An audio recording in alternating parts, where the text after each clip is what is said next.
Good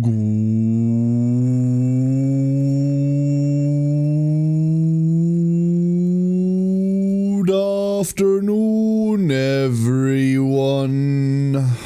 Hello, hello, hello.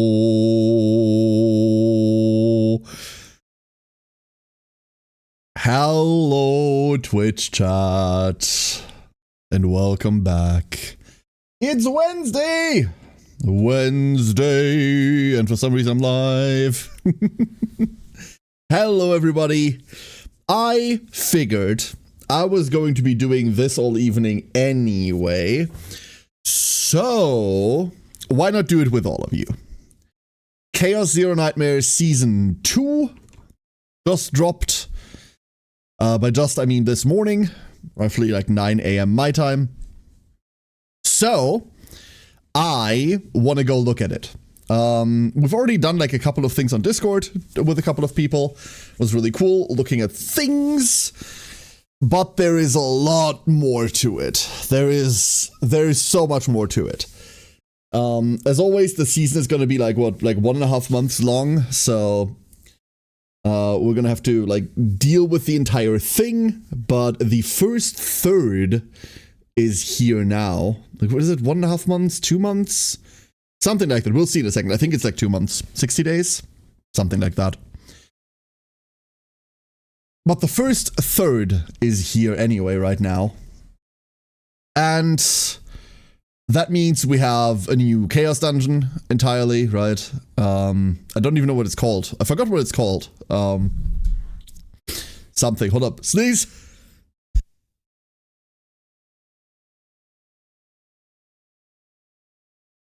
So we have a shit ton of new events to go through, new items to go through and read through, tons of things, and that I want to do now. So let me boot up CZN real quick.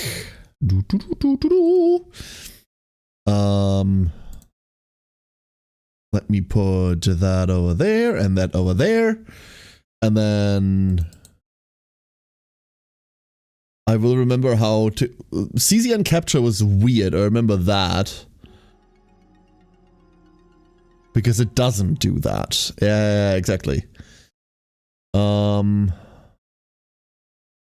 think it were exactly on like window capture. And then that gets wonky. Yeah, there we go. There we go, there we go, there we go. Hold up. Fighting. There we go. Doop. Like that. There we go. We did it! Hurrah! I figured out how OBS works! Alright. Zoop. Nope, wait, that didn't work. Hurrah! I've not figured out how OBS works. Never mind, I got it. I kind of forgot what my volume level for CZN is. I might have to like turn this up a little. Oh, that's not. Hold up. It's in my mixer.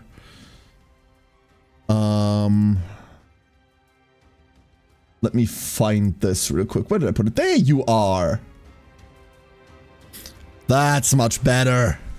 Much better. Thana, you are the best duckling. Well done, well done. We'll need them for tomorrow anyway, Affit, so I kept the list, because today is just like a bonus stream. We need them for tomorrow's Menace release. Matu, good morning. Wheeze, good afternoon. Thana, good morning. Hatchney, hello. Kensei, good afternoon. Hello, everyone. Galondier, good afternoon. So, what's new, what's new? There's actually a lot of new things. There's a lot of new things. And I'm not quite sure about, like, half of them yet. So, first things first, let's start with new character. We have 9. 9 exists now. 9 sure as hell is a character. I will be playing mostly 9 today. And we're gonna figure out, I want to say we're gonna figure out how she plays, but I have a pretty good idea because 9 is probably the least complex character they've ever made. Probably the least complex character they've ever made. Let me show you why. Cards. We have 2 copies of Slash, defense-based damage, increased damage amount of exhaust cards by 15% for 1 turn. Today's patch brought us a new declaration for exhaust cards. They call them extinction cards every now and again because translation once again is an issue. But that's her thing. She makes exhaust cards, extinction cards hit really hard. Or rather, she has one that hits really hard. We're gonna aim to remove these almost all the time. Then we have Back Edge Parry, which is just a shield. Weirdly enough, I'm okay removing the slashes before I remove this one. We do be needing shield for funny reasons.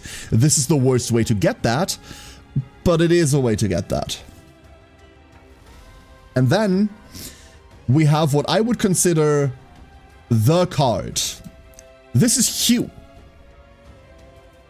Hugh is 9 dot card. I'm so tempted to say that there's barely anything else about her except this card. There's barely anything else going on with her except this bloody card. Tally! Hello, Tally. So what does Hugh do? It's a unique card. It's got initiation, so you can't copy it. It's got initiation, so it starts in your opening hand. It exhausts, so it burns itself from your deck when it's played or when it's played. And it's ephemeral, so that happens at the end of the turn whether you play it or not. So it never goes to your grave. And now you might be looking at all of this, and at a cost of 3 and go, oh god. Fuck. Damn. We have 420 defense-based damage. It's a pretty good hit, but for 3, that is not good at all. And then on Incinerate, this is a new keyword, meaning when this card is exhausted, so either at the end of the turn or when you play it or when you force activate it, you create Hue level 1. 1 second, sneezes.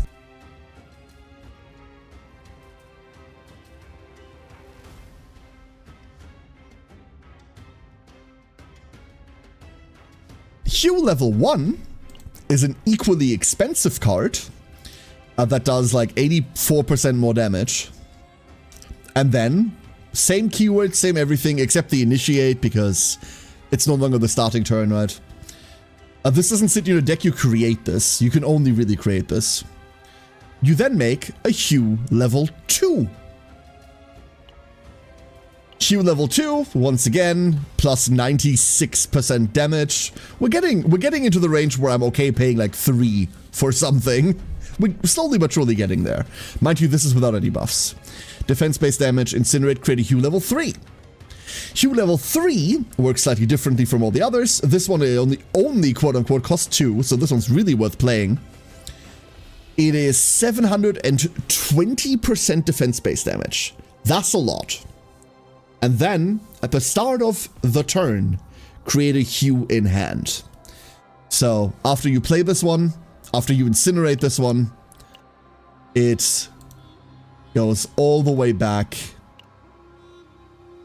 to Hugh. And you start the cycle over again. That is 9. The rest of her should be ways to either burn this card in your hand to upgrade it to a higher level, or ways to give her enough AP to do that. Ways to activate this card. Hopefully without paying the cost, sometimes with paying the cost. You will see me pay the cost a lot today. But that's it. There's no real combo to her. It's this. It's a big fucking sword and an enemy. We're gonna go over the rest of her cards because they exist, but I'm gonna be honest, we'll see. So, Experience Strike. 1 mana, defense-based damage. So far, so good. Also pretty high. And then you gain a 20% damage-based shield.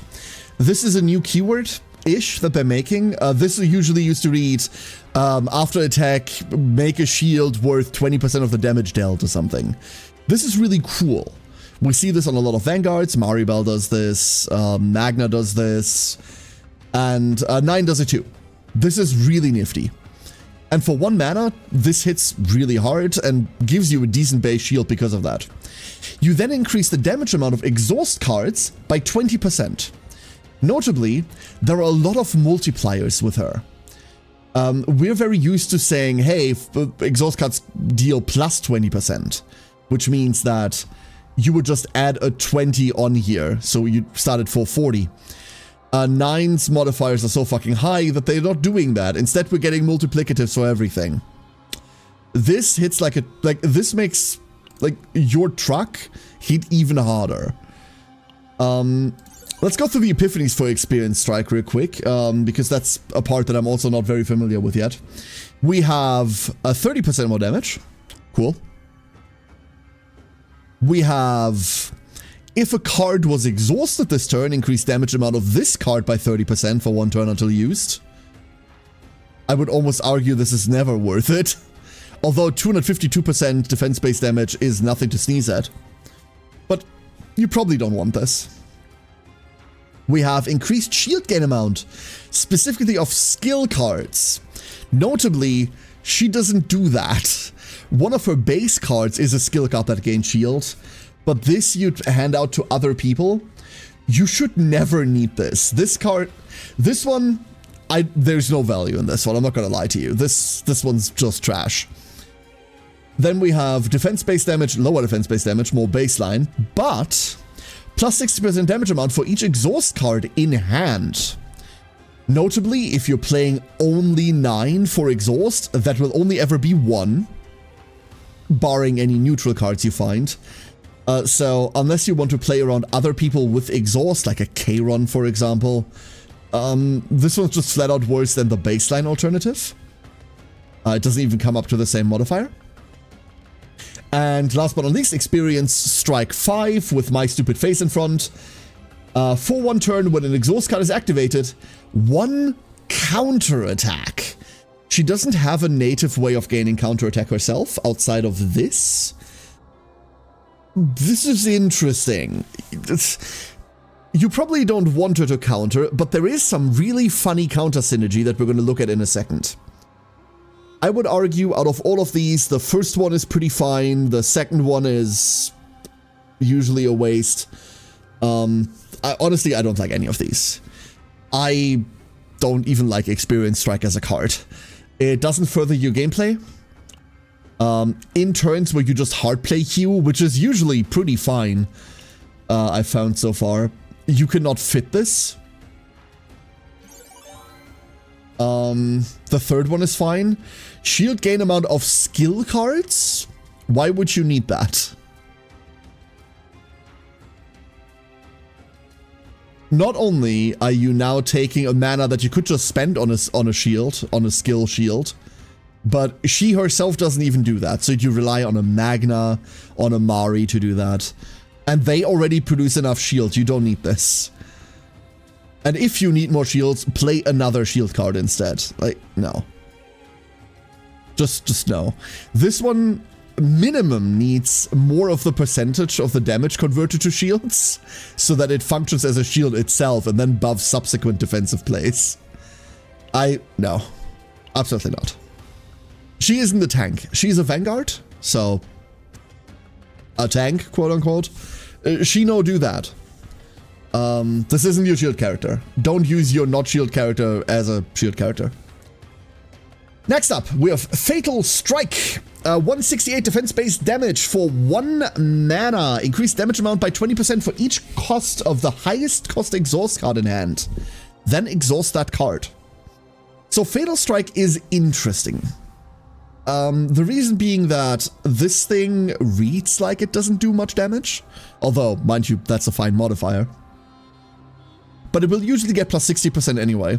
So 20% for every 1 cost. Hue is 3.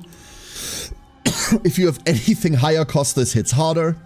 And then it exhausts whatever that card is. You want that to be Hue. It only ever targets exhaust cards anyway, so you don't have to be afraid that this exhausts any of your good cards.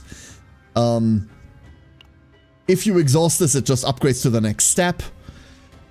You now can't hard play it anymore unless you find another way into AP. This is kind of a problem that she has. But on some of the builds, you don't hard play them at all anyway.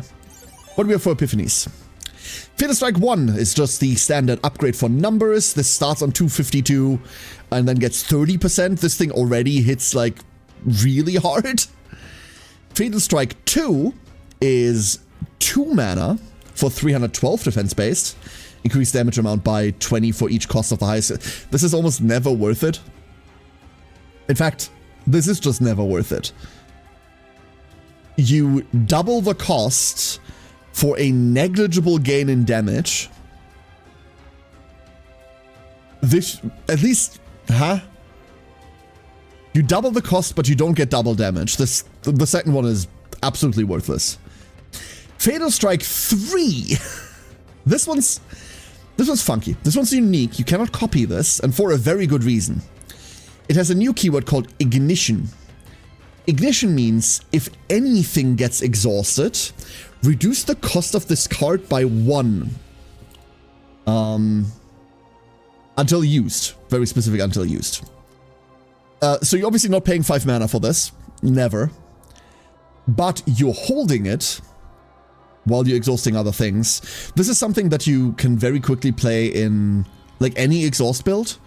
That isn't just her normal thing. You'd have to play other exhaust characters with that. Not just characters that exhaust, but characters that want stuff exhausted. And then Fatal Strike changes Hue in hand to its final level. That's a lot of damage. But you need to build around this. You can't, like, this isn't a pick up and play. If you pick this up, this is going to be a dead card 90% of the time. If you play this in a dedicated strategy for it, this might be the best card in your deck. Fatal Strike 4. Exhaust 2 random exhaust cards of other combatants. So flat out other people. For each card exhausted through this ability, increase damage amount of the next used attack card of this unit by 30% until used. So it's a 1 mana 60% buff multiplicatively. That's a lot. That is a lot, a whole lot. That 1 mana is probably always going to be better used on not playing Fatal Strike and playing Experience Strike instead. The fact that you need to not just pay 1, but then exhaust 2 random exhaust cards of other people. This can help her like line up with Kayron because you get to get rid of all of the annoying cards. That's really cool. But once again, that's a build around. Very, very much a build around. You will run out of resources in longer fights. We will see how much longer fights actually exist. But without generating exhaust cards, and Tressa is really no longer a thing. This one might struggle a bit. But 60% is a lot. That is more than 3. Last but not least, we have Fatal Strike 5 with Retain. 252% damage, defense-based damage, and increased damage amount by 80% for each ally owning counterattack.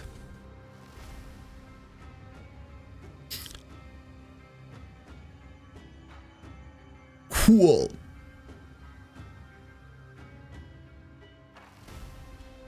Magna Maribel 9. That's probably not even all that bad. A bit setup heavy, but this hits a lot. Like, a lot. The problem is that tracking counterattack is still really annoying. I was hoping for characters that have frequent counterattacks that finally integrate it into the user interface, like they have for all the other important status effects, but they never did that. So tracking when everyone has counter is a bit annoying. Then again, dedicated counter teams will usually have counter somewhere along the line. This can hit really hard. But, once again, if you're playing in a team with 3 people that can build counter, herself off of the previously discussed experience strike that needs a card to be exhausted, you are sort of taking slots away from being able to generate interesting things, right? If you're playing Magna, if you're playing Maribel, what are the chances that you have 1 additional mana lying around? The 3 mana breakpoint for her is really critical. Like, really critical. So, oftentimes, spending from 3 to 2 is not worth it. However, if you're already at 2 mana, you can spend whatever the fuck you want, right? You need to get like a Divine Epi on this, and then this can get really good, but I don't usually like to plan with Divine Epiphanies in mind until we're a bit deeper into a character, right? Third Epiphanies for the Nia team, I see. Would kind of have to look at new Nia, but Nia only changed the numbers, really, right? And in the way that Decibel works.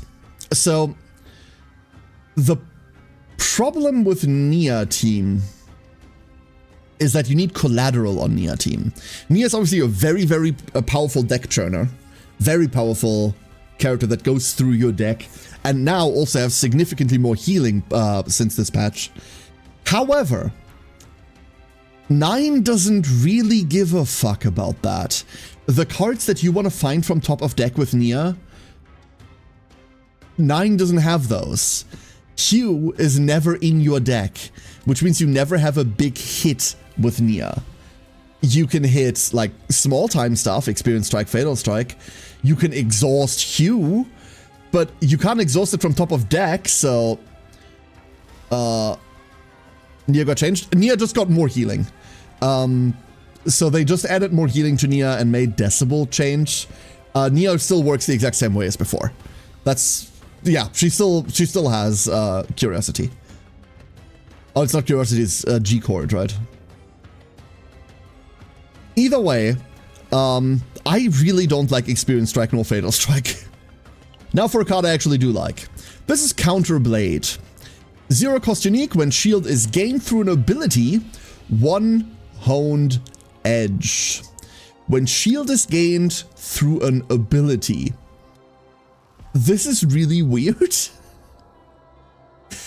But the way that this makes stuff is curious, because it's not just 9. If anyone gains shield for the team,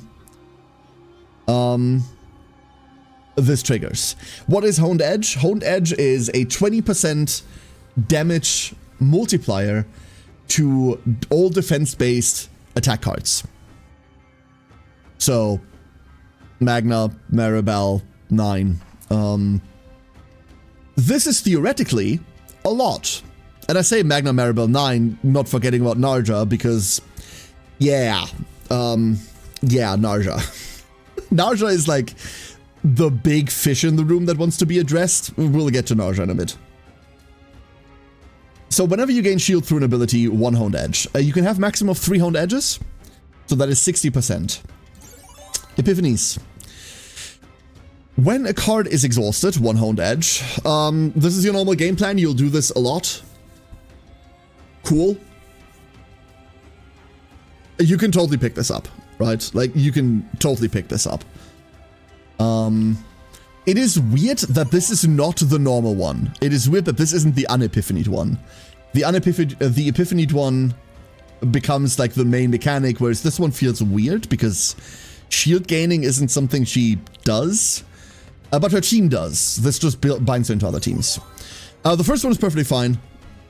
Perfectly fine. Second counterblade, increase shield gain amount by 15%, and when shield is gained through an ability, one honed edge. This is what traditionally Counterblade 1 would read, the flat upgrade to the normal version, but somehow they didn't do that, which makes me believe even harder that somewhere in development this was the baseline and then they made something else. I also hope that this one's fine. I really like the when shield gained is through an ability thing. Gain a honed edge, like that part's really cool. The 15% bonus shield is, not gonna lie, whatever. Who gives a shit? This doesn't do anything. But preserving the baseline is interesting.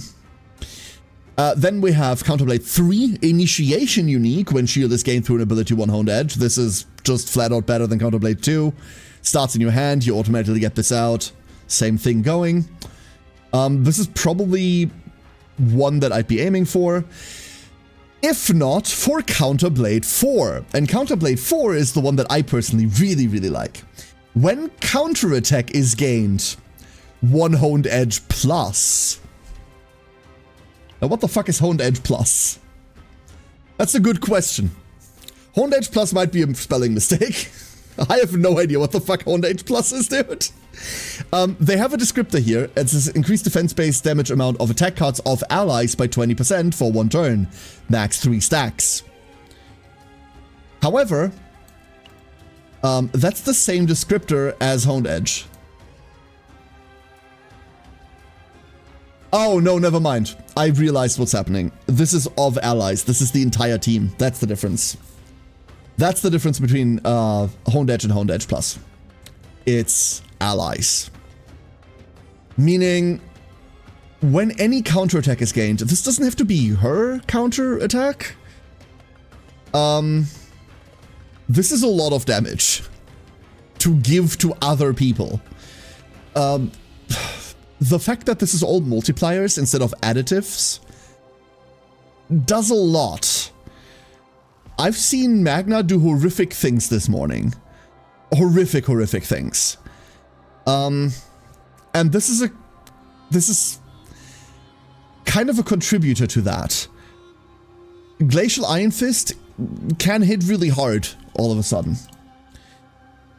And then last but not least, we have Counterblade 5. This one costs 1 mana, as opposed to all the others. At the start of the turn, activate Hue in hand. This means you're getting a 3-cost hit for freezies, and your Hue automatically upgrades every turn. That's all that means, which is fucking nice. Really, really nice. Out of all of these Counterblades, I'd argue all of them can be picked up. The second one's a bit weak. The first one is very different. But I don't think any of them are bad. None of them are really plug and play though. Like the counterattack, obviously you can only pick up if other people are gaining counterattack. The fifth one you can always pick up because you always have Hue, right? Overall, this is a really cool card. I just like upgrades. Upgrades get out of your deck. Upgrades are nice. Then we have Fighting Spirit. Activate 1 highest cost attack card of this unit in hand that exhausts those cards. So, Fighting Spirit is 1 mana, play Hue. That's it. That's what this is. This is fine. This is 1 mana, hit a guy really hard for a lot of damage, and then upgrade. Once again, the 1 mana breakpoint is a bit awkward, because now you're stuck on 2 mana. But if you ever get to manipulate any of that, if you ever get to like AP gain off of anything, damn, Fighting Spirit is fucking fun. This also enables you to play turns where you do things that aren't 9 related, which is at least nifty. So, the keen-eyed amongst you might have realized that we haven't talked about one very, very specific thing, and that is the epiphanies for Hue. That's because I think for the first time, they've succeeded in something very specific, and that is they've printed a core important identity-based card that the entire character revolves around, and they managed to just give it 5 good epiphanies. That's never happened before. Hey Igor, how you doing? Good evening. So what do we have? We have Hugh Ironclad. This one's gimmick is that it makes shields when it hits something. This one makes 240% shields when you use it. That's it. You don't die. They keep pushing the idea that upcoming content is going to be harder and harder and harder and will require you to live. This is a very easy way to live while just reducing things to nothing. Ironclad is, not going to lie, probably the weakest out of all of them, because it doesn't read kill a motherfucker to death. But if they do make their threats like if they do like come true on their threats, right, then this is probably the easiest one to pick up to add survivability to the shit that you're playing. Are there laws against making 5 good epiphanies? It's a gray area, because Ironclad is only okay. They'll argue, oh, no, this one's the bad one. I'm flat out telling you, I don't think this one's bad at all. You will probably want to pick this one the least out of all of them. Now, that depends on how you feel about Flash. But I reckon you want to pick this one up the least. Not because it's bad, just because it's only quote-unquote shields. Then we have Hue Extreme. So Hue Extreme starts with lower damage. Very extreme. It's got the same keywords. What's so different about this? Well, this one goes to 5. Hue Extreme is really interesting, but will likely either need you to be really patient about getting there, or want some active exhaust support to like exhaust this, exhaust this, exhaust this in the same turn to get to Hue Extreme level 5. Once you get to 5, this thing reads 1200%.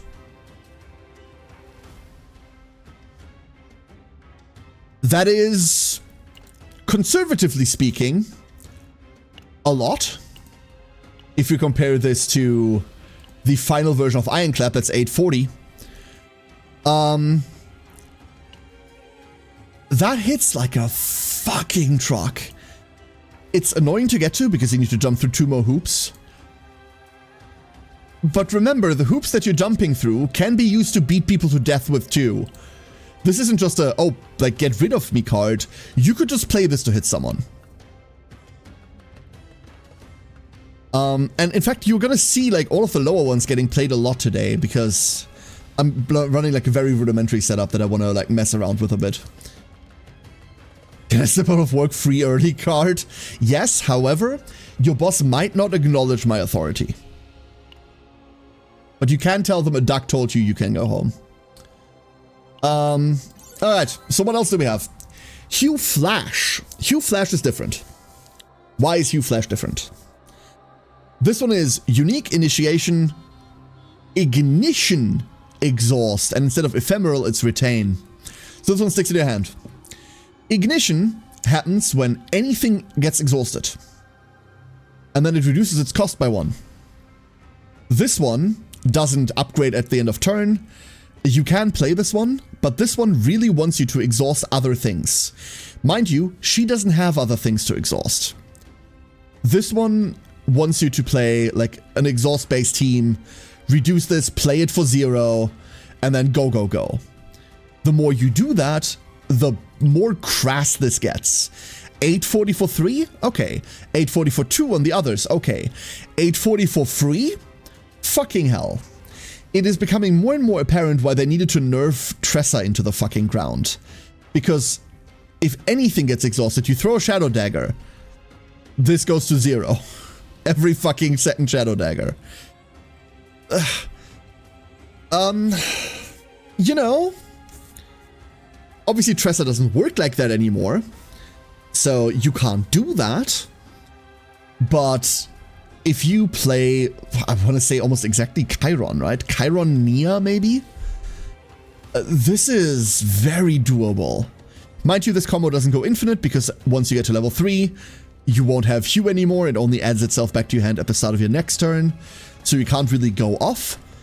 Well, you can go off. You just can't go all the way off, right? I will end up in a padded cell. Yeah, which is nice. That's comfy. So that's Hue Flash.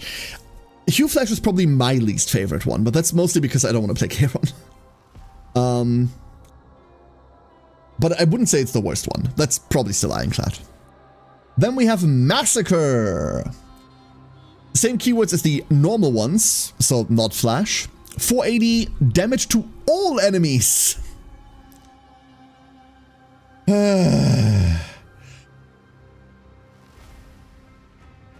This one's a giant fuck off AoE. It decreases its damage by 10% for each target. So you don't do full damage. You do less and less damage the more targets you hit. But you still do very significant damage. I think the most amount of targets on the board are 5, right? A 240 AoE is still fucking crazy. Not barring any other modifiers. And this one upgrades just like normal into an 840 AoE. With the same damage reduction stats there. That's okay. All of that is fine. This card is stupid. Massacre was the first one I picked up because I got 2 generics and Massacre offered to me. This one's really dumb. It does really, really dumb things for really, really dumb people. And that's me. I'm the dumb people. Igor, you are the best duckling. Well done, well done. So I'm very yappy right now. I'm also still kind of waking up. I had a nap earlier and the nap didn't go all that well, so I'm like really drowsy. Last but not least, we have Ambush 5. Hue Ambush. Ambush is my personal favorite. This thing has unique initiation, exhaust, and retain, so not ephemeral. This doesn't, like, get rid of itself. 480 damage. This is what I mean. The post-snap. On ally counterattack, activate this card. Hee hee hee. Hee hee hee. The ordering is a bit weird for this one. You will get hit by an enemy, then your ally counterattacks, and after stuff resolves, then this hits. But that makes this free. That makes all of these free. Very, very free. That's probably the build in which you play the least of her cards and you just play everyone else. You just play like a Magna to gain shields and just sit there. And then as soon as anything touches you, this kills people. This just flat out fucking kills people. Mind you, with the counterattack changes, counterattack also kills people now. The days of, hey, I hit you for a like 80 damage counterattack are gone. My current record is what, 1,000, like 2,300? Yeah, 2,300 is my current counterattack record, which isn't optimized in any way, shape, or form because I haven't tried yet. And that's off of one counterattack. I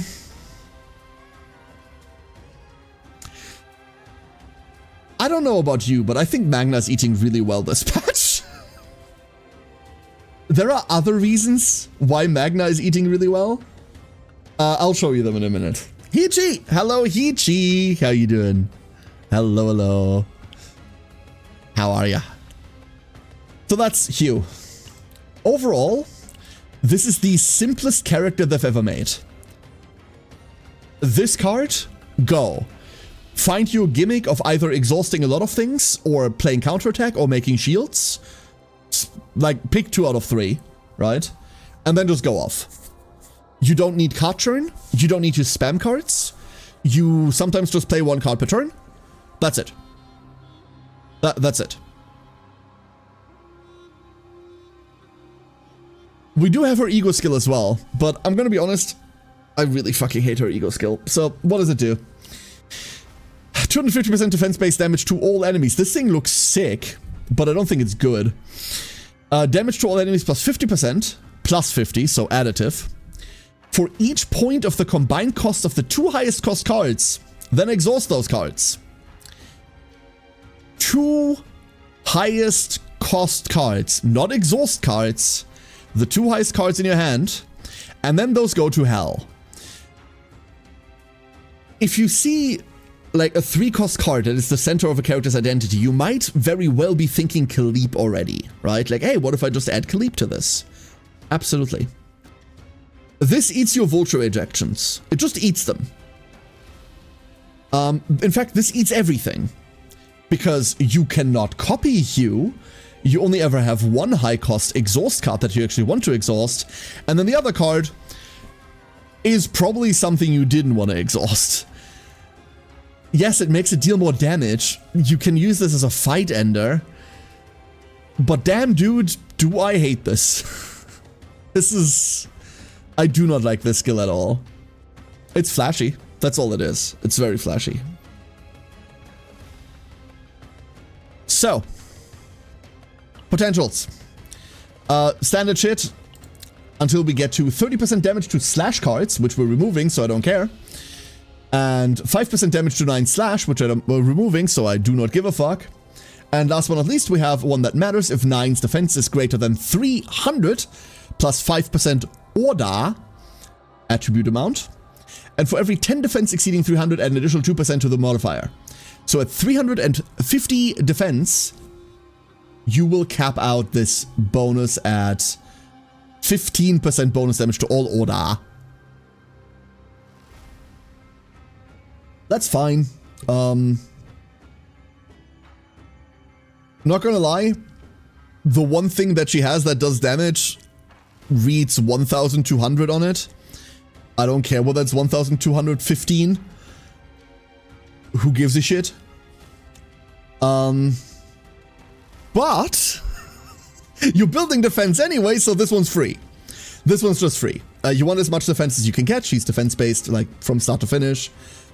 But if you're strapped for resources somehow, get this one, and then you're done. That's it. Obviously, you want to get the crits eventually, and we should really be maxing them out. But this one, and then you're set. I will max this out real quick.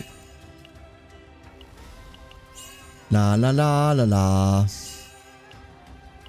One more. There we go. The crit damage will do whenever. The next thing is ego levels. So -0, I don't plan to take another copy. I don't think I need one. I don't think I want one. Let's see what she does. For Ego 1, targets may be selected for attack with the Fighting Spirit card. So Fighting Spirit is the thing that eats your Hue and then like makes it activate. Now you can select the target. That's cute, I guess. Every now and again, Fighting Spirit will hit like a random guy instead of one that you really, really wanted to hit. But honestly, if you're in like a meaningful boss fight, there is only one target. This provides no benefit there. If you're in a trash fight, anything you touches dies anyway, whether you kill this guy or another guy. There are obviously fringe cases where this matters. But this isn't a reason to pull a character. This isn't a reason to pull a dupe. E2, at the start of battle, create one exploit opening card. Exploit opening is... Let me look at this properly. There it is. Exhaust 2, retrieve, retain. 1 vulnerable, 1 tenacity damage. So you're supposed to just have this until you are at a good level of Hue, and then you play this, it comes back to your hand. You Hue, and then you have 1 more copy to do that with, like the next time around. This is a card that just says vulnerable. There's a billion of these. However, the interesting thing about this card is that it's also another exhaust card that gets added to her. Which means all of the stuff that she has that says, hey, when a card gets exhausted, they can benefit from this. Legitimately, this is also not a reason to pull the character. This one's creative. I'll say this one's very creative. In the way that it does things, because you could have just added like weird clauses to shit, right? this one's cute. Then we have plus 150 damage amount. This is weird. They keep using this now. This just means additive damage. But they could have just written plus 150%. This isn't unified across the client yet. Amorphous Cube, for example, it also just reads plus 25 damage amount now. It's really strange. Once again, CCN has some translation issues, some major translation issues. This is part of that. This just adds 150% damage to your Reflection 0. So now it is 400 base, and then 50% damage amount to the modifier for the combined cost of the 2 highest cards. Who gives a shit? Like, that skill is still awful. It's awful conceptually, not in how it's performing, right? So increasing its performance doesn't change the fact that it's ill-conceived. Inner memory. So this is E4. When 9's cards are exhausted, gain 1 improvisation equal to the cost of that card. Improvisation is plus 50% defense-based damage amount to 9's attack card for 1 turn, max 3. So you exhaust a hue, you will have 3, that's 150% more. That's a whole lot! Mind you, this makes most of your hues go from 840 to 990, so almost 1000%. It is additive, so it's slightly less interesting, but that's just damage. That is just flat out damage. Unlike some of the previous characters, this is damage that dilutes really hard, but if you wanted to hit harder, that's the one. Unfortunately, though, you have to go through a desert of uninteresting niche application cases before you get there. And that's kind of my problem. Some E4s are really, really powerful, and you really want them, or you would like the damage. And the ones you pick up before are interesting enough that you go like, yeah, sure, I can take this. And then you get to E4 and you go like, okay, set. Here, you have to pull 3 dupes that mean basically nothing. And 1 that means absolutely nothing. Until you get to 1 that increases damage. 5 is the same as always. And then last but not least, when hue cards are activated, inflict 15% of the damage dealt to the target as fixed damage.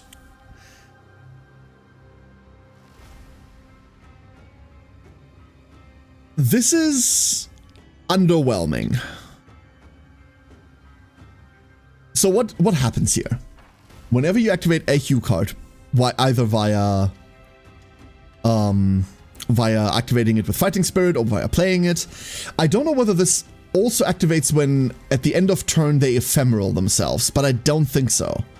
If that works on ephemeral end of turn, or just flat out on exhaust, but that's not activating, right?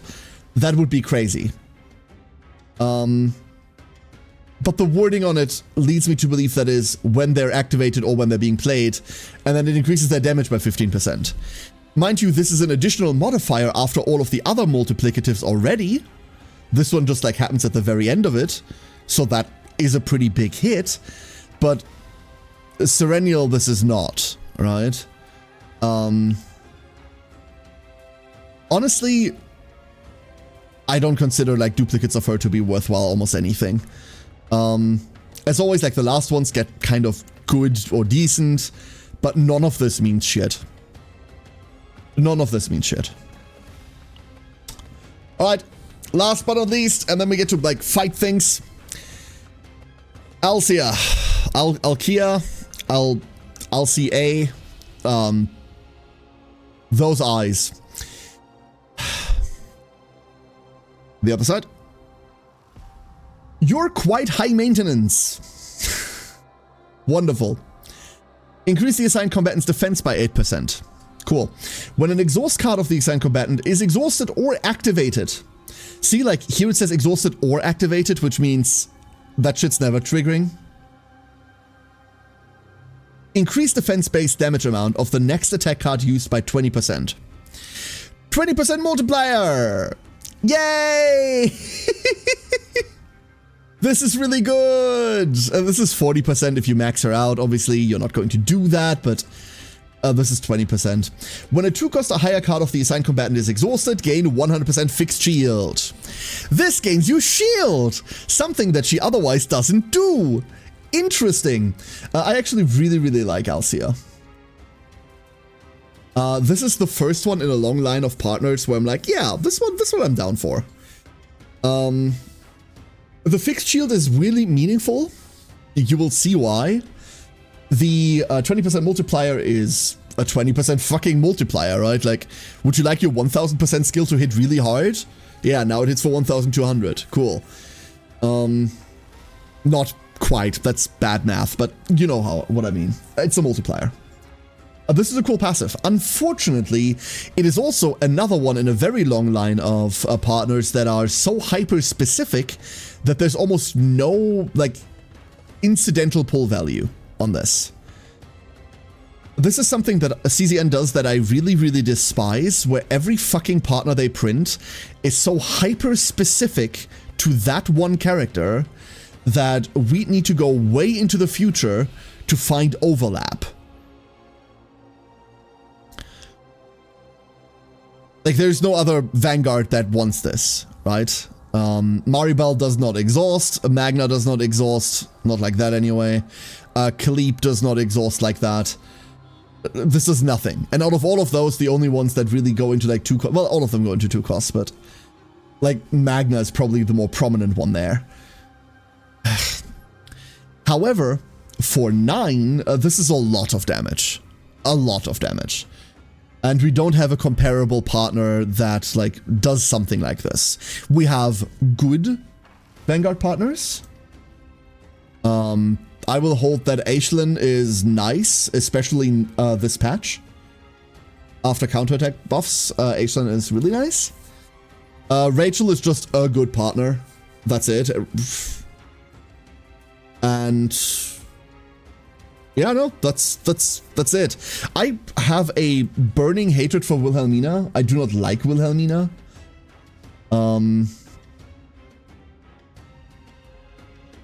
But that's because I don't like her ego skill. Like, her passive is fine. And then Radel is okay. Defense-based damage increased by 16%. This is also a multiplier again. This is a lot of damage. I would always recommend you probably running either Rachel. You have a way to gain counterattack there, and you have a shield and a draw, or you run Radel as an alternative if you don't want to grab Alcia. Alcia, that's, yeah, awful, Tally, awful. Since it's fixed damage, would it bypass things like defense damage reduction, aka true damage? Fixed damage means that it isn't scaling with any of your buffs, and it does not crit, or it cannot crit. Again, with the boop napkins, you're right, but I can forgive that because, like, look at those eyes. So that's 9. That's her. Overall, I still don't know how I feel about her. I still don't know how I feel about her. If I have wanted for defensive characters to be like viable for a pretty long while. The introduction of Tower is an interesting way to do that, obviously, now that turn limits are gone, at least for a bit. However, until this patch, counter was so prohibitively shite that even if you wanted to play like that, you didn't really get anywhere. That is, however, no longer true. But that counter buff is separate from 9, right? You don't need to play 9 in order to now hit really hard with counters. But I think she's a really interesting addition to that team. I don't think she's a necessary addition. I forgot to get another bottle of water. Shit. I need to get one in a minute. I think she's an interesting addition to that team, but I don't think she's a necessary addition. This is one of those luxury pulls. She is just DPS. Mind you, she plays in a very interesting way. One big card, multiple big cards, exhaust support. There is variety there, and there is flexibility there to an extent. Which is weird, because her character herself is very inflexible, like lore-wise. But she does not slot into your, like, common strategies, right? She doesn't care about going through her deck, because her main card is, like, in her hand anyway. She doesn't care about, like, skill spamming. She doesn't care about most types of damage support. Like, you give her a ray, there's nothing there, right? Like, adding Ray to 9's modifiers is like throwing the needle into the haystack. Yeah, it's gonna poke you if you find it, but good luck finding it, right? She doesn't even care for healing all that much, because... Shielder. Or at least heavy shield support. Hey! A non-maintenance patch, another one. Cool. So, let's go run Chaos, shall we? Because a lot of things have changed with Chaos. A lot of things have changed. There was a non-maintenance patch earlier. I kind of forgot that I wanted to check out what it did.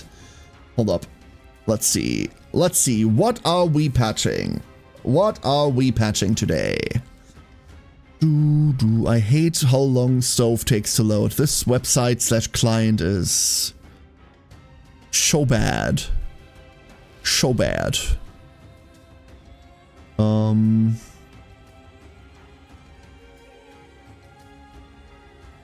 This is just the main maintenance patch, huh? No, it's not. Oh, there's a lot of... Oh,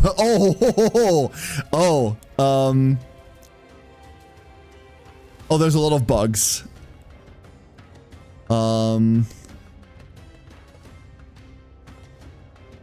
Galactic Disaster Chaos difficulty unlock adjusted based on previous season clear difficulty. Motherfucker, you made me clear through all of the small stuff, and now you're adjusting it. Very cool. So, you need to kind of work your way through everything. We're doing that. 8 is what we used to be farming, or is what we used to farm at. We're going to be re-rolling this very mildly. That's a tier 14. Minus 50% max HP is not something I like. It's playable, especially with a shield team, but I don't want to. A neglect one I would consider unplayable. Let's just find something cozy, right? This is very cozy. Never mind, it has neglect at the bottom. More neglect, please stop. Gangrene, but it's only tier 11. Let's not play a tier 11. Let's go play like a 12, 13. Neglect. What the fuck's going on with neglect today? Plague. Plague 1. The plague buff is back, where everything's plague 1 no matter what it is, huh? Another 14. Did they fuck with this? That's a lot of 14s. Minus 30%, cannot rest. I think we can play this. This is super playable. Let's play that. Before we begin, I'm gonna go get a bottle of water real quick. I'm gonna go get a drink very, very quickly. Sure, be right back.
All right. You know what I forgot? I forgot to reset the ducklings for this month. So we're doing that now. Hold up. Cheeky duckling reset. Hee. There we go. All right. Let's do this. We're going to be playing this. We're going to be playing 9 Magna Narja. Kind of want to try not playing Narja for once.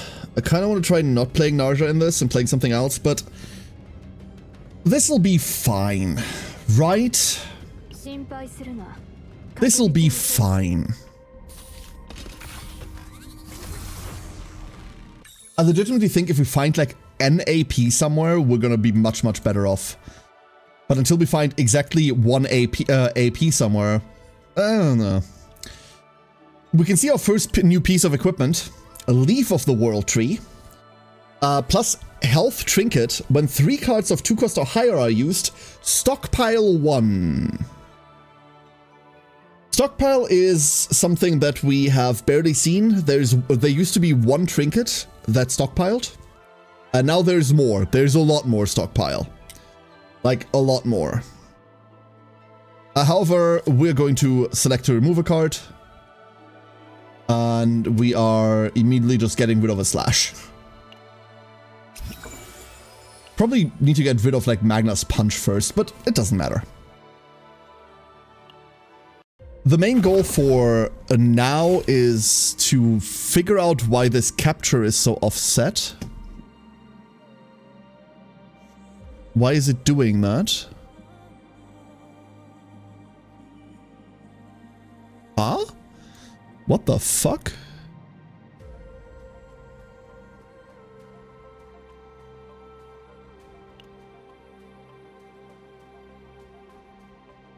Weird.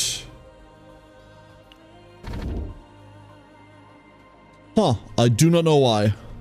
Very strange. Hold up, let me mess with that very, very quickly. Oh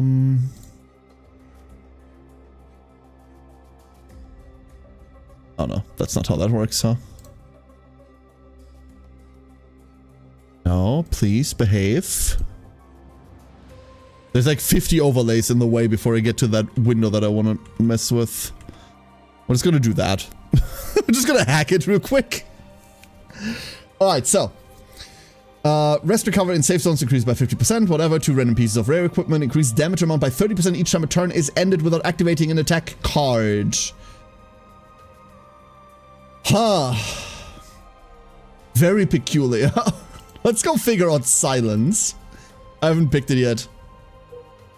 That means we're playing hyper defensive. We have new wormholes. There is 1. Sometimes you see 2, weirdly enough.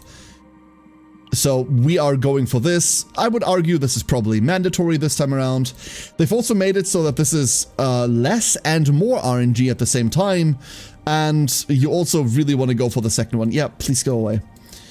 We're just going to go down through the middle. We're going to take as many fights as we possibly can for a good long while. And then after the halfway mark, we're going to go down to events. I haven't mapped out all the events yet. I've barely even seen half the events. So who knows what's out there. But for now, the first 3 are free. The first 3 are just flat out free for us. Which is great because we can farm some epiphanies then. And most notably, we haven't seen one yet. Ah, there's the first one.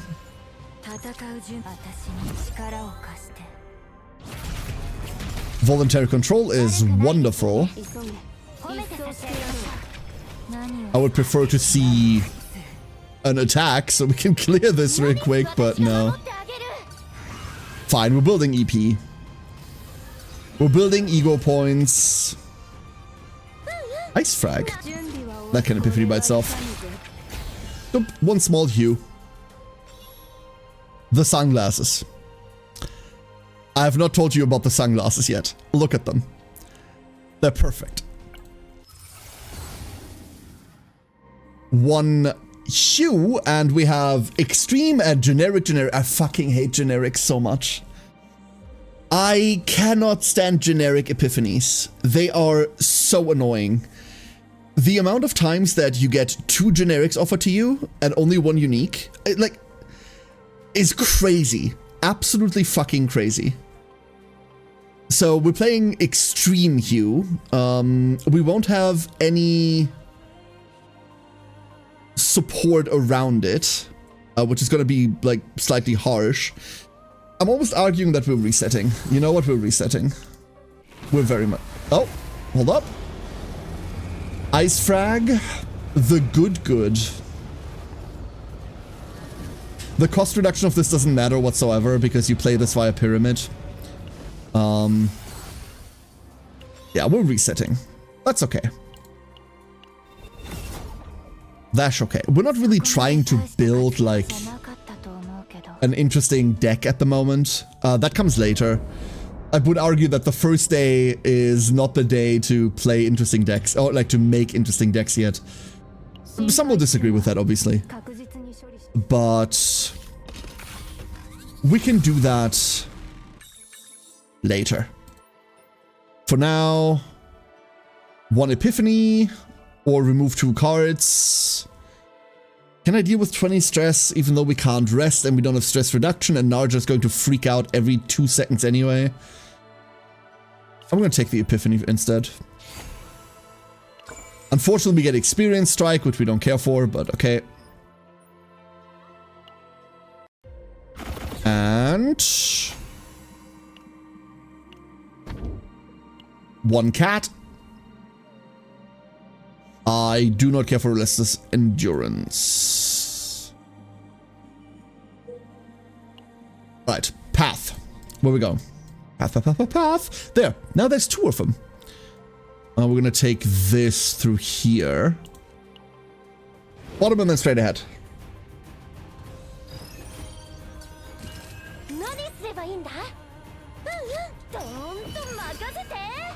The point of it is that before we know what's in this dungeon, trying to min-max a deck decision is a bit stupid. That is the point. Not, oh, you shouldn't make interesting and fun decks. No, you absolutely should. But normally the only reason you would be resetting is either if the dungeon's beating you or if you're trying to optimize, right? Therefore, that caveat, but normal effort moment. So far, nothing's happened. We have World Tree Cycle, obtain a rare to legendary equipment, or just gain credits. We could also fight the thing. Let's fight it. I definitely told you it is meaningless. Is it? It is running away, and it cannot lose health for 1 turn. Epiphany? Great. What we got? The exhaust for 1 turn, 1 retain sheet. Is that new? Is that new? Oh. For 1 turn, 1 retain shield? That's cracked? I hate that that's exhaust. But that's really cool. We're gonna take the Vuln, but that's really nifty. We are protected by the World Tree. Light Dissipation. And we have a Sword of Judgment. When a card is exhausted, increase damage amount by 10% for 1 turn. We found a sword. And the event continues. We can now take credit. Okay, so we always do this. Like 100 credits or 120 credits means we always fight it. Obtain 1 among 3 random Lumen cards. Decrease health. We are looking at Lumen cards. Crimson Lumen. Ignition exhaust 300% damage to all enemies. So if you exhaust anything, this gets cheaper over time.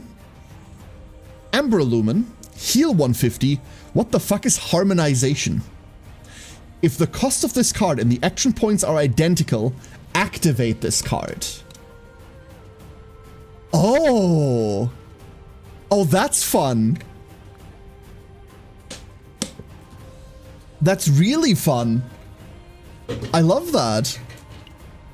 I'm not going to pick it up because we don't care about the healing, but the harmonization as a mechanic is very fun.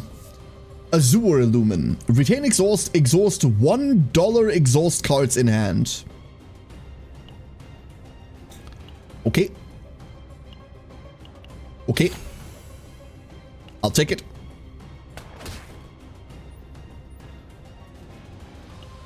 So now we have a way to exhaust a hue.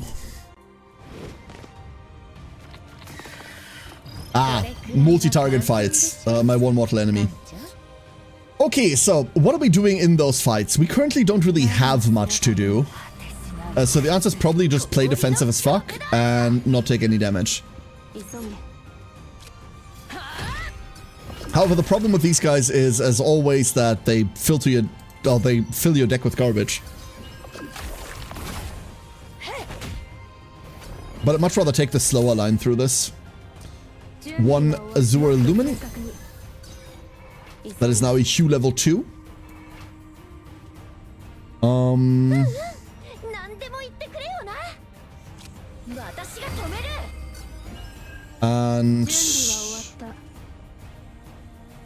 we're not going to be able to do that. I'd much rather get the counterattack. Now we're just going to hit this guy. And here we go.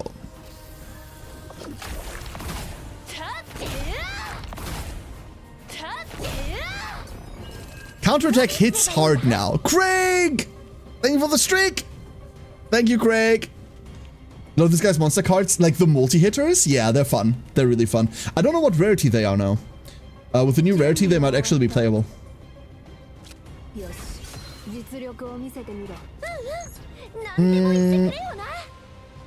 I just realized this doesn't gain shields anymore.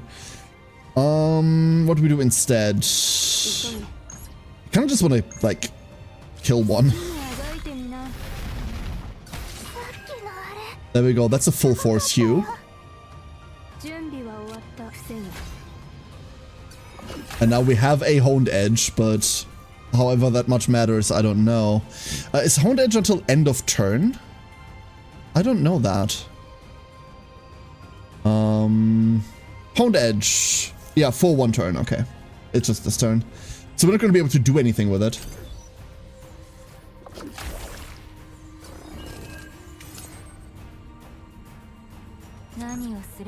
But we can eat that guy.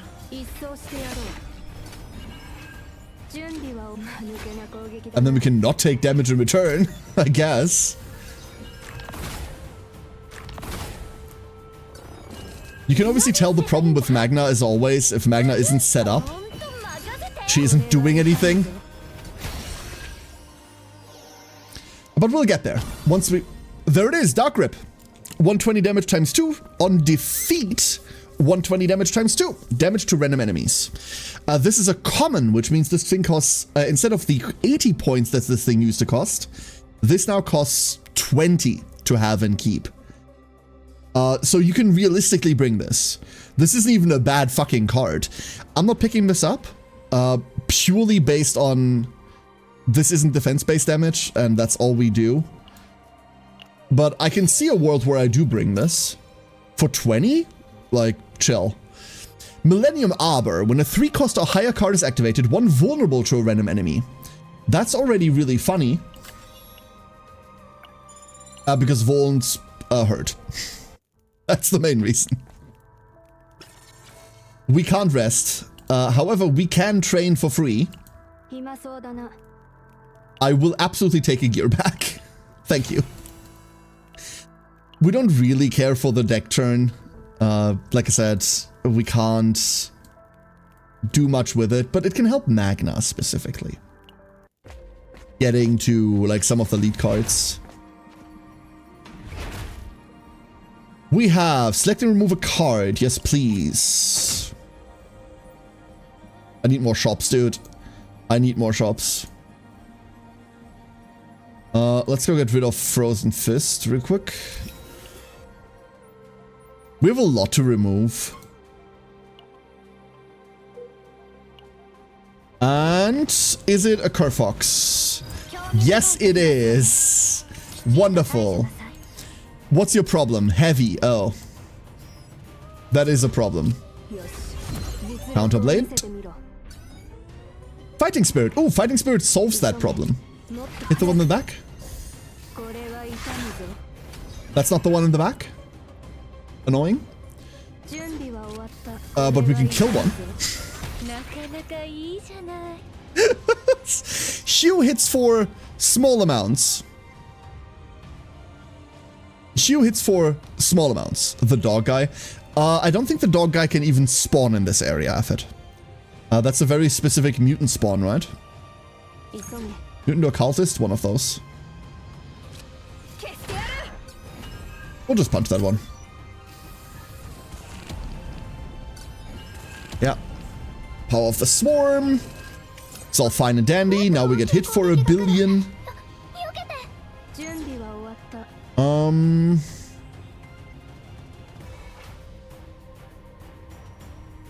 Honestly?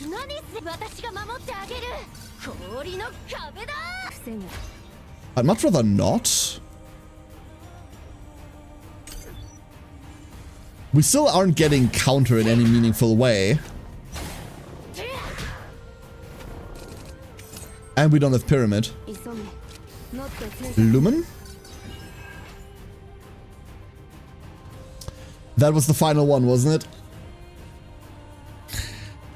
I just ate a Hue 3 without getting anything from it. That is great, because its exhaust effect does not work like the others. Fine. We're just playing the Kerfoxes slowly. Very, very slowly. Oh, cool. Slash now costs 1 billion. Get him? That did get him. And get him. Slowly but surely.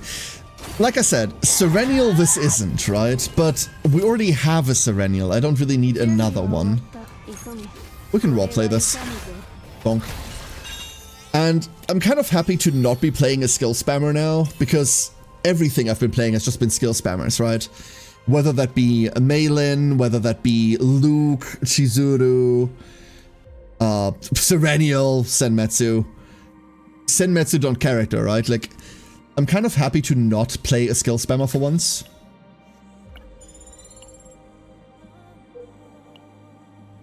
But it's also weird because it's been the entirety of the game's lifespan thus far that that's exactly what we've played, right? Whee!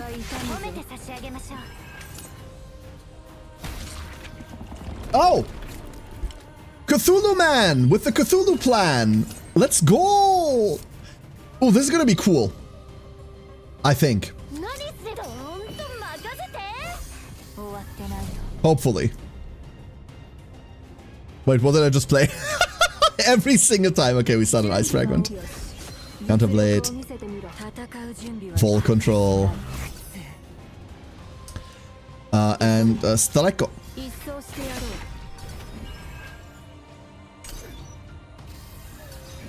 Gonna just spawn completely random. You need to be in deep trauma and then he just randomly spawns. I already forgot what last card is. God, my memory sucks dick, dude. We ended on Experience Strike, so now we go Frost Shield. We go Slayish. We go Response, I guess. We're going to die to fucking Mental here. That's gonna be bad. Endless Despair. Wait. I should check this every time. No, we were in response. Is that normal? Yeah, that's normal, okay.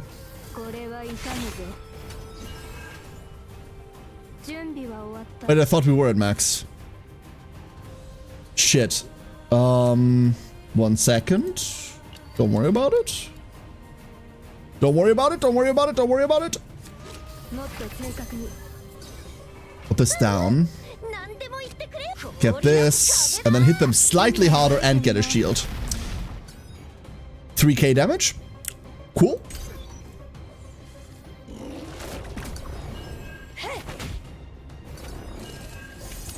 +6, huh? Let's go big ice wall into a fatal strike.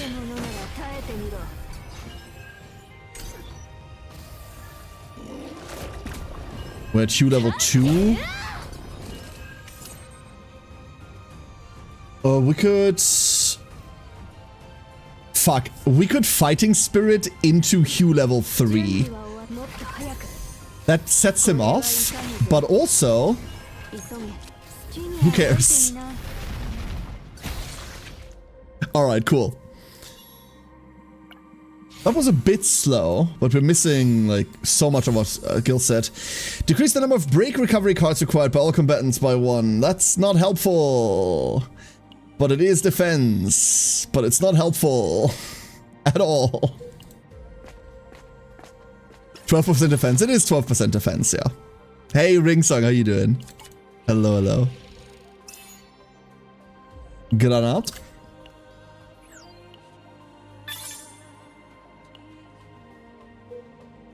And we're headed straight further in. Initiate battle, select and obtain 1 of 3 random Lumen cards. We already have a Lumen card, I don't want more. We can get some credits, or we can fight this thing. I wonder what happens if we just fight this thing. Without initiating battle via dialogue.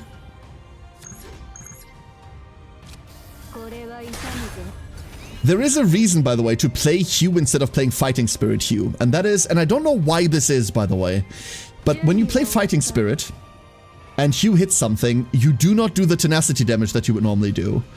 I don't know why that is. Oh, I just realized there's a target on the ground that we could hit. Wait a second.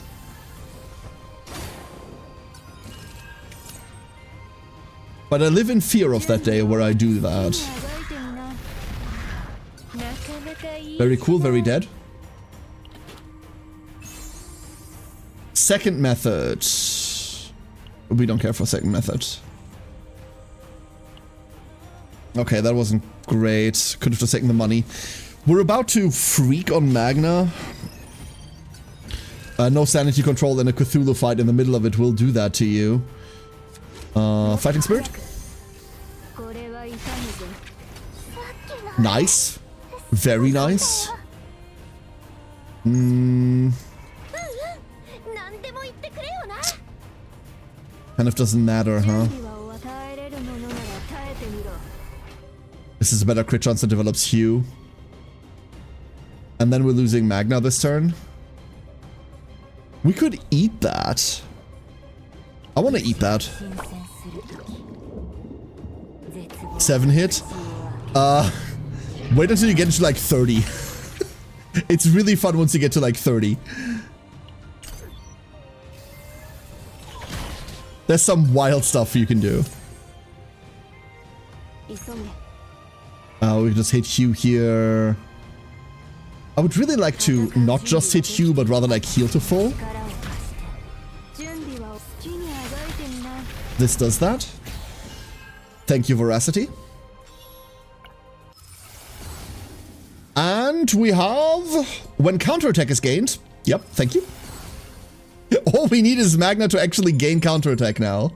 That is all we need. But, oh my god. Hello, enemy. Let's begin.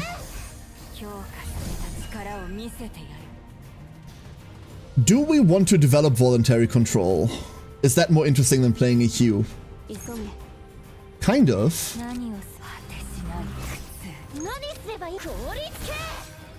Put 3 Vuln on it. Call it a day. We full block anyway. And now we just kind of go. We go Bottomless Hunger. Hit ya. Frost Shield. Don't get hit anymore. Soul Whale. Whale, whale, whale. Goodbye. Cool 3.4k. An Evil Spirit Dullahan. When using a targeting attack card, inflict 1 agony. See, this thing is sick, but it's also legendary, so that's 80 points. So we're not going to do that. But that thing's sick. Start of battle, 20% shields. We're not going to give that to Magna because Magna still wants a little pyramid. We'll get to a shop eventually. Alas, not before we enter the arena. So this is the new season gimmick. Amongst other things, there's many new season gimmicks, but this is one. These are the new tunnels. Big difference from old tunnels. These spit you out at the second point that you came in. So you don't miss part of the dungeon anymore. You don't end up in random places. Instead, you end up in an arena. And I think the arena is always the same. It's this. 3 enemies and a pile of garbage. The pile of garbage gives you stuff when you hit it. Which is, at least in parts, very, very interesting. And I just exhausted the hue that hadn't transformed yet. I'm very clever. Let's go kill this guy. Fragrance.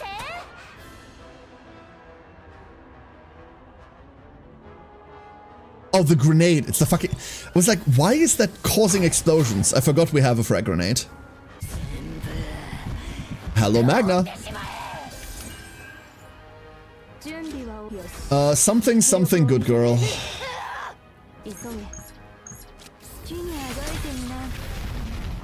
Ideally, we get her out of it before we enter the next stage. Ideally, we do. It's the pile. It is literally the pile. It is very literally the pile, yeah. I'm gonna hit this. So, these are arena cards. This is Pierce. 270% damage, vulnerable, weaken, agony. This is a really high value card. This thing is really good. Charge Strike, exhaust ephemeral, 195% defense based damage and 155% damage for each AP. Incinerate, activate this card. It's unplayable, so you'd have to exhaust it somehow. But this thing hits like a truck as well. There's a couple others in here. I really like this weapon pile. This would kill. Jitsu, how you doing? Is this like Slay the Spire with anime girls? Kind of, sort of. Yes and no. The structure is Slay the Spire. However, we're talking about semi-fixed decks. Characters have 8 cards of their own. There are some neutral cards you get to add. It's less of a deck builder. You do build a deck, but CZN is separated into 2 pieces. Into a Chaos Run, in which you go in with 4 basic cards per character, and unlock their cards and like find equipment, etc. over the course of the run. And then at the end of the run, you take a snapshot of everything you had, and you call that a save file. And then the other part is content in which you can take those save files to fight things. Honestly, I'm just gonna sit here. I want to get Magna out of being mad. Thank you. Very considerate. Naggles, please. There she is. Alright, she's back. Now we kill. Sup? 3,200. Cool. You think Slay the Spire meets Uma Musume? That's really, really accurate. That's really, really accurate. Alright, Counterblade. And we're going to hard play this Hue. I want this to Epiphany. I want to see what we get off of it. Extreme, generic, generic. So the exact same reason why we re-rolled way earlier, we have the same thing again. Fine, fuck you, I'm playing this. I'm not rolling again. -1. I hate generic Epiphanies so much. Let's go show you what Reflection 0 actually looks like. So this is her ego skill. We're going to be exhausting Hue and Glacial Iron Fist. I'm not too sad about exhausting Glacial Iron Fist. It doesn't do anything here. And Hue gets upgraded to the next level if we do this. And you haven't seen the animation yet. Here it is.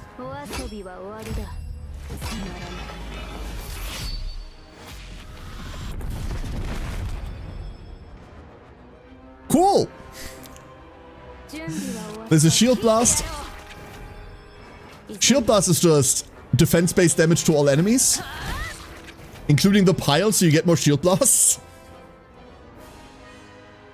Yeah, that's pretty normal effort. And we have Charger of Weathered Glory. If a turn is ended while one or more AP remains, at the start of the next turn, gain a charged strike. This isn't good, especially not on Magna, but it's a thing. Second part, we now get the big payoff. So this is the new season mechanic. You get to modify your equipment.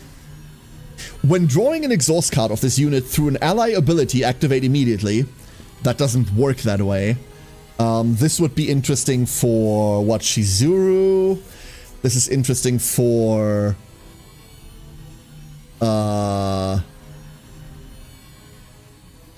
I don't know. After ending the turn, if in a state of owning shield, 100% fixed damage to all enemies. Funny. And increase shield gain amount by 15 and increase heal amount by a number. It's 10%, but so out of all of this, let's just go punch people. We don't have any gear that I really want to keep. We're gonna put this on Magna. So now our Charger of Weathered Glory has that bonus effect. That's just part of the equipment now. And then we leave. I really hate the sound this portal makes, especially if you're looking at things.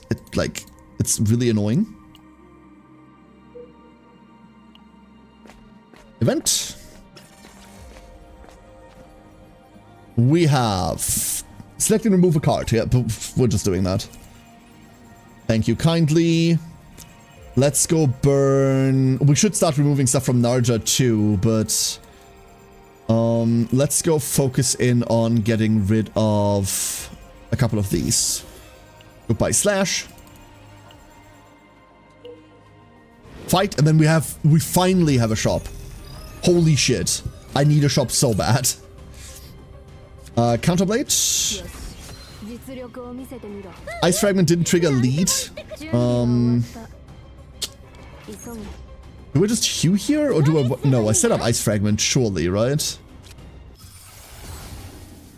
Ice Frag, we have Initiation. I really don't like Initiation. Oh wait, no, it's Initiation 0. This works really well, doesn't it? That way, it's no longer getting conflicted with a pyramid once we find a pyramid. Yeah, we're taking this. I want the punch, really. There's one that says at the end of turn, you punch a guy. A Divine Epiphany. So Experience Strike is a Divine Generic. And for one turn, when an exhaust card is activated, counterattack. Ooh. I don't think we can play around it, but that's our best option. You can remove the character-specific cards that start in the deck. So the way that characters in CZN work is that every character has 8 cards that belong to them. You have 3 basic cards. For Naruto, for example, that's an attack and 2 heals. And then you have like a defining card. These you always start with, these 4. And then you have additional 4 cards that are character specific that you gain as you travel. These are called epiphanies. You will just find them. It's always the same for cards. These are preset. But you need to unlock them as you are in a run. They happen in random orders. So for 9, for example, she starts with / back edge parry Hue. And then Experience Strike, Fatal Strike, Counterblade, and Fighting Spirit are the other additional 4 that you unlock.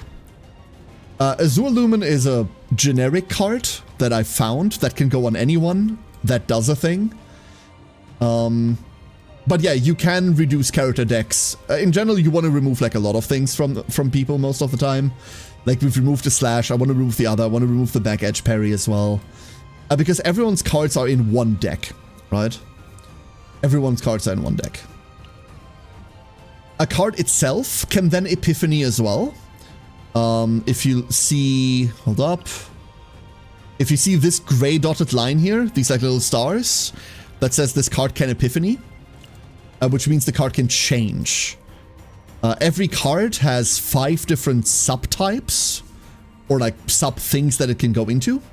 For example, Counterblade is a card that usually says, in Slay the Spire terms, this is a power, so it stays on you after you play it. Usually says when a card is, when you gain shield, gain a honed edge. But it then branches off into 5 different playstyles when you epiphany it. So you see the stars here are filled in. That means we found a counterattack version. When we gain counterattack, we gain the Hone Edge Plus, which also counts for allies. So, because we have a very heavy counterattacker in Magna over here, that's kind of what she does. I just passed on 2 AP, I feel so rough. Apoguredo? That just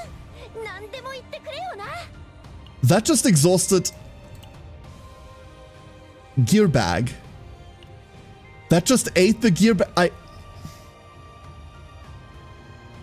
I have feelings about that. I have feelings about that. I have very strong feelings about that, actually. Fine. I really just want to go voluntary control, and honestly, we should have. Oh, we can't break on that, huh? No. I want to heal to full. Is the main thing. How does Gear Bag auto-activate? If you play the card of another combatant, Effort, it's in its tool trip. So, Narja has Gear Bag. If I play any other card that doesn't belong to Narja, Gear Bag auto-activates. It's a pretty rare keyword. It isn't on a lot of things. Like, Gear Bag is the predominant holder of it. So we found Frost Charge, and we found Domain of Voracity for Narja and Magna, respectively. And we make it to the shop before the first boss.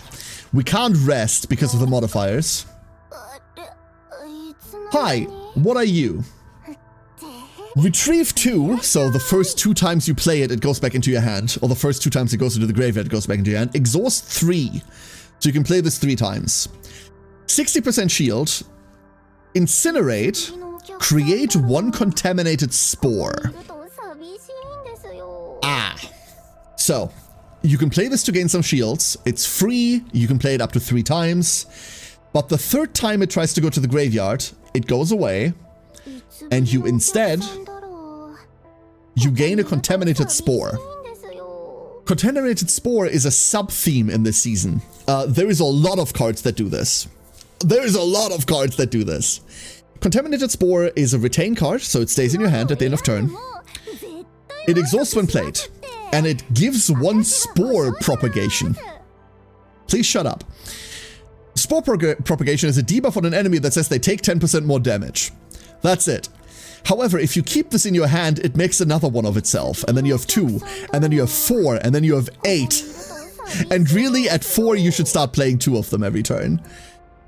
This is just a thing that lingers on enemies that makes them take more damage, and I'm fascinated by these. There are effects that say double the effect of spore propagation. So it's no longer 10% damage, it's more as the infestation grows harsher and harsher. Please shut up. I'm looking at things. Like, This was my favorite character in the game, and then they ruined her by giving her a million voice lines. It's not because her voice actress is doing a bad job, it's because she talks constantly now. Ugh. We remove a card. Jaja. And we have Veiled Thorn. Hey, Bryzek, how you doing? Fill them with spores. You're going to see a lot of Veiled Thorn. I'm going to prophesize you're going to see a shit ton of this item. If allies do not receive damage for one turn, then at the start of the next turn, increase damage amount by 50% for one turn. That's a 50% multiplier for everyone. Everyone can have this now. Do you know how scary Serenial is with 50% multiplier? This is so stupid. Anyway, this goes on Magna. I know we're broke. We have some free training. Precision Aim is a wonderful card. We can't have it because we don't have any Rangers or Strikers, I believe that is. Hunters? Something. First boss fight. Do you wanna punch an owlbear? That is a weird owlbear. What is the name of this thing anyway? Elemental Spirit. That's a... Very imaginative. Very imaginative. Alright, so what do we do? We're setting up for a longer fight, obviously, so Ice Fragment goes first. Gear Bag draws 2 cards. I'm hoping to find... Honestly, do we just play Hugh? I'm hoping to find fucking Voracity. We don't have Voracity yet. You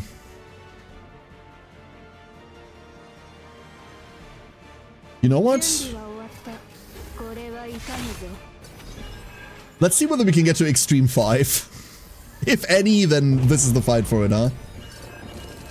Alright, so Fury of the Elemental Spirit when below 50, change action, recover, blah blah blah, increase damage taken before taking action by 30%. So while we punch it now, it takes more damage. Do we do this now then? Let's go Domain of Veracity. So Domain of Veracity is really interesting. Why? Because it makes enemies take 100% more damage to their tenacity. However, never mind, we didn't get it. It has an epiphany that says the enemy takes plus 100% damage from defense-based attacks. You might realize that everything we do is defense-based. Nice. Is the hot lady with the massive greatsword good? Asking for a friend. I think she's fine. Any character they print after Serenial is obviously going to be a bit lackluster. But I think she's fine. And hey, Kosti, how you doing? Mealtime!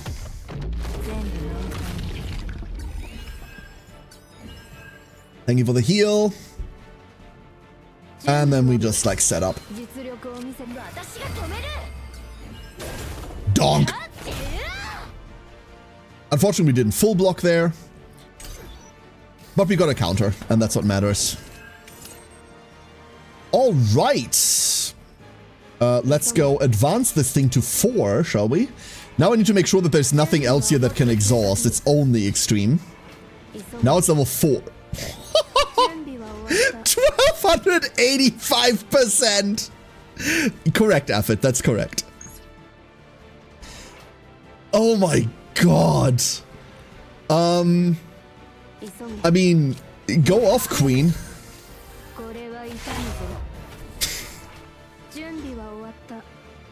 Here it is. Here it is. Hiya!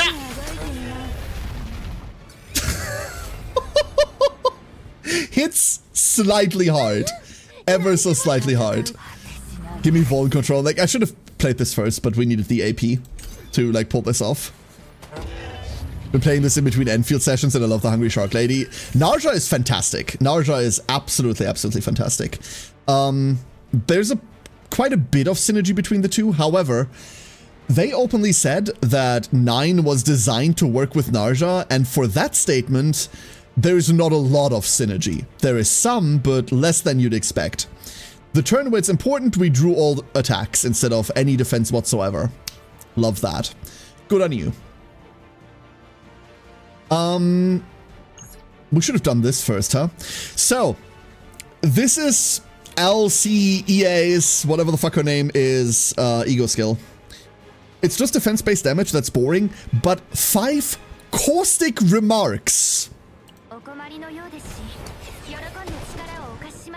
For those of you that have played D&D regularly, this is vicious mockery. Increased damage taken by 20%. Stupid. And if shield was owned, increased by an additional 10%. On effect activation, increase caustic remarks by 1. Your mother was a cow? Oh no. Oh no. Hit ya? Oh. Never mind. Cool! First boss done. We get an epiphany for Frost Charge. I really like the attack Frost Charge. However, it's probably right to take the shield vulnerable. That's probably correct. Although I don't necessarily like it being correct.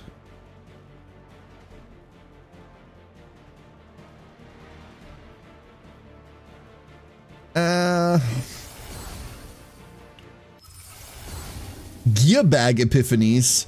Fucking funny. And then we get to copy a card. So, copying cards for 9. The answer is don't. I'm not gonna lie to you. I don't think we copy shit on her.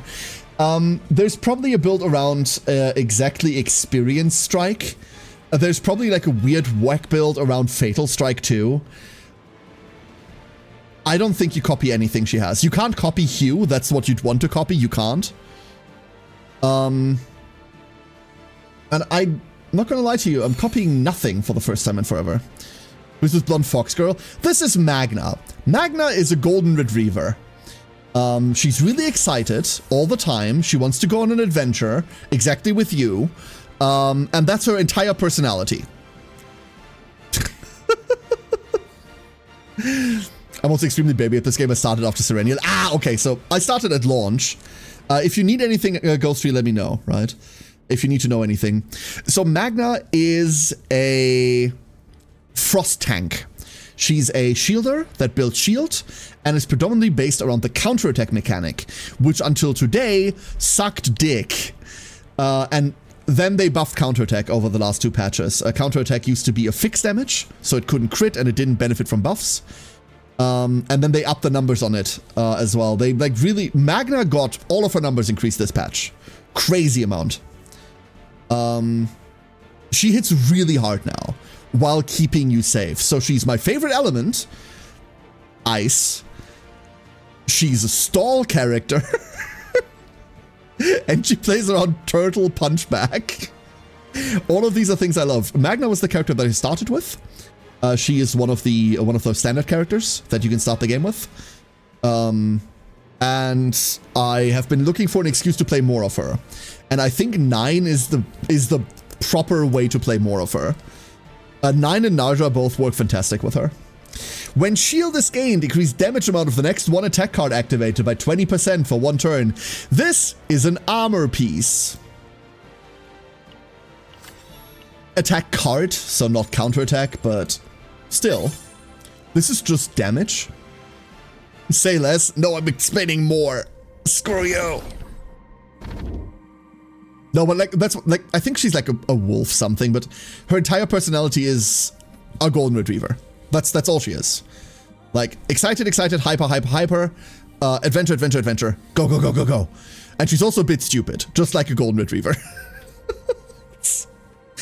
Plus 1 AP in boss fights and elites. Yes, please. We have hit the threshold.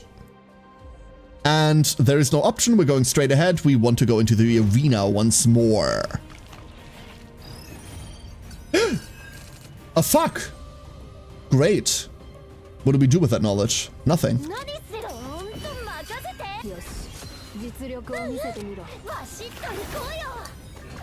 And Whoop. Time capsule. Hey, Loki, you're the best duckling. Well done, well done. We should really play voluntary control. But also... kill. Then we play voluntary control. Now we can heal. Hue upgrades. Najishizuru, yeah. You just go Oni hunt and just go off, right? It's so fucking fun. That is a very, very fun combination of characters. This kills people. That's the point. This kills more people. Fatal Strike! What do we do with Fatal Strike? I dislike this card so much. We're just going to take the basic upgrade. Nothing left. Very cool. Unfortunately, we don't have a good way of damaging this creature at all. So he's probably going to run away. That is a level 5 Hue. We have a level 5 in hand and there's nothing we can do with it. We can play it. We dealt 1 damage, that's cool. We can heal off of mealtime.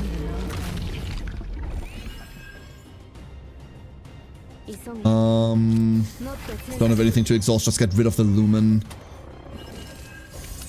Still not running. I thought once you do HP damage to it, it starts running. Never mind, now we have Shackles of Hunger. That's at least a multi-hit. There's Poison Bomb. Well, see, you had your chance, creature. Now you perish. Sad. Loot. I love loot. A Leaf of the World Tree. When 3 or cards of 2 cost or higher, use Stockpile. So for those of you that have never seen Stockpile, Stockpile allows you to retain your AP. Which is an effect that is really powerful if you've ever played any of these like mana-based deck builders. It's also very, very rare. Until this patch, we had 1 source of Stockpile, which was a really wonky trinket that gave it to you at the start of combat once. This feels counterintuitive, right? When 3 cards of 2 cost or higher are used. So when you use a lot of mana, you get to keep your mana. Like, question mark. For now, we're gonna put this on Narja just to have it, because this is a good effect if we get there. But we don't have a way to exploit that just yet. We also still don't have a Magna Pyramid, nor Magna Central card. Ice Fragment. Let's go Lumen, that upgrades Hue. And then hit that frog. Hit that funky frog.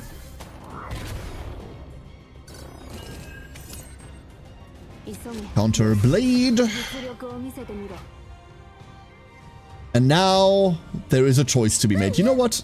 I'm making the choice to block this. I just want to block this.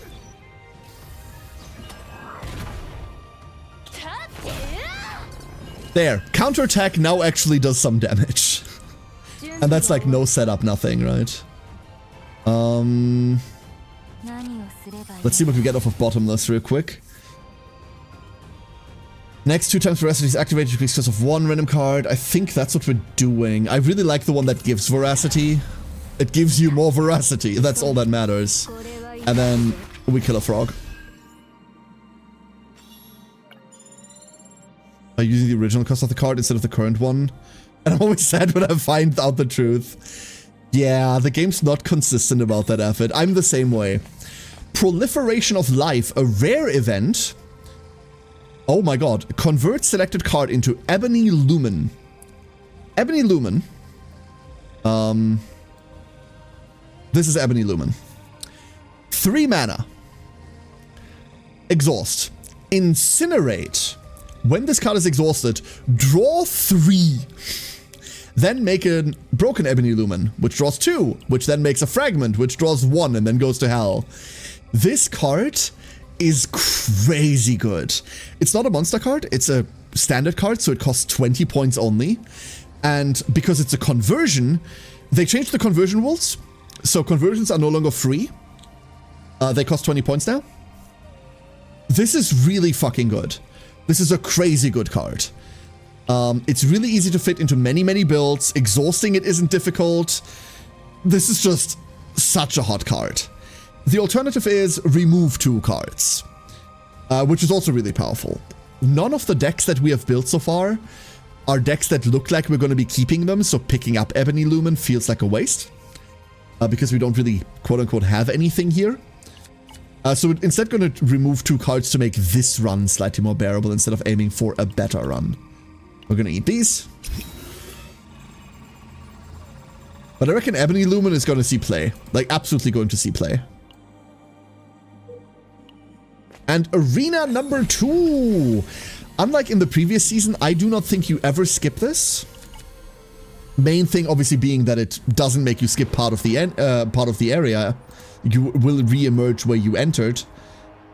But also because the benefit of the second one is the same as the first one.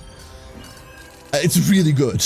I don't know whether there's a rare version where that's different. The only one that I've seen so far... Can we just kill a guy? We cannot just kill a guy. That's okay. We can make shields so that we don't have to kill a guy.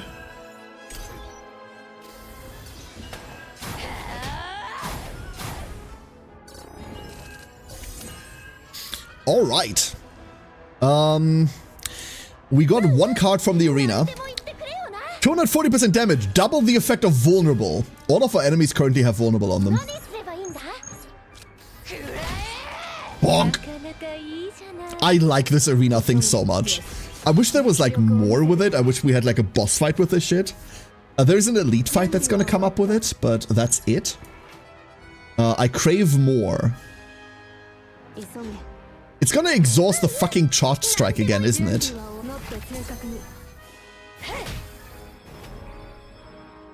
Well, we got a charge strike and a rocket punch out of it. I guess. Cool. Delete. Partial. Why did you just triple crit? Miss Strange! Hello everyone! Welcome and thank you for the raid. How was your stream? What were you up to? What were you doing? The elf squad enters. The elves! Wait. Elf or what kind of elf? Like the Fae kind? Welcome in. I hope you had a wonderful stream. Thank you so much. We're currently playing the new CZN season? No,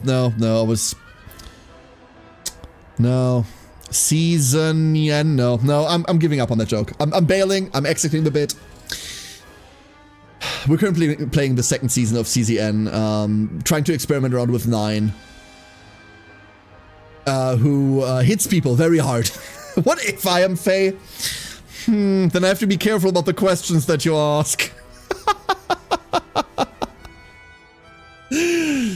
I've seen this game, played a lot of it. Oh, okay, wonderful. I've been playing since launch. I've been waiting for an excuse to play again. I'm not gonna lie. The last 2 weeks, I almost didn't play at all.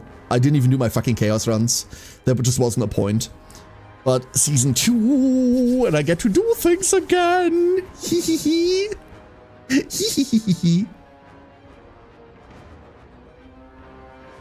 So, for now, we counterblade, we ice frag, and then we just hit a guy really hard, huh? New enemy, by the way. New really cool enemy. Origin, thank you for the hydrate. Hold up. Appreciate it. So this guy's entire shtick is that if you hit him, he gets stronger. Cool. Also, he takes 200% more damage from arena cards. We could hit this pile.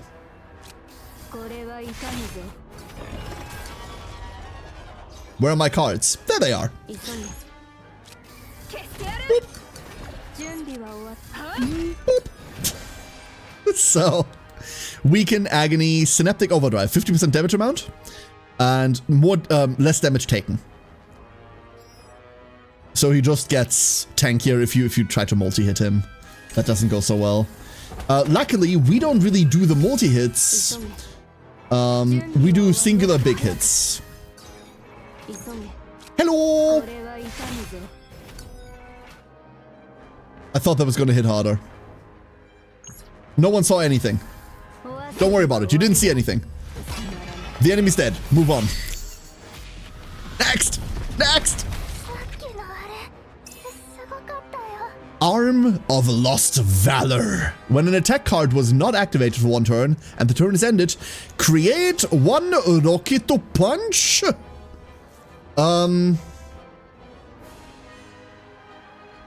I guess. I'm not like super interested in this.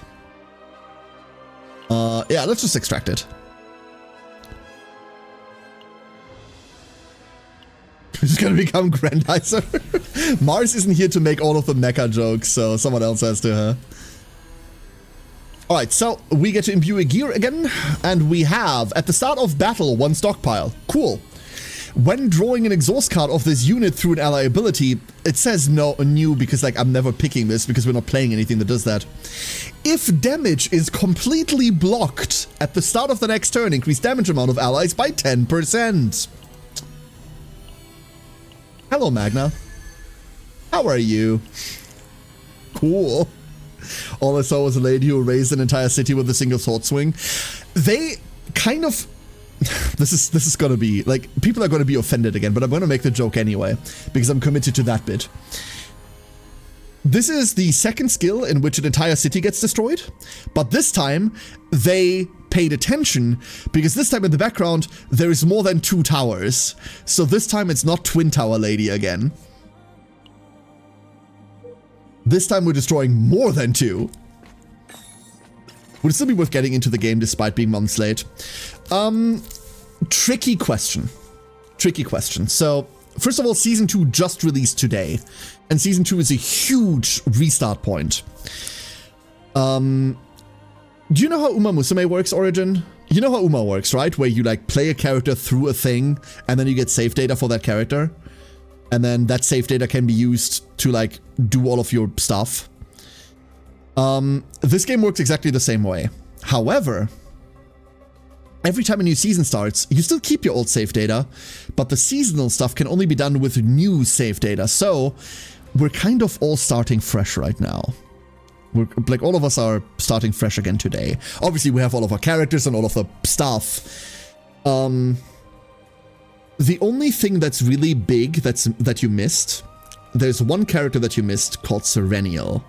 Serenial is the one limited character in this game. Everyone else so far has gone into the standard pool, so everyone else can be pulled normally. Serenial, however, was the Christmas character. She's broken to death. That entire character is fucking busted. And she can't be pulled. However, the game is 1,000,000% playable without her. It's just that that's the one thing you can't get. So, if the question is, like, is this still worth getting into? 100%. Absolutely worth getting into. CZN is one of those games that benefits the most from you not comparing yourself to other players. We don't have PvP. There is a leaderboard in Season. Don't worry, none of us are ever gonna get on it because it's whale dominated anyway, so the leaderboard doesn't matter.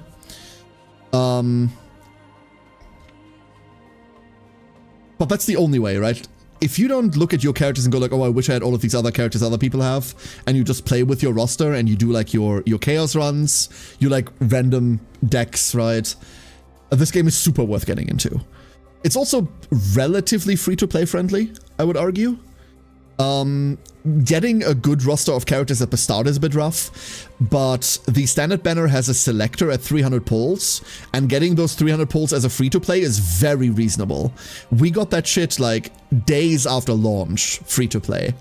So you'll get stuff, absolutely. And once again, the fact that there's only one limited character that you can't get adds a lot to it still being worthwhile to get into, absolutely.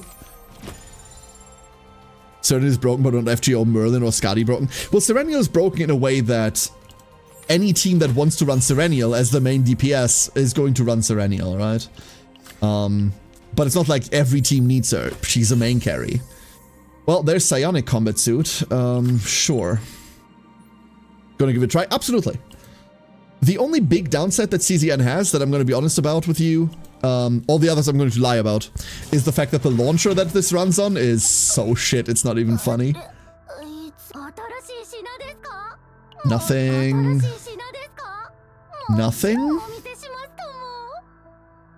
Let's go burn... We don't have anything worthwhile yet, huh? I'm gonna burn the last basic card on Narja. Because out of all of the things, I just need a Narja deck that does anything. Instinct Ignition. Upon card creation... That doesn't work, right? Science, baby! Do you think Instinct Ignition works on Hugh? That's gonna be fun to figure the fuck out. We should really take this. Stove thing is fucking stupid. Yeah, it's really bad. Consumed quick. Okay, everyone is everything. We are going to be taking a lot of damage, huh? Let's draw, see what happens. The quick guy is gonna go off, obviously, but we're gonna live with that. Domain of Veracity.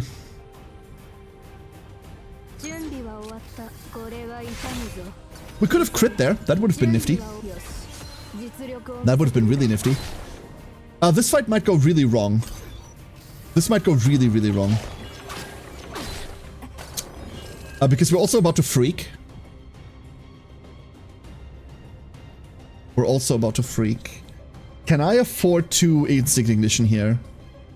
I don't know. Well, only one of them is attacking, so probably.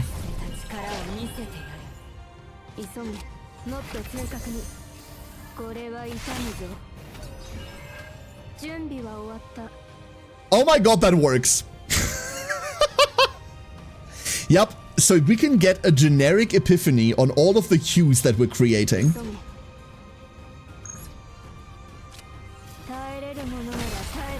Very fun. Voluntary control would have been correct there, I think. We need to heal. What does Ignition do? It says it gives epiphany, but it never seems to work when I tried it. That's because it only works once per turn. When you create a card, like a Shadow Dagger or something, it gives it an epiphany. So, this one was the second one that turn, so it didn't work.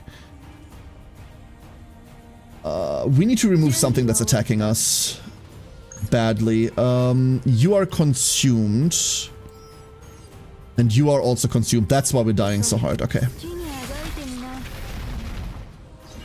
That's gone now. And all of a sudden, we're so much better. Let's go start healing. Should have bottomless hunger before. Fuck. Never mind, we're doing it now. Blah. Misplayed that turn badly, really badly, and now we're getting really punished for it. There goes... There was a world where we also lose Magna. Luckily we didn't. Let's go... Oh, thank God! Hell yes! Oh, RNGesus loves me, that I know, for my die rolls tell me so. Go eat. Woo! Okay. Whew. News from the deep dungeon, Shihungi. Oh yeah, Finn, oh yeah. That was spooky. I don't like rest being unusable. I really don't like it. One with all is back.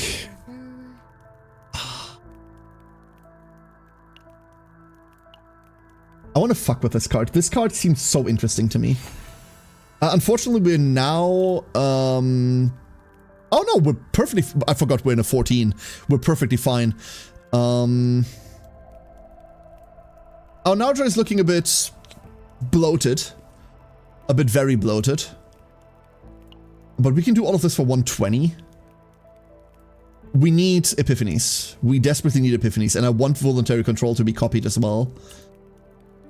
But it's just not epiphany. And that's a problem.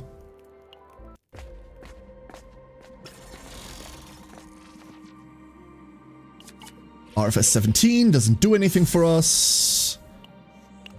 We play exactly the opposite kind of cards.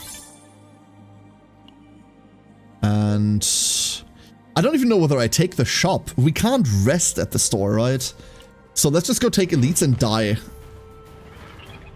Ah, the plague beast thing. Evil spirit salamander. Let's go bottomless hunger. We didn't need to go bottomless hunger there. I'm gonna indulge in that for a second. Never mind. That was pretty sick. Next turn's gonna go hard. The Bane of any hit spam deck? Yeah. So this thing gives you a contagion card whenever you hit it, which means you want to hit it exactly not that often. So this needs... When each of damage, shield, and heal has been activated through cards. I don't know whether Narja fulfills that requirement ever. That's my big problem. Because technically that's everything. Do we get like a track for that somewhere? No. We've definitely gotten... Well, we've gotten shield through an ability, so that doesn't count. This is 700 fucking 18%. That's crazy. But I really want to do this instead. And now we can go. So veracity healing doesn't count. Meaning one with all is a bit hard to trigger. It's not impossible, it's just a bit difficult. I would like to point out that we still don't have Narja Pyramid, that we still don't have Magna Pyramid. Generic is ass. For 2 turns, each time action count of the target is decreased 1 veracity. That's not bad, right? Right? That's not bad? Every time you play anything, gain 1 veracity. We don't multi-hit. I think we can play that one. He wants his constellations? Probably, yeah.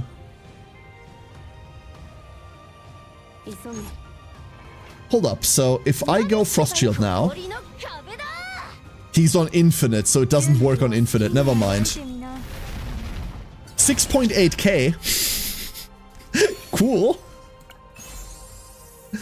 And then a dagger that I don't care for, but it's new, therefore we take it for the exploration level. North. Haven't chosen my 300 summons character yet. I think I'll be Rin most likely, but I'm missing Luke, Chiron, and Khalib. Like, Rin was the last character I was missing. I have the entire roster now. And then I pulled one, which was cool. And then, while trying to go for 9, I pulled another one, which is less cool. Do we just roll for a 10? We just roll for it, right? Let's go get that epiphany. Never didn't have it. Never didn't have it. Ice Wall. Gain 1 AP. Nice. Alternatively, we have a 392, 3 counterattack for 1 turn counterattack targets all enemies. I really like this one though. But 1 AP, no, we're taking this one. We're taking it. We're taking it. We're taking it. It's fine. It's all gonna be okay. We still don't have a way to counterattack because we still have not found her standard fucking card. A phoenix, you say? An elemental phoenix. How peculiar.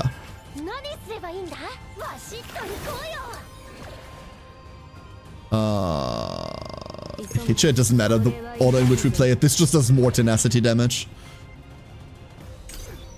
I just realized I played more than I thought I did. I have a Serenial level 1. Okay. Congratulations. Random Serenial. Do you want to do this now? We can't really kill the egg, huh? We can hurt the egg. We could crit. We don't, obviously, but we could have. Nah, I'm okay with this hatching. I'm okay with it hatching. Fuck it. Fuck! Sup, Naggles? How you doing? One time for the one time? Could have worked. The wonky launcher. Yeah, Stove is a dogshit platform. It's bad. It feels like you're installing malware. You're not, but it does feel like it.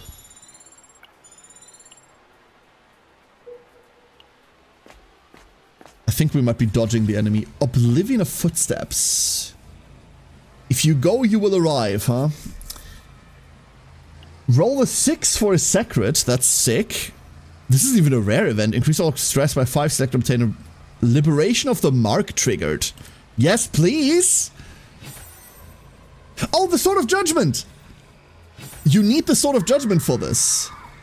Remove Sword of Judgment. Remove equipment Sword of Judgment by, okay. Liberated Essence. At the start of the turn, decrease cost of 1 random exhaust card in hand by 1 for...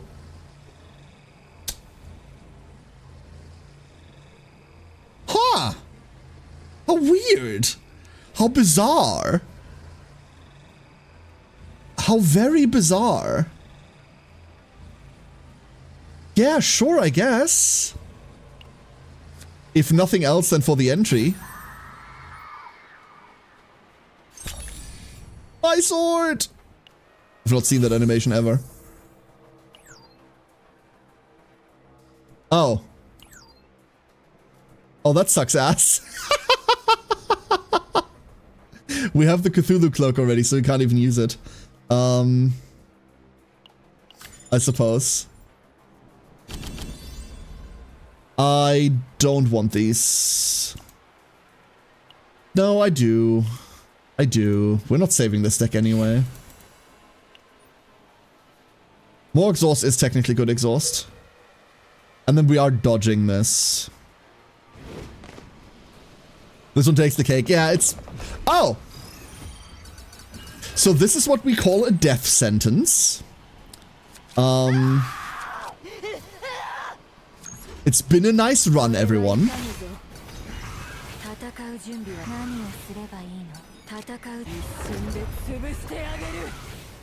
It's been a very nice run. Do we just do this? Yes.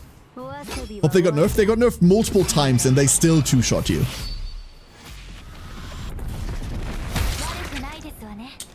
Okay. That went well.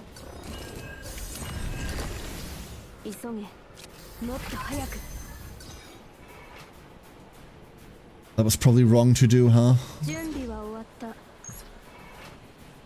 This is one scenario where being able to target Hugh is pretty nice. Let's go get Counterblade up. But we obviously don't have access to Magna, like, at all, right?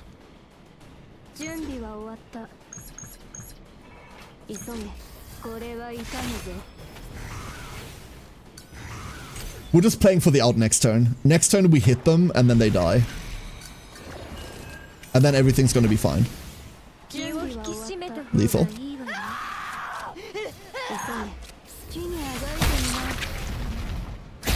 Okay.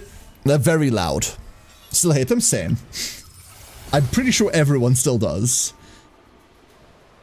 Generic, I wish I could turn off generic fucking epiphanies. These are so bad. We're gonna take one of them because this one it deletes attunement.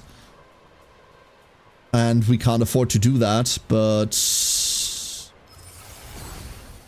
Blah. I'm not gonna be happy about it. So this Nardra save file also isn't staying. We experimented a lot. We found something interesting. And self-replicating parade. This is a copy event. Let's go copy 1 out of 3 cards. And we get cards that I don't care about copying. Bottomless Hunger is perfectly fine to copy. This is fine. One final thingy, and then boss fight time. Magna still freaky. There is our pyramid for her. But we never found her actual fucking signature. We have not seen her signature yet. Clock there would have been a way to get it. But we need to get rid of pyramid for it, and that's never worth it. Yeah, this one was a bit everywhere. But we got a lot of new discoveries, that's the important part. And hey, maybe she'll snap out of it and then we can actually play. Thank you, Magna. Is there a Magna Epiphany in here somewhere? There is. We might get her skill. We might actually get her skill. Behold. Hit you. And we have damage reduction. I think we're going to get a 6-star character tonight, along with some adjustments to make early game easier to bear. Tomorrow, if you finish the story for Enfield, everyone if you finish the story for Enfield, you get a 6-star character selector. Yes. Which is really nifty. If you haven't seen the Enfield news yet, everyone gets to pick, gets a 6-star character selector. No, you don't need to have finished the story by tomorrow, but with tomorrow's patch, once you finish the story, you get a selector. I'm really torn between picking a Li Feng, because I don't have one. Or flat out just picking a Last Ride, because Last Ride. I'm probably going to go for the collection. I'm probably going to get that twink I hate. Instead of going for the power pick. But behold, there's the card we've been missing the entire time, Storm of Bitter Cold. When shield is gained, gain a counterattack. Cool. Fun fact, Storm of Bitter Cold used to cost 2 mana. I don't know when they changed it. Lead only reduces it by 1, 50% of the time. This is now 1 mana baseline. It's kind of crazy. Sword Fiend in favor of that twink he hates. No, the thing is I have 2 Last Rites already, Ringsong. I think I want more characters and have all of the characters available. Oh, that's a targeted thing, huh? I see.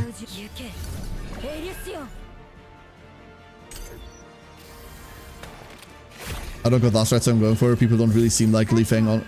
Li Feng's fine, it's just that physical is in a really good space. Physical teams are in a really, really good place because there are really good options for physical. Dapan is a character that almost everyone has.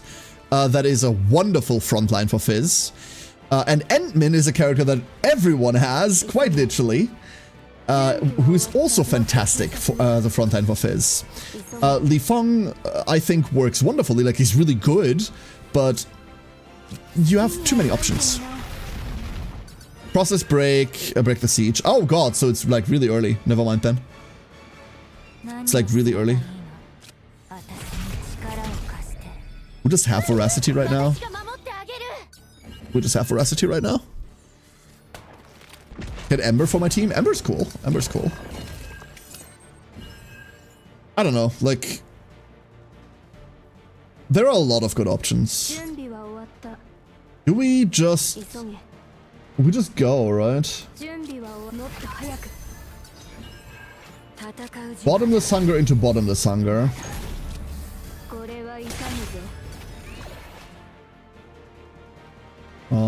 Fatal Strike. Into Ice Wall. Very nice wall. I said that without thinking. You deserve better jokes than that. Here we go. I've no one except Uma Boy and Volcano Heal Girl. In that case, you're playing physical, right? Probably Li Feng then. Because you take Li Feng, Uma Boy, Volcano Heal. Oh no, Volcano Heal Girl, you mean Age of Yala. I thought you meant Ember. Ardelia. Ardelia's her name.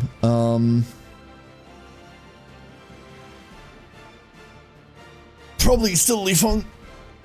Like, if you have Pog, playing physical is really appealing. Really, really appealing. Don't feel like you have to. Like, you're not really locked into that category, but it's very simple. It's the main website. They're insane. I don't much care, Chrono. Enfield is a game that is, like, completely devoid of multiplayer anyway. And I've said from the start I don't really want to engage with its community. C3 Pog. Listen, I'm not gonna tell you you're wrong, but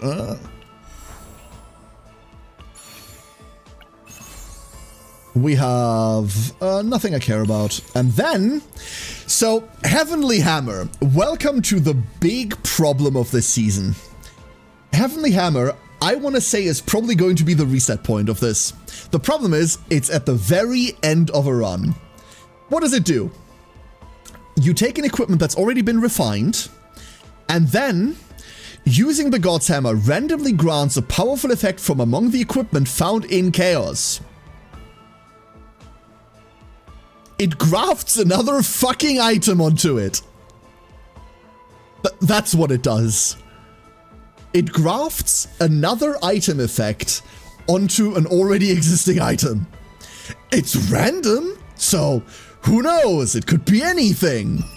It could even be when using an attack card with cost 2 or more, 3 agony. That's not Necronomicon. What is it called? Gastronomicon. So our Veiled Thorn is now a Veiled Thorn that also does 10% more damage for everyone if we block fully, and then has Gastronomicon attached to it. Imagine the bullshit you can get with that. That hammer is seriously scary. Seriously scary.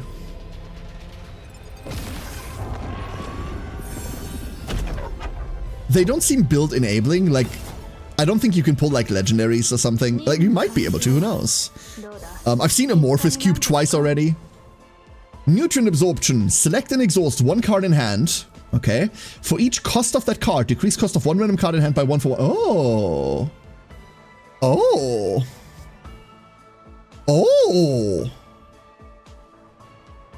Hold up. Oh. This I like a lot. This just goes on 9, right? Like, I'd happily play that on 9. Hey, Freb, how you going? How are you doing? Things are going well. 9 is performing. We're getting our currencies. We're getting hyper corrupted. We're in search of a new Narja deck. That's really the big thing. We're in search of a new Narja deck. This we'll deal with later.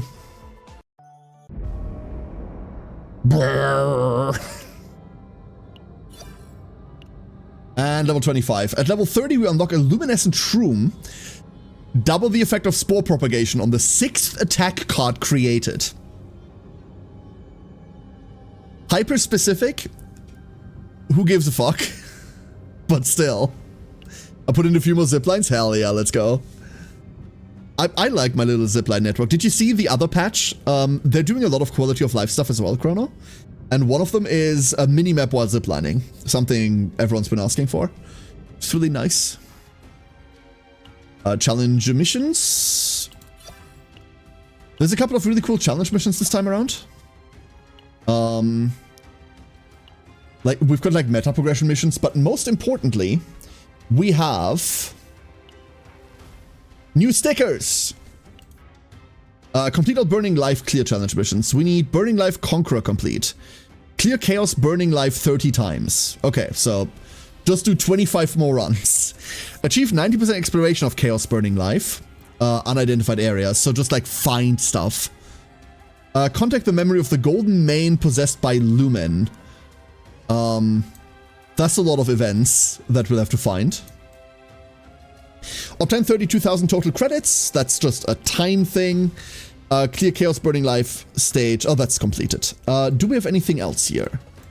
We have complete all Seed of Karmic Fire Season Collector Challenge missions. Which is finding all of the different things. Obtain all cards, obtain all equipment, obtain all arena equipment. Launcher of Collapsed Honor. Can you read them from here? No. War Drum, Harp of Struggle, Gladiator's Insignia, Rage Potion. I think these are going to be a big reset point as well. Luckily, we got 2 tries at them. Some of these have been really fun. Can't wait to see more. And obtain all equipment modification options. Oh. Let's go read those, shall we? Obtain, when a card is retained or exhausted, 100% fixed damage to a random enemy. Cool. When the turn is ended while owning shield, 100% fixed damage to all enemies. Start of turn, 30% chance to draw 1 exhaust card. Fancy. Start of battle, draw 1 card from your exhaust pile. Huh? Start of battle, draw 1 card from your exhaust pile. Start of battle. What effect gets a card into exhaust pile before the combat starts? Anything that like creates something in your exhaust pile? I don't think I've seen something like that. An easy stash has received 4 million repairs in the hub. Everyone liked that one. Nice. At the start of battle, draw 1 card. Yeah. When drawn from exhaust pile through an ability, activate immediately. Oh shit, Serenial, huh? Wait, oh shit, Serenial. Increase damage amount of attack cards by 20. What?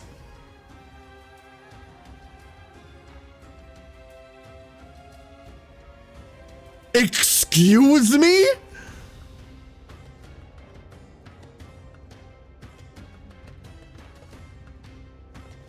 Huh? Just flat out 20% more damage for every attack card? What the fuck? Increase shield gain amount by 15%, increase heal amount by 15. That's nice for sustain.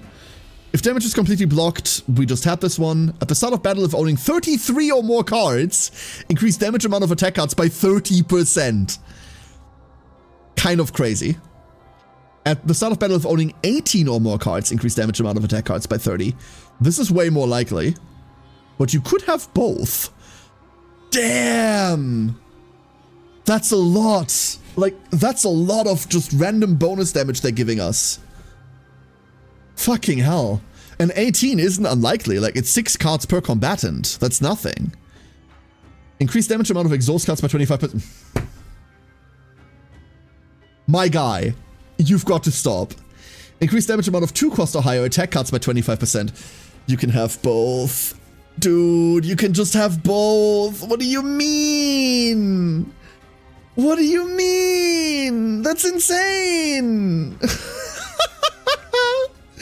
At the start of battle, save 1. Cool. When attack cards are activated on enemies in a vulnerable state, 50% crit chance. If damage was not received for 1 turn, at the start of the next turn, increase damage amount by 50% for 1 turn. That's the fucking sword. You could just have this. At the start of the turn, 60% fixed damage for each exhaust card of allies in hand to random enemies, whatever. On counterattack, 100% fixed damage to all enemies. Only once per turn, unfortunately. When shield is gained, 100% fixed shield. When activating a card with cost of 3 or higher, gain 1 action point. What? When activating a card with a cost of 3 or higher, gain 1 action point.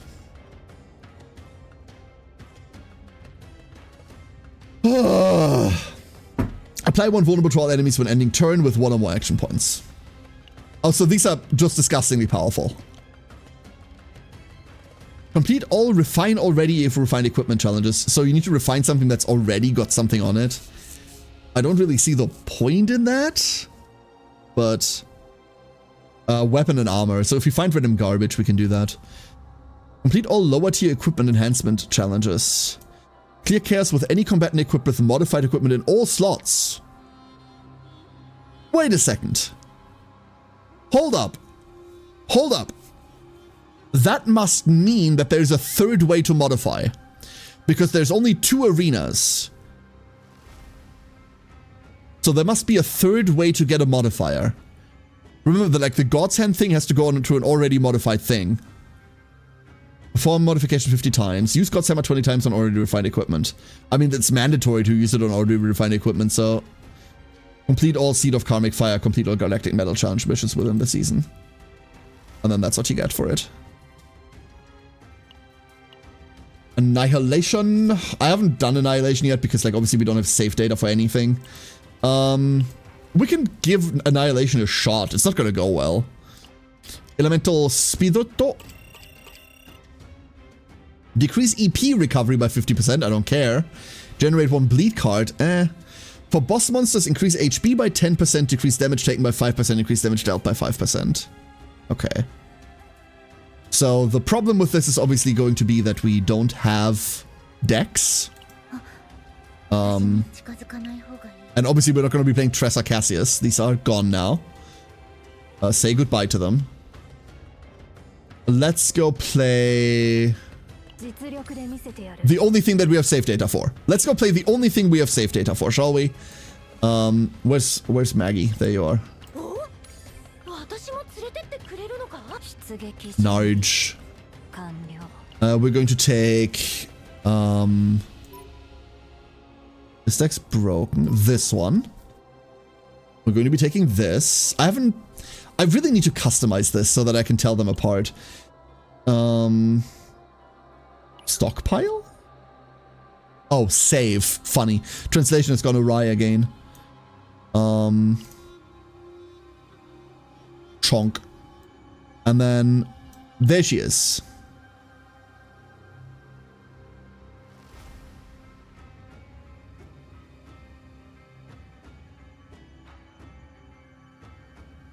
We're going to be angrily staring at this thing.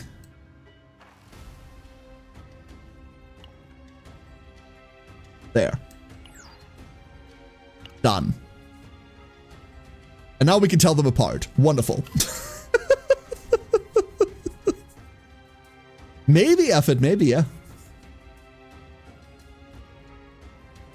So this is the deck that we're playing. We're on Ambush.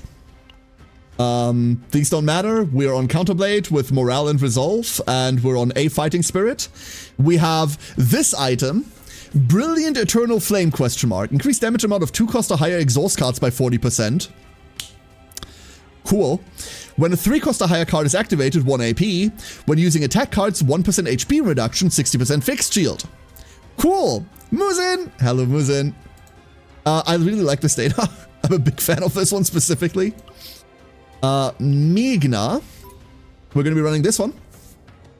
Ice Frag. These are not good Ice Frags, but they're Ice Frags. AoE Glacial Iron Fist. Ice Wall with 2-turn counter. Frost Charge with Massive Shield. And then Storm of Bitter Cold. We have our Magna Pyramid with if damage is completely blocked at the start of the next turn, 10%. And we have a Sword with increased damage amount of 2 cost or higher attack cards. This doesn't matter. And then we just have a cube attached to it. 25 damage amount. This isn't great, but this item is ridiculous. Victor's Laurels. Increased damage amount of counterattack by 40%. Ha! Cool. Quick customization. I don't have a good background for it yet. I usually like to have for my season decks to have like a theme. I don't know what the theme for this season is going to be yet. Hold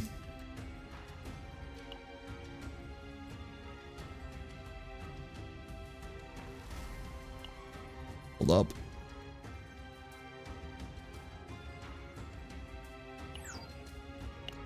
There.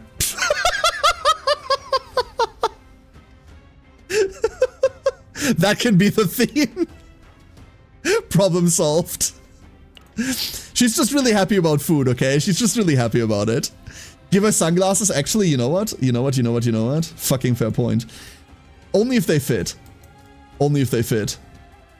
Oh, they fit. Oh, they're fitting. Oh, they're so fitting.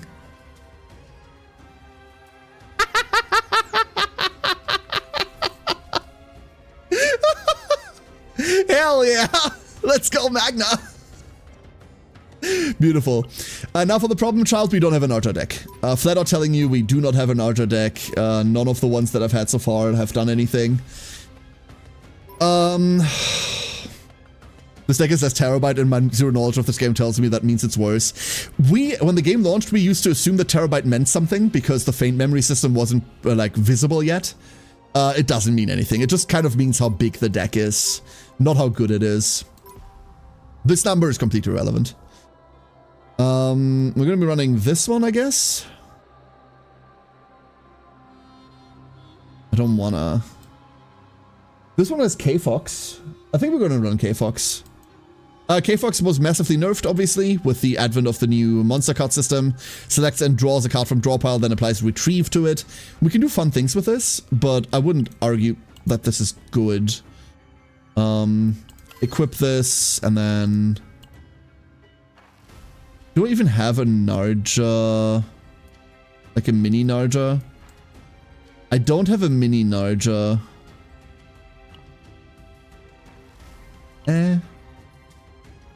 No, go away.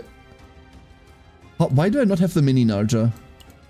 Because the mini Narja make me sad, that's why. Now I remember.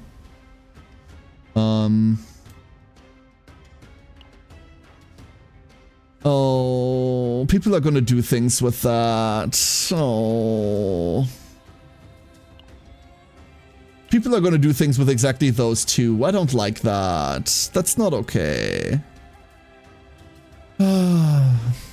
That you don't exist knowledge was wrong. How dare you? Exactly. Like, how dare? We'll come up with something eventually. Let's go fucking die, shall we? Does Renault pair well with Narja, or should I be trying to utilize Narja as my main DPS, since my roster is fairly small right now? Renault and Narja don't really work together. Renault's bullets aren't counted as basic attacks, right? Pace engine. Amazing. Like, I don't think they really do anything together. Narja also isn't a DPS. She can be a sub DPS. She does a little bit of damage. But she's a healer and damage buffer. She really wants to go with, like, people that do damage. Alright. What are we doing? What are we doing? What are we doing? And how are we doing it? Pierce. Fighto? Ice Wall? And now we have counterattack. Yay! And then we can play this bleed.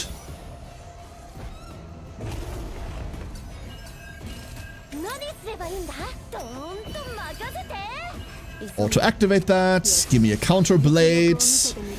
We need shield. We don't have shield. Let's go fix that. Fox for Frost Charge? We can Fox for Frost Charge. Double Frost Charge. That would go really hard. This doesn't have an epiphany. God. Narja is so good, and I hate her so much. Punch her. There goes ambush. And then we voluntary control twice. We could also just ambush. Fuck it, just hit him.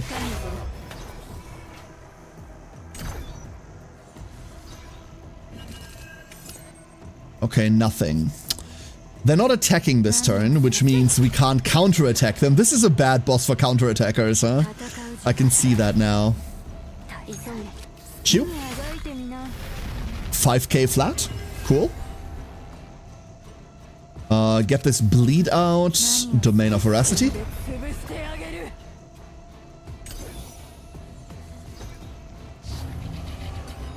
Yeah, you get really angry. And now you're going to try and hit me really hard.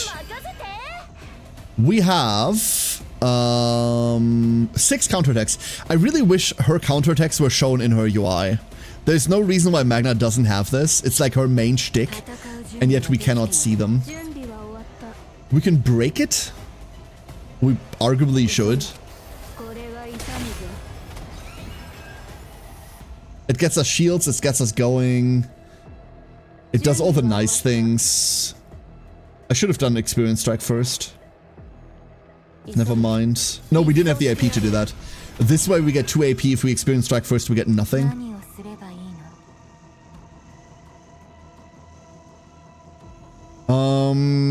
We're about to run out of Voracity. So meal timing giving me 4 predation does nothing. And the heal's wasted. I'd much rather just retain this.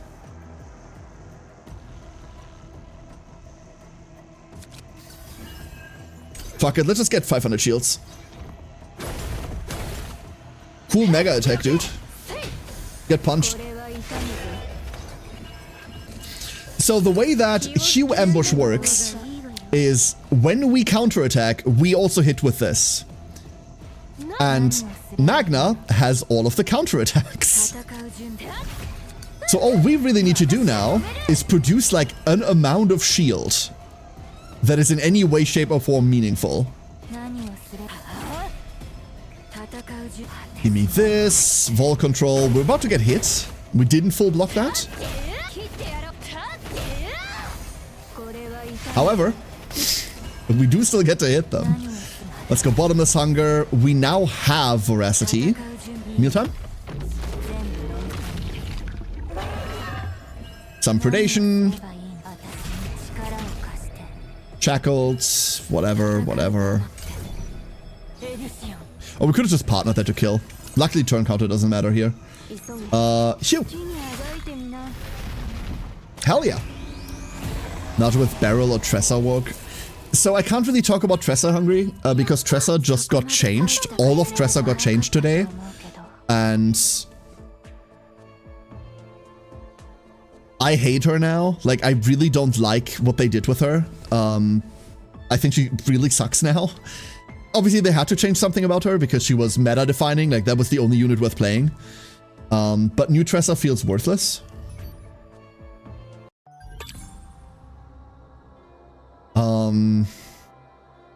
For those of you who don't know, hold on, let me elaborate what the fuck happened with Tressa after we grab all of this real quick. So Tress is a character that everyone gets for free at the start of the game. There she is. This is Tressa. Tressa is a character that's built around creating shadow daggers and throwing them at opponents. These are 0 cost, they exhaust, so there is some synergy with 9 there. There's like a lot of exhaust synergy there. And they also apply Agony, which is a dot. Think of Agony as poison. However, Tressa has this card, Shadow Reload. On the surface, this card used to be really innocuous. Heal for a bit and make an advanced Shadow Dagger. The advanced Shadow Daggers also used to cost a mana, so they were a bit blah. They do 2 Agony. The normal Shadow Daggers used to do 2 Agony. They turned that down to 1. They turned these up to 2. More damage, and then they do more damage for each Agony on the target. So these can hit quite hard. However, Shadow Reload used to have an upgrade card sitting here. It's not this one. It's this one, right? This used to be an upgrade card that read, when you get healed by a card, make a Shadow Dagger. That card meant it wasn't unique, so you could have multiple of this. So people made decks that had 3 or 4 of them. So whenever you got healed by like anything, you made 4 free Shadow Daggers. And then those free Shadow Daggers went into enemies, triggered Agony, they were just hits, and they were used to trigger Cassius's quest passive. Cassius has a thing, he also got changed today. This thing. This quest here, when 3 0-cost cards are used, create 000. 000 says do damage, and for every attack card played this turn, do more damage. They put a max on this. There didn't used to be a max on it. So what you used to do was you would semi-go infinite. Tressa gets healed, makes daggers, 3 daggers at the time. 3 daggers finishes the quest. This gets you 000. All 3 daggers count for 000. Therefore 000 now hits for a ton. Then you'd play the next heal card, make 3 more daggers, throw the daggers. 000 now hits for more. Cassius also has a card, or used to have a card, a dice trick, that had an epiphany that said, when you complete a quest, make another random quest reward. So you used to get more quest rewards. This is now different, and also this is worthless now. Also, Cassius's quests have been changed. You can only complete 3 quests per turn instead of infinite amounts.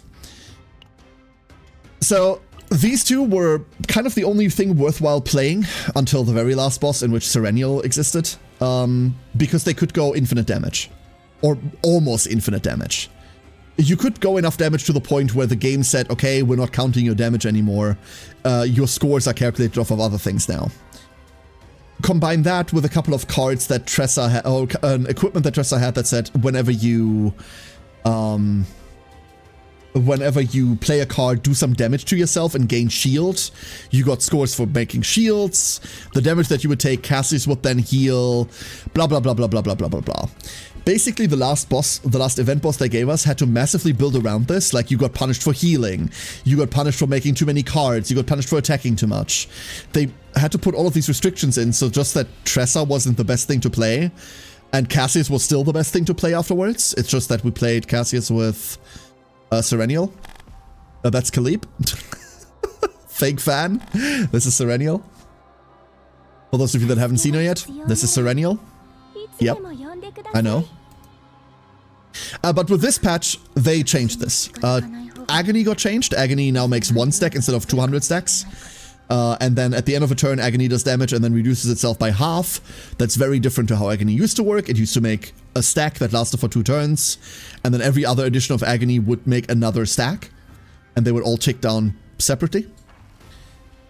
That's one nerf. Well, it might be a nerf. I don't know. I haven't looked at the numbers. But the fact that Shadow Reload doesn't have its thingy anymore means that Tressa now wants a different role.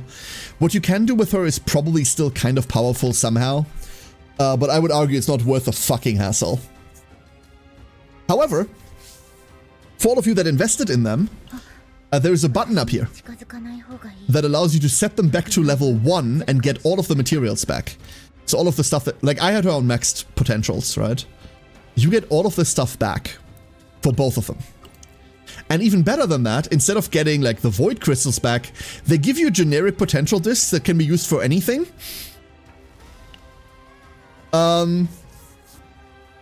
So enjoy that. I've reset both of mine. I don't plan on ever looking at them again. I don't, like, Cassius is a cool character. If you've never seen what Cassius looks like. He's a cool character, but I don't like his voice lines. And I've seen enough and heard enough Cassius now to never want to again, ever. Oh, sneeze, hold up.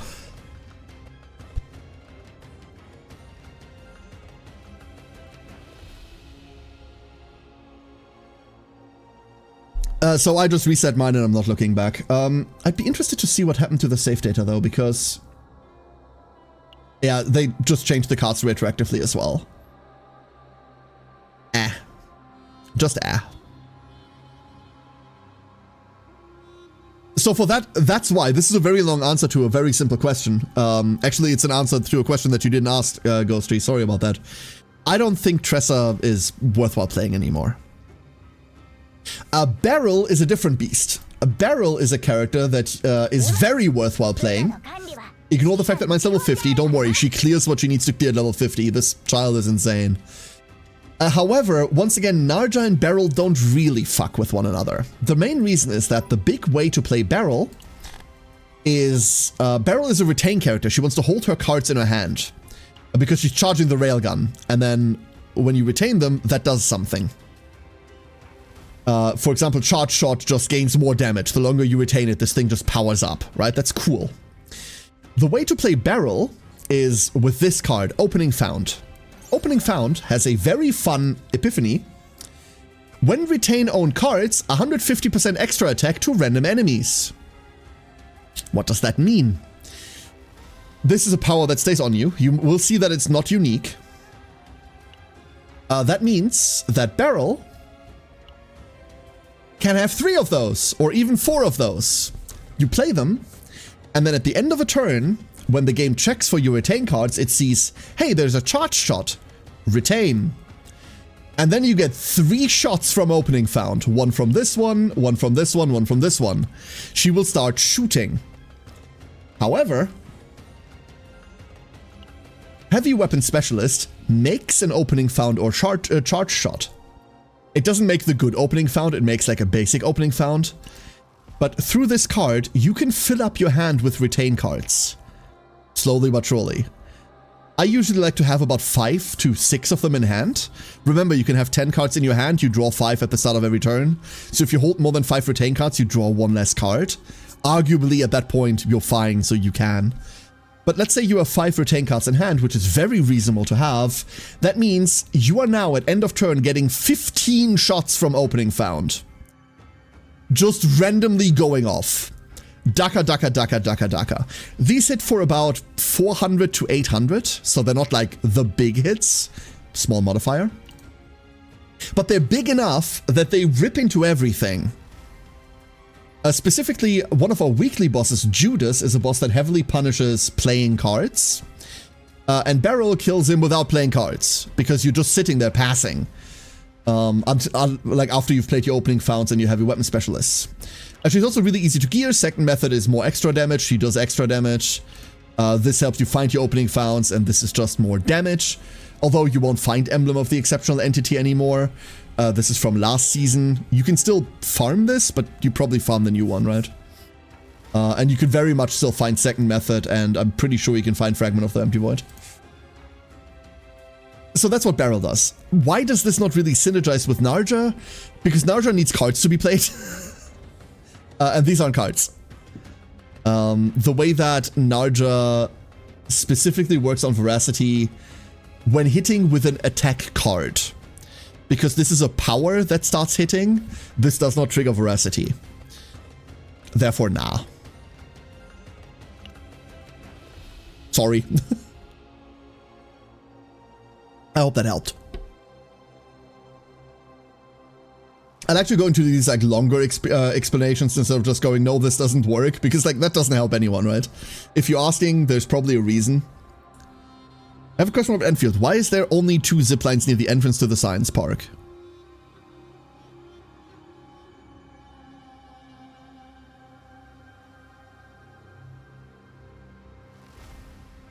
What? Okay, Chrono, ask that question again. Hold up. I don't understand. Any ziplines that are pre-placed are from players, like random players that are placing them. The game itself does not place any ziplines whatsoever. So the answer to the question would be because someone thought there should be 2 ziplines there. And you randomly got, like, chosen to see them. But that is a really weird answer, so I think I misunderstand your question. Sorry about that. Feel free to ask it again differently. Oh, daily reset, I forgot. Daily reset happened 2 hours ago, huh? Now for the big thing. I can finally unlock this. I didn't have this at first, but I can finally unlock it now. This season, we're getting this. Cognitive Reconstruction. Unlock meditation function at safe zones. An opportunity to rediscover an epiphany card for a card that has already received an epiphany. We can reroll epiphanies in mission. Whee! Done. All you need to do is work your way through this and unlock this thing. Ah, fucking finally. Read signal detection, I don't care. Hostile signal detection, I kind of care, but whatever. And then over here, we just have stats. Stats. Hot stats in your area. Looking to stat you, I don't know. What else do we have? I accidentally placed a zipline in a stupid place where I couldn't connect to people and only realized 10 minutes later it had 19 repairs, and it means either people just repair anything they see or the repairs don't actually matter. It might be that someone else connected their zipline to it. Somehow.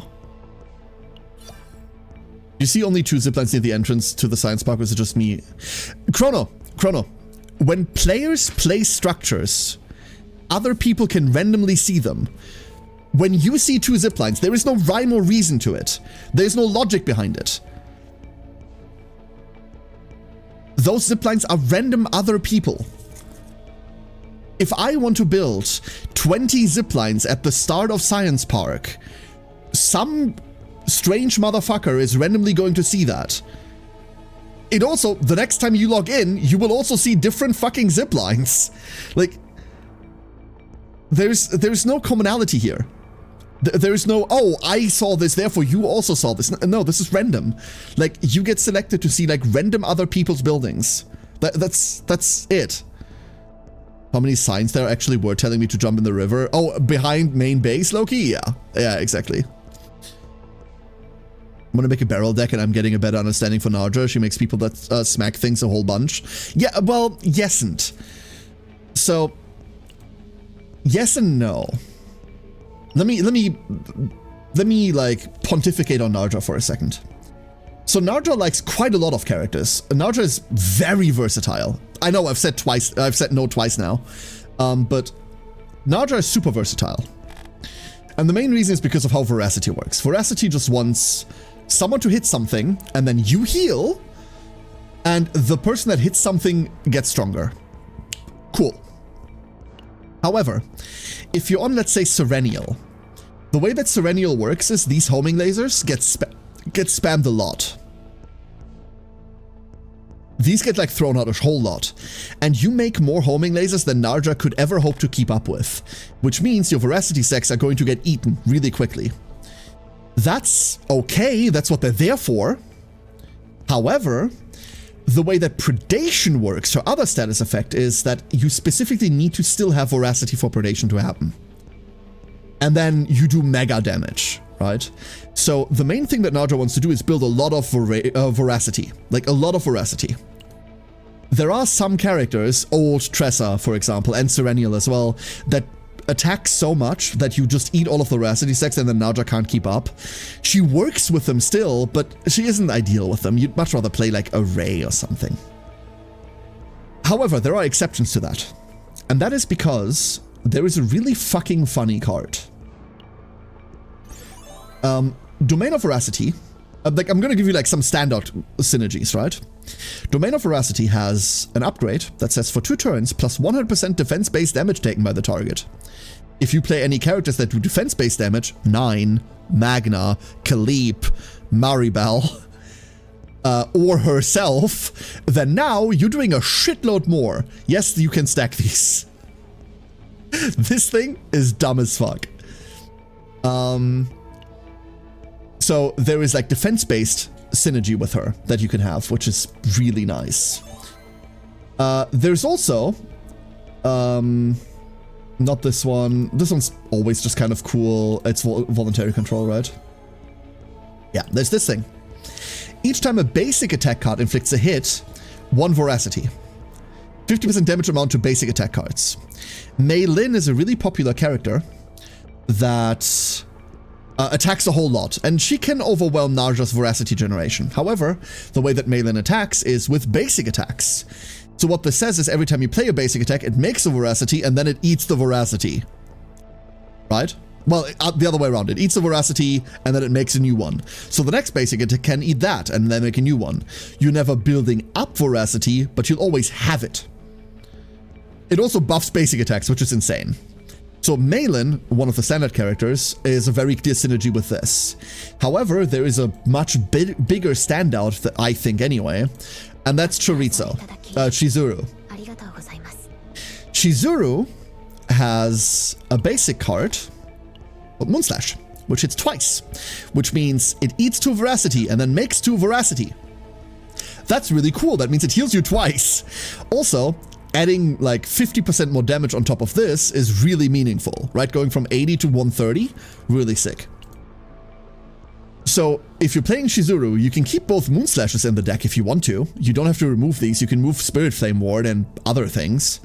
But most importantly, Oni Hunt is a card that hits 3 times, so it would eat 3 Veracity. But Oni Hunt has an upgrade that makes 2 Moonslashes. It makes 2 of her basic attacks, and it then makes them free. So, by making by playing Oni Hunt, and by hopefully getting many copies of Oni Hunt, you can make free double hits that all heal because of Narja, that all get buffed by 50% because of Narja, or more than that, because Predation also exists. Predation is another 80%. And because you're making so many hits, you can feed into her other gimmick, which is Curse Shackles. When you use an attack card other than Bind on a target in a Cursed Shackle state, gain 1 Will-O-Wisp. Will-O-Wisp is the thing that makes Shadow of the Moon go off. It makes this card. And it gives it more hits. Shadow of the Moon plus hits twice, recovers HP, does more damage for each bind stack. And bind stack is just it being combined to one another. Not just that, Tsukuyomi over here has an upgrade that says, when an attack card of this unit is used to Will-O-Wisp, or, that's not it, 4 Will-O-Wisp for each hit of the next attack card of this unit used. So that means one of those moons would make 8 Will-O-Wisp, which is a lot. A lot. You can also, this is the Tsukuyomi that a lot of people play around, add 2 more hits to Shadow of the Moon. That means this thing can have infinite hits eventually. But basically you're just playing around the basic attack. Basically the basic attack, right? And Narja regains veracity every time you hit something with a basic, buffs other basics. This is like a really big standout thing that she can do. But in reality, you can put her with any damage dealer that doesn't like go super hard on attack amount, which is almost everyone, I would say, except Serenial. Serenial just eats them too quickly, and she benefits from other buffs too much. Maybe Luke can be a bit borderline too, like, but Luke's cool, so Luke's probably fine. And there's obviously blatant synergy with like defense-based stuff, so yeah, there you go. Very long-winded explanation. Loss of logic, what is that? In what context, Chrono? I don't know the context. I don't even know what game you're talking about. It could even be that the 2 ziplines are from different people that have been randomly given to you. Yeah, that could also be it. So, like, there's no reason. And hello, Avora. How you doing? Okay. Let's go do daily stuff real quick. Give me that. Give me that. Nom. I'm a bit behind on BP, but that's okay. The only thing that really matters in it is... the partner anyway, and we've got that. Clear code is with the Divine Intervention effect. I don't even know what the Divine Intervention effect is, but it would have to be Codex, and I don't much care for that right now. Claim all. Don't really want to play Codex when we finally have a new season to play. And Divine Intervention is probably just that season gimmick, huh? The message the game gives you if you need to give therapy to a combatant? No. No.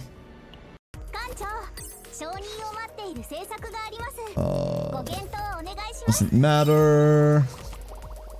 And Dreamcatcher? Dreamcatcher! Thank you. I was finally done with the fucking research tree and then they added new shit. Did you see they added new research, chat? There's some really powerful stuff in here. Reduces unit required for material merge dismantle by 4%. Reduce units required for memory fragment upgrade by 3%. Cool. Obtain an additional policy point. And reduce the time required to create a new policy to 290. Probably going down to 230, which means you're going to have a shit ton of new policies now. Then we have increased the amount of ether that can be stored by 6. Cool. And last but not fucking least, increase the maximum amount of communication passes you can have by 4. So now you can have by 1. So now you can have 4 or 5. I forgot. Unlock new stuff in Nono Shop, battle memory and advanced support data. Unlock core of memory. And unlock traces of memory that you can now buy, which is kind of crazy. This one's also new. Increase the number of agents who appear for incursion. Was that the new one? No, it was this one. This one costs 30 research data alone. 30. Like, holy shit, dude. There's some really good stuff in there now. Let's go get some coffee.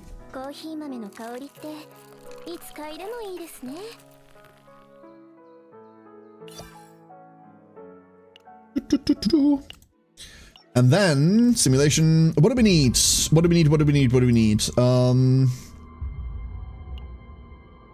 need? Give me some order. Let's just go get some order. This is also a wonderful opportunity for those of you that haven't seen a Serenial yet to see why the fuck this character is broken. So this is Serenial. These are our homing lasers. Hold up, let me play a couple things real quick.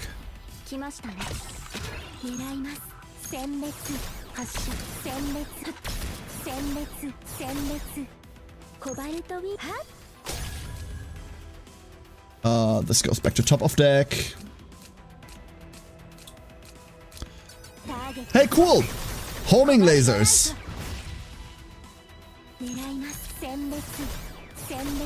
And now I can't play anymore because it's dead.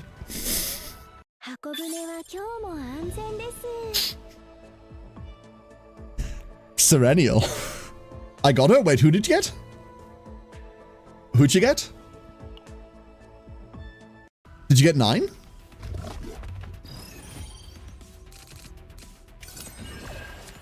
We'll look more of them. Can we find dumber things? Like, all her other cards are stupid too, by the way. Pale shooting is just OTKing. This is one card, not pressing any buttons, by the way. Oh. We didn't get them into exhaust pile, sorry. Oh, you got 9? Hell yeah. Play 9 Narja. There you go. There you go. And then, if you want to look for someone else for the party, like, you can just play anyone, really. But Mari. Mari works really well in that, too. Mari's kind of mini Magna. Like, she is kind of really just Magna Light. You prefer Magna. But Khalib works really well, like, insanely well, even. Magna, obviously, like, I'm going to be playing a bunch more of. They're free. Yeah, and also there's more of them. There's also just more of them. You could play Veronica for, like, draw. Mika doesn't really need, like, Mika doesn't really belong in there. You could play Ray, because Ray is just fun. You could play Nia for deck churn. They did change how Nia works slightly. I think they changed how, like, Decibel works. On shuffle, 50% extra attack to allies for a random enemy, and on activation, remove Decibel, heal 50% for each Decibel, heal 50% damage amount. No, wasn't that always how this worked? Did they change elasticity? I fucking forgot what they changed. Hold up. I need to know. What did they do to Nia? That's what I need to know.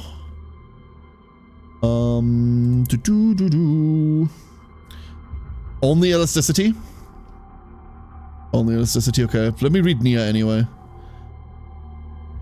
Nia, far, wherever you are. No, never mind, sorry. I'll stop. Oh.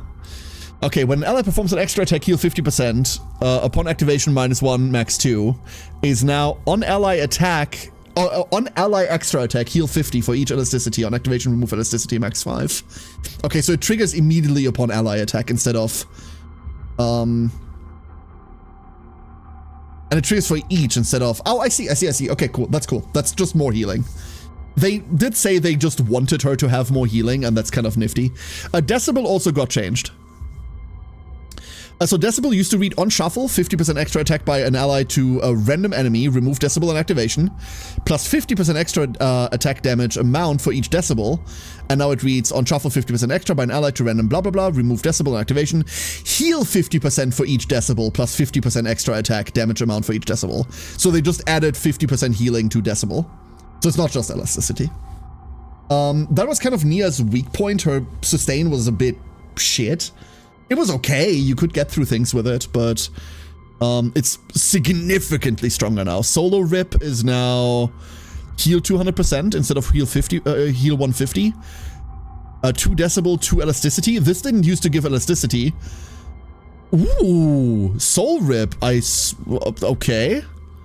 I mean, that's the first epiphany, right? Like, that's kind of nifty.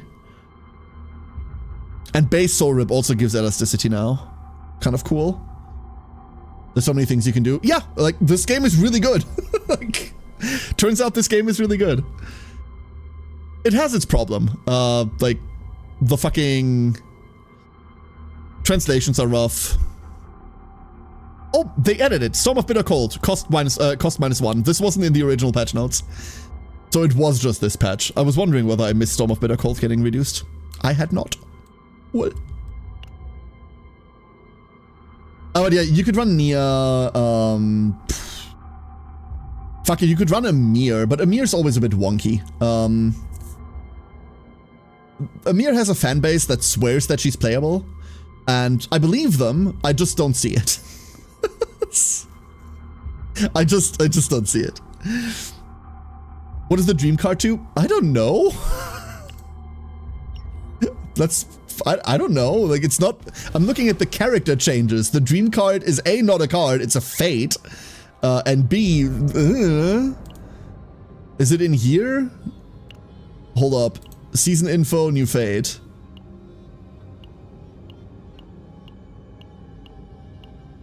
Was it adapt? That was the art of it, right? Increase damage amount by, no, wait. What was dream? I don't know, it's something. Who knows? Who knows? What I actually want to do is I want to look at this. So far we've just been going by what we've found. But there's a lot of things I haven't found yet. Shining Liar. At the start of the turn, if an ally exhaust card is in hand, 60% fixed, don't care. Start of battle, decrease stress of a random ally by 3, don't care. Increase damage amount of the third attack card created by 30%. Whatever. Increase heal amount by 15. Cute. When there are 6 or more cards in hand, increase damage amount by 25%. That's fine. The bow, immortal scale. When gaining counterattack by an ability, add 1 counterattack. This is really cool. However, now that we have crown, this is nothing. That's a different crown. Crit chance. When an upgrade card is used, 30% damage amount for 1 turn. Who cares? Call of Ancient. Veiled Thorn. Fido type. Leaf. Luminescent Shroom I don't like. Shining World Tree Stem, increase heal amount by 25%, so that's a flat-out upgrade. Robe of Oblivion.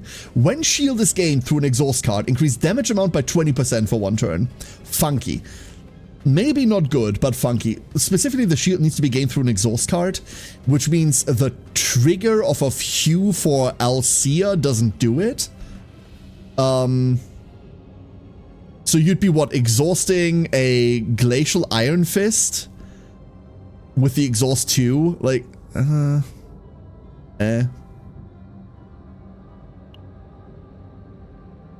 Vine Lord's Mask. When drawing an exhaust card through an ally ability, 80% fixed shield.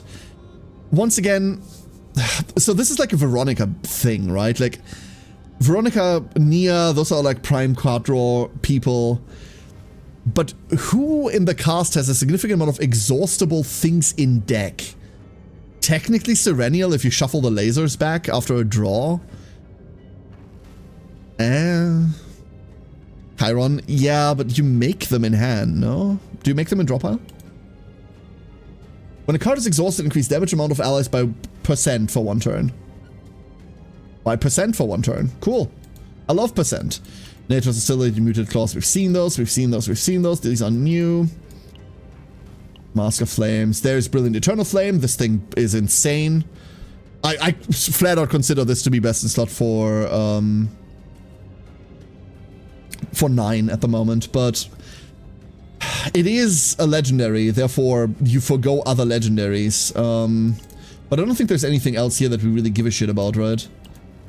Technically, Liberated Essence is kind of hot, but it changes your rotation if you want to hard play Hues. Senria 9, Chiron, Renoa is the main exhaust. Somewhat Ray with her snack time. That's not... yes, that's not what I mean. So... we're talking specifically about an effect that requires a character to draw an exhaust card through an ally ability. So draw specifically means this needs to be from your deck, right? Which means we're talking about exhaust cards that are within deck. Serenials are almost universally going to be in your discard pile, where you then retain them. Once you chew through your entire deck, some of them will make it into your main deck, but that's not where they're supposed to be. 9 does not have exhaust cards in her deck. She has 1 exhaust card, and that exhaust card sits in your hand always.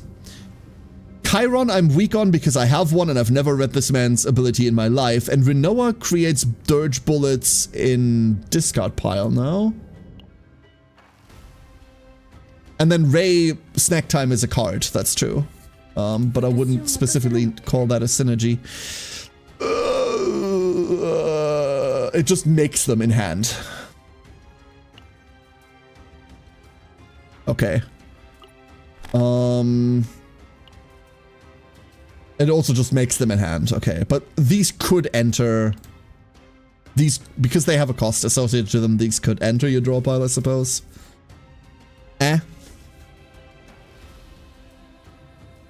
For the main 3 characters that make a lot of exhaustible cards, right? The main 3 characters that generate a lot of exhaustible cards, Chiron, Rinoa, Serenial. For all of them, those cards ending up in the deck is kind of a... I don't want to say a misplay, because it's a routing issue, right? Ideally, they never end up in your deck. So we're not talking about, hey, here's a character that natively has them in their deck. I don't think that character exists yet. I'm not gonna lie. There's a lot of new common cards that synergize with Exhaust, but don't want to rely on that. There is a lot. You're absolutely right, Verdeloff. You're absolutely right. There's a lot. The Lumen cards, for example, are really interesting. But so far, I struggle to find a character that really wants to synergize with that mask. There is a hella good chance that one of the next 2 characters is going to be that, right? Remember, this entire scenario is created for 3 characters, not just for 2, not just for 1 or 2. So there is a good chance that we're getting that character, yet I don't really want to build around that right now. The switch to exhaust against his partner. Hi, soy. Not... Yes, but that's not the point. We're not one... Not the point, not the point. Don't worry about it. Don't worry about it. Whatever. Button. That's what I was looking at. Okay, so that's the equipment. Unidentified areas, we still have a shit ton to go through. Distorted Life, specifically Distorted Life 1. We found Distorted Life 2. We found Distorted Life 3 and 4, actually. Proliferation 1. I reckon there's like the odd rare event still. Then Monsters. I think we've seen everything once. That's a common. That's a common. There's no new monster we haven't really fucked with, right? Hello there. Darkstar Shield Man. Man of the Shield. We have punched a Looty. Its name is Looty. That's adorable.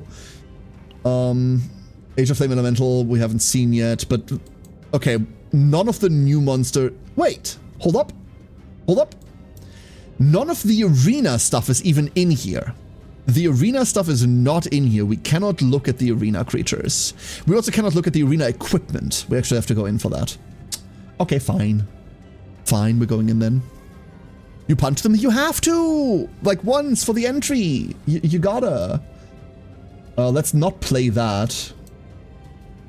Can we find something that is... I don't even need high save data right now. 30% cannot rest. I don't like it. Neglect. I'm flat out never playing Neglect. Anxiety. Pure anxiety. Only anxiety. Fuck it. I'm playing a tier 10. Who cares? Whatever. Go. Go. Maybe this time we'll find Storm before the final boss. That would be nice. Phytotype Synthetic. Interesting. I don't really want a neutral card. The Phyto I'd pick up. For 100 creds. Phytotype costs 100 in store normally, right? We want to remove first. Never mind. Never mind. We're just going for the reduction. And we're just going to be skipping this. Whoop. We're not re-rolling, like, unless something goes horrifically wrong, we're not resetting. Normally this is a reset point already. I want to see what all the things are. Let's go to Dream. We didn't find Dream, though. Loss. At the end of the turn, exhaust one random card in hand, then create Contaminated Spore! Spore. I think this Spore stuff is really interesting, but we need to find a character that wants to build around it. Someone with like a minimum deck, like a really small deck, that doesn't mind having like random shit lying around, right? Someone that's kind of feature complete. Weirdly enough, this does not work for Hugh because Hugh is unique. Meaning this is worthless, so we're gonna look for a monster card. Monster cards are good now. Well, some of them are. Some monster cards do things now. Portal. We're just going straight ahead. Just going straight ahead. Not the nun lady. Dude, Orlia got such a glow up. Spore's great, but will be missed when you attempt to kill the boss. Hard to build around a bonus that won't save with your data. Yeah, you're absolutely right. There are neutral cards that fuck with Sporevert. That's what I mean, like, you want someone that can mess with it. There is a neutral card that sits in your hand, and when you play it, gives you 2 spores. And then those propagate. And then there are multiple ways to double, it just says double, the effect of those spores. And if you don't know what a spore is, you can play it on an opponent, and it says, take 10% more damage. But when you get hit, remove 1 stack, right? So it's vuln at home.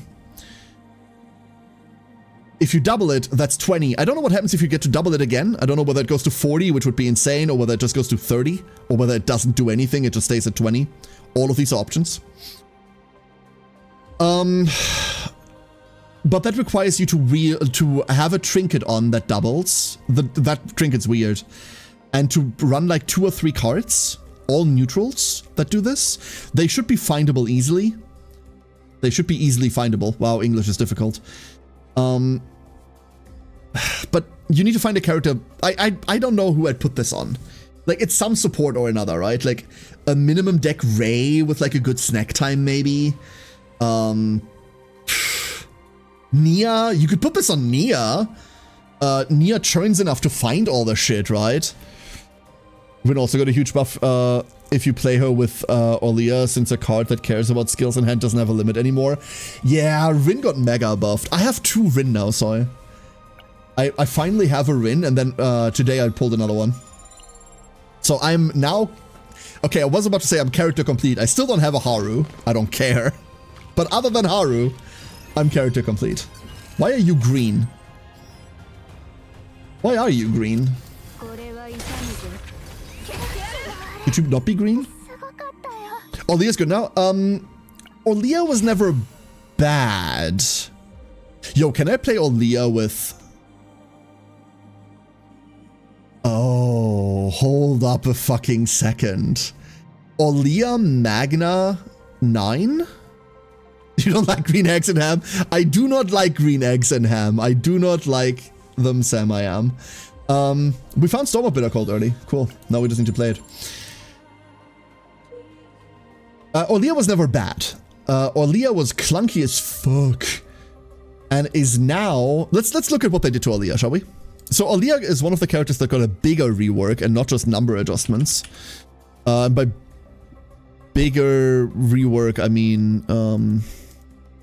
it's not like they completely gutted her. So...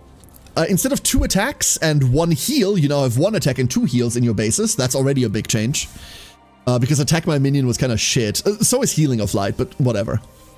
Her potentials have changed. Her 30% chance to attack my minion card to create a creation card in hand is now 50% chance for Healing of Light to make a creation. That's way more relevant. Because you'd much rather heal than have some negligible fucking damage. Her big potential got changed from damage amount for attack my minion to get more damage to Orlia's Healing Light's healing is now plus 10%. So she just got retuned as a healer. And then her potential 7 used to be if your attack is greater than 800 for a character that wants to build defense base. At the start of battle, 6% crit chance. That used to be the old one. And now it's if Orlia's attack is greater than 700 or defense is greater than 300. At the start of battle, 6% crit chance of combatants. Combatants. the party. Which is stupid, dude. And you can build that super easy, right? Softy got changed. It was 5, 10, 20%. Now it's 10, 20, 35%. That's crazy. Mind you, the basic exhaust, like the basic play thing is still the same. But the retain effect is now 35%. Swifty got changed. Big day for Swifties. Swifty used to be 60, 120, 200 on play, and is now 100, 200, 350 on play. The retained damage amount is the same. Sturdy got changed. It used to be 80 shield and 30 heal, 160, 60, and 250, 100. It's now 100 shield and 60 heal, 200 shield and 120 heal, and 350 shield and 200 heal, which means they just doubled the healing amount on it. Like, across the board, it's just double the healing now. Growth acceleration used to be heal 50%, is now heal 100%, and that gets carried across the board. They just doubled the healing on this thing. Growth acceleration 1 is a 100 instead of 50. Growth acceleration 2 is 200 instead of 50. Growth 3 is 150 instead of 100. Growth 4 is 150 instead of 100. Growth 5 is 150 instead of 100. And Will of Light, and this is the biggest thing. I kid you not, like, all of these changes are really good for Aaliyah. Will of Light now costs 1 instead of 2. Boom! Huge! It's so good. So fucking good. Like, absolutely insane. And that's Aaliyah. And I was yapping the entire time. Oh, gee, thank you for the raid. I'm sorry, I was yelling about nuns with slime. Don't worry about it. Hi, everyone. Oh, gee, how was your stream? I'm so sorry. I couldn't even see Twitch chat. I had the patch notes over on that side. Oh, gee, thank you for the raid. Welcome in, everyone. How was your stream? What were you doing? I apologize for being so rude. That was very rude of me. One of these days, by the way, my raid alert has not worked for 3 years now. One of these days, I'm fucking fixing it. One of these days. That day is not today. Happy day to have an E5 for Leah. Yo, nice. That is sick. That is absolutely sick. Oh, Leah's great with the new set, the new 4 gear to use skill exhaust to increase party damage. Yes. Also really, really good. Oh, Leah got like her own set now that she can run. Like, big day for Leah. Big day for Swifties.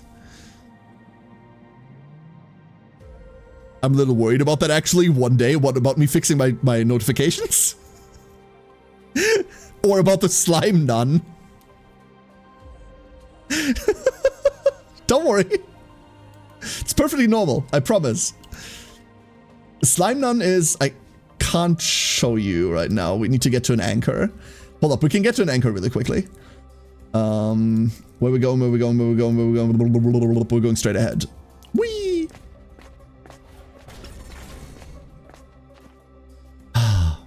Oh, this is new. We haven't seen this one yet. Check information just to have it real quick. No. Convert selected card into a Crimson Lumen. That's the big 3 cost, huh? I guess we're gonna fight you. Even more word that you can't show us. Because I'm in a dungeon right now, once you get through to 25%, 50%, 75%, and 100%, you can quit out of the dungeon and then resume from there. That's why I can't show you right now. I don't want to give up the progress. But I can show you once we do that. Did we just hit this guy? We just hit this guy, right? We get... Fatal Strike. Bonk. And we play Bottomless Hunger for the fun of it. Oh no, you shot me. Whatever shall I do? Ice Frag. We're looking for the one that says increase damage amount of the next counter. No, that's not the one we're looking for. We're looking for the one that punches. We didn't find the one that punches. We'll take the one that shields instead. Sword! More sword! Very cool. That was the shielder guy that we were looking for, huh? We have freed a slug. And Epiphany goes to... We don't care about your cards, I'm sorry. Narja. Let's go, Narja. Mealtime! It's time for Snake. This sword. Stupid sword. The bane of every Magna player's existence, drawing all your lead cards in one turn. I'm trying to get into drawing women in a freaky way. Who's the hottest woman? Like, are we talking fictional or are we talking IRL? Like, I will give you an answer. I think I have an answer, but give me like parameters. Define this before I get weird about it.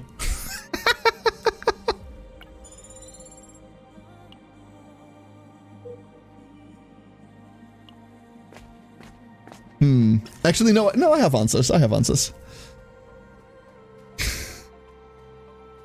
I don't know whether I should have answers now that I think about it. We're gonna punch this guy too. We're gonna punch all the Dark Stars today. And it didn't trigger. Love that shit. His wife is looking through a crack in the door. A, she's in America. B, she's my answer anyway. Anime women that is okay for me to draw. Okay. Are you familiar with Grandia 2's Millennia? Because if not, that one.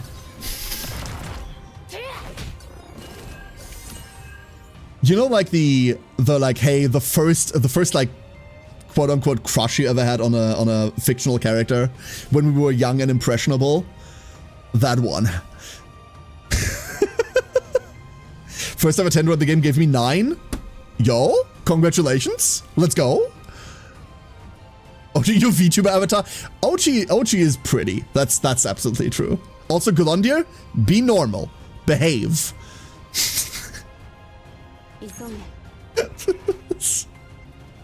Hold up. Hold up. I'm gonna play this in like the most annoying way possible. I'm still playing like I have ambush in hand, but we don't.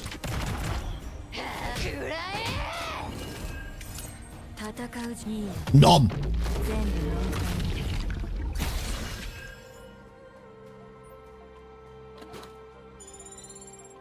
Been able to do 12k hits so far with 9. She's quite glorious. I haven't really like leaned into like buffing her attacks, but we've hit for like a 9k almost unbuffed. She hits really hard. Like I said, she isn't Serenial. Like, I don't think she'll see like wide adoption in terms of like her play, but she's good. That's the important thing, right?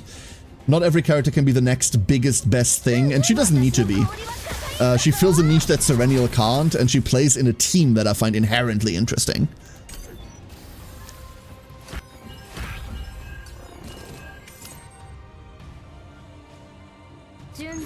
Punch you? Cool. I'm also currently running the wrong set on her. So A, I'm not at 350 defense. We're only sitting at 330 defense outside of combat. In combat doesn't help. We need out of combat stats. And then I am on the... We can't even check her. I'm on the buff set for her instead of the 30% damage set. Figure to just do 3 cards or less per turn. And yeah. You're absolutely right. I've played enough Tressa Cassius for a lifetime. And also, I don't have to go Senmetsu, Senmetsu, Senmetsu, Senmetsu, Senmetsu, Senmetsu for a minute. Just thinking, since you see freaky anime women all day, you can share women to draw freaky. Do I? Do I though? I don't even play that much anime stuff. But no, like, Grandia 2's Millennia is my top 1 pick.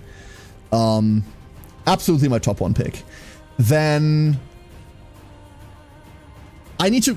Okay, Ochi. let me get to think. I'm gonna show you some fucking Chaos Zero Nightmare artwork, okay? Because half the cast applies. Half the fucking cast applies to that too. Because there's an argument to be made for Serenial. There's an argument to be made for Narja. But I can't go into like full art view right now. But Narja is fucking up there.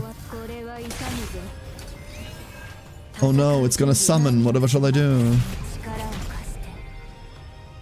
This game has made me look at Booty like 15 times now. I can hold the cards for a second. But crit on your Magna. We have... So before I started... before I played today, my Magna had like blue equipment. Magna was my first 5-star ever, and she wasn't built past like the first day of me playing on launch day. So my Magna isn't really built at all. But yeah, I would build her crit. I would absolutely build her crit. And I mean, this is also art. Like, ignore the card. The card's not the important part. Okay, Magna's harmless, but still. Cool. And trust me, Ochi, this is harmless. Draw 2 exhaust cards of this unit. Exhaust 3. For a rare? Okay, so 50 points? That's really good, but 50 points is 50 points, huh? Zero tetrahedron. Don't care about zero. I need the other pyramid. Give me the other pyramid. Snack Time is the second best art. Snack Time is the best art in the game.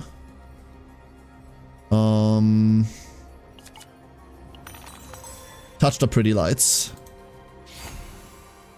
Cross charge. Alright, ouch. I've made it.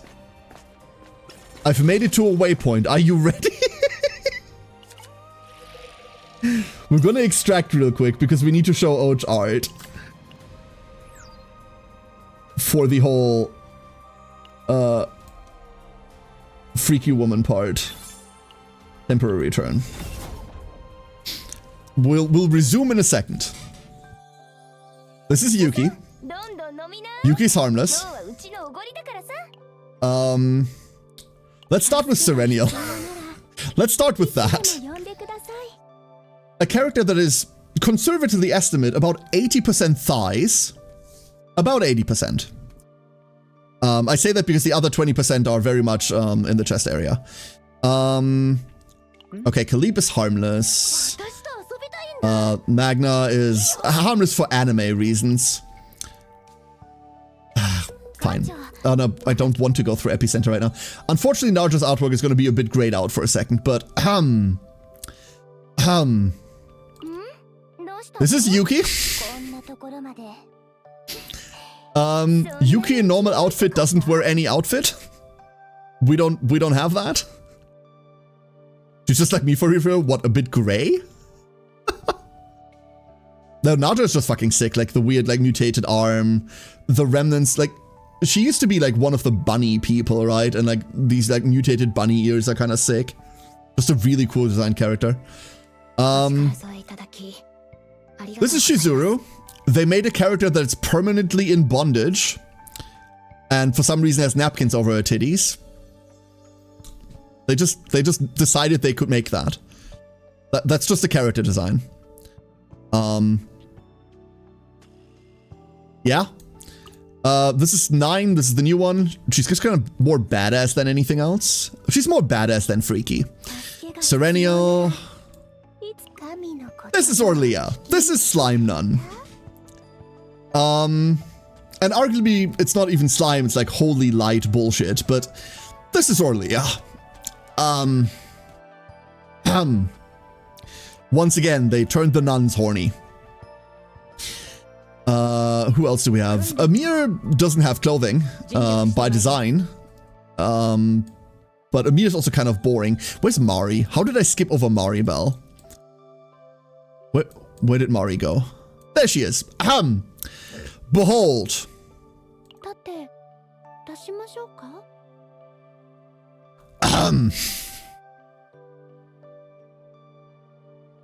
Mari. Oh yeah, no, she isn't built at all. Like, I haven't built Orlia whatsoever. She's missing all these stats because this isn't equipment. In fact, this isn't equipment at all. I haven't played Orlia all day, and even previously I found her fucking annoying to play. That's no longer true. So I need to build her now. She needs to get to 60 as well, but I haven't played Orlia in a while. Girl. Yeah, Mari is... yeah. That shit's not safe to wear out. No, understand, she has a giant fuck off tower shield. That's safe, therefore she doesn't need to wear clothing. Her logic is, if I wear too much, then I can't run to my allies, and then they're not safe. Which... I fucking suppose. But also, huh? Rin, aka Crazy Sword Bitch, sure is a character. It's not bad logic, it's logic of all time. Anyway, the main thing I wanted to show you before I go back into the dungeon. So you've now seen basic Serenial, right? This is just Serenial. And you've now seen basic Yuki. Every character has a splash screen art that you can unlock for like the lobby screen. And this is like normal Yuki without the stupid outfit. I really like this. It's something about like the shine in her eyes that I find really nice. I don't know. Call me sentimental. This like evokes a lot of memories that I have. However, I'm not going to show you Serenials. And I'm not going to even be there for long. Because I think if I just like stare at this, Twitch is gonna get mad at me.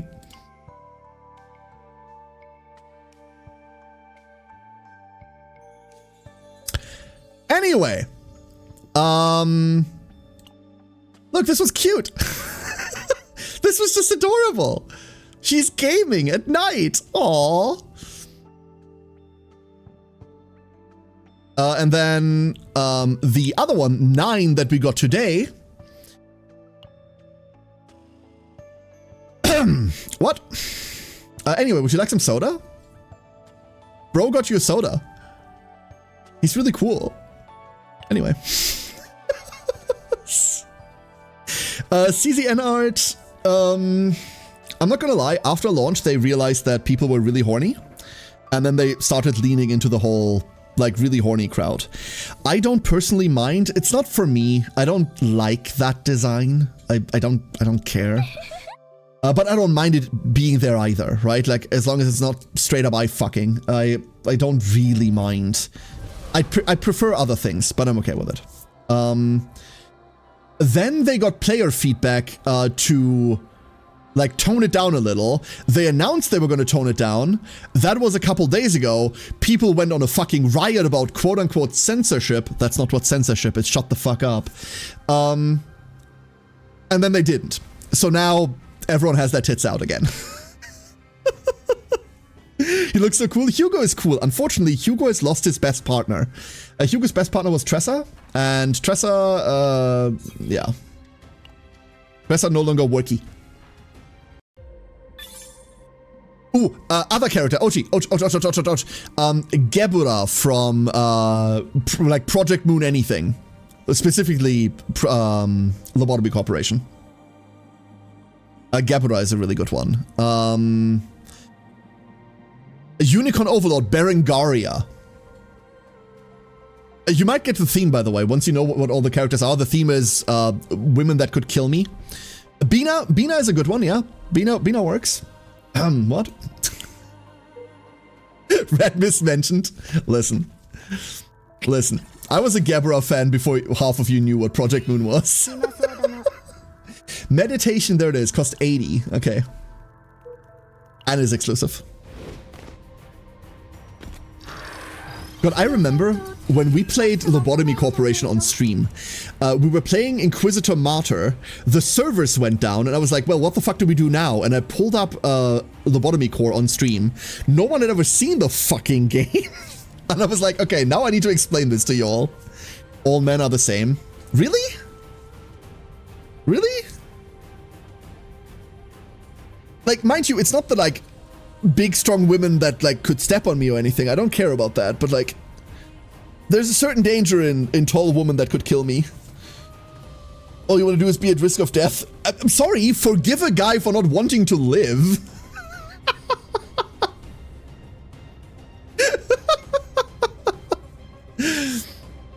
Before or after the read-on translation? What translation?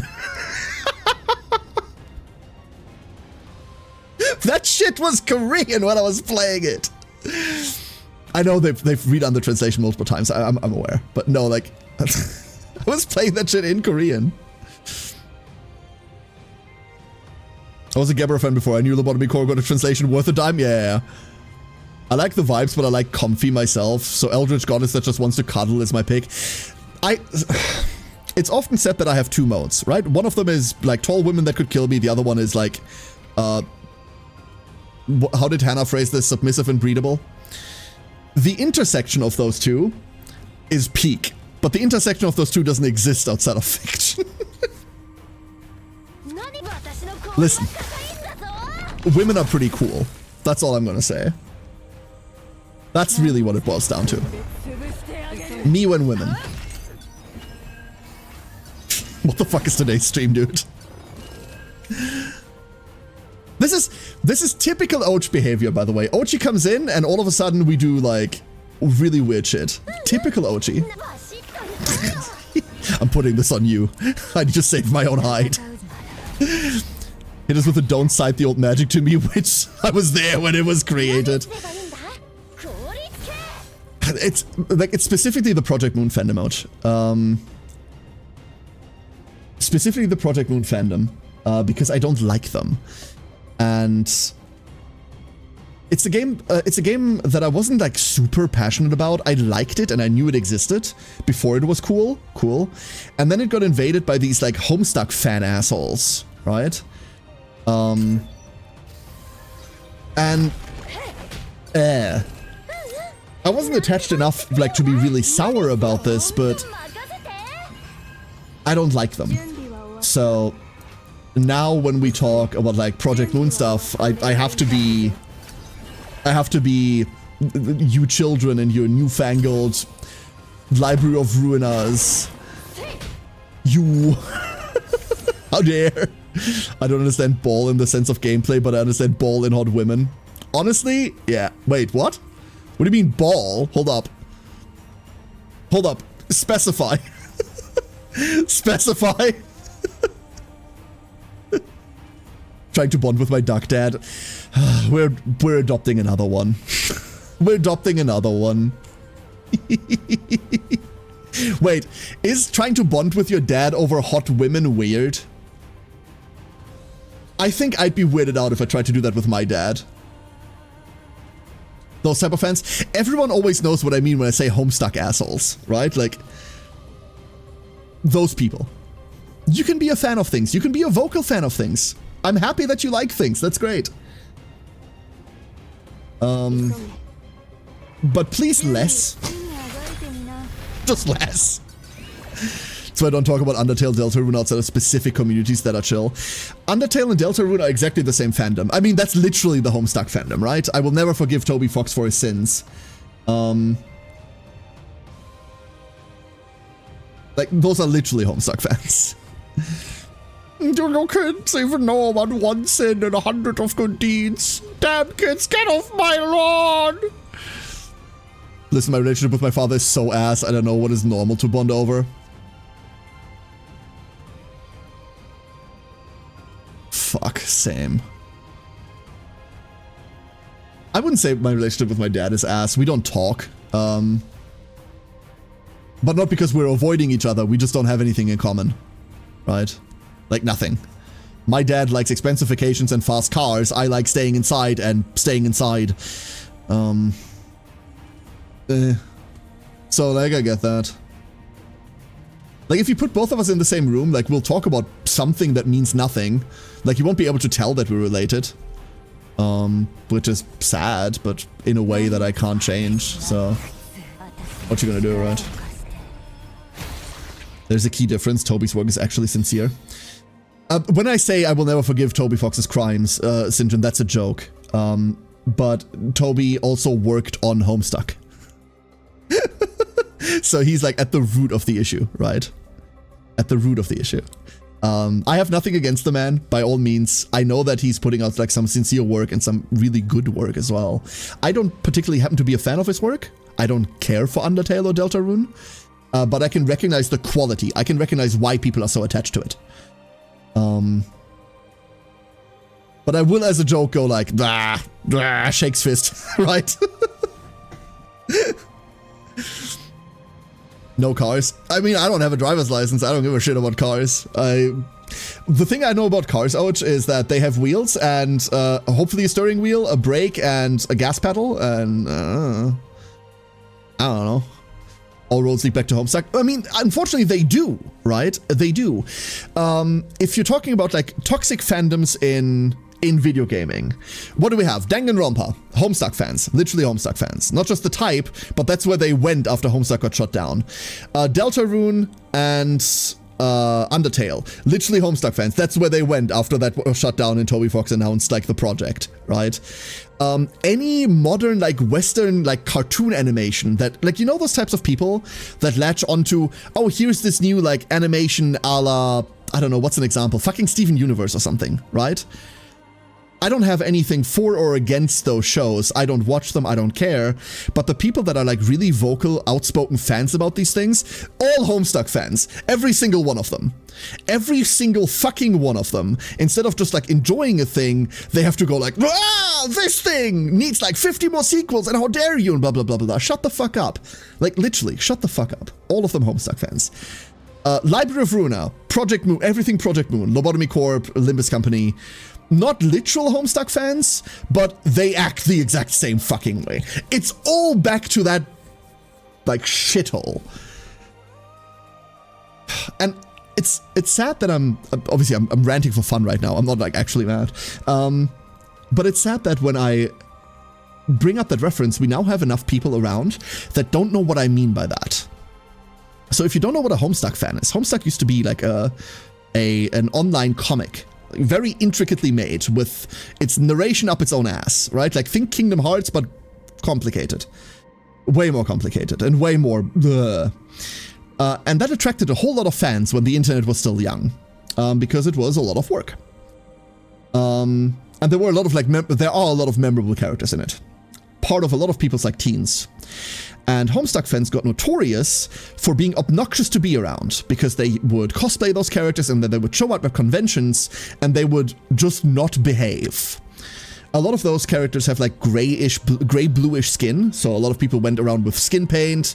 They really quickly got a reputation for like not like knowing what the fuck they were doing in terms of cosplay because they were teenagers, new to the entire thing, right? But they'd get like the fucking paint on everything. That's one of the major complaints you always hear, right? Like they just got the paint on everything. Loud, obnoxious, don't behave. That's a Homestuck fan. And they're everywhere. Literally was so scared of Danganronpa and Homestuck fans I never touched that. That's why I never played a single Danganronpa on stream. We played Last Defense Academy, which is Danganronpa but not on stream. That shit was sick. I've played them on like off stream. I actually kind of like the series. I'm not super into visual novels, he says, but I like them. I just don't engage with it because if I put it on stream, I will get these people.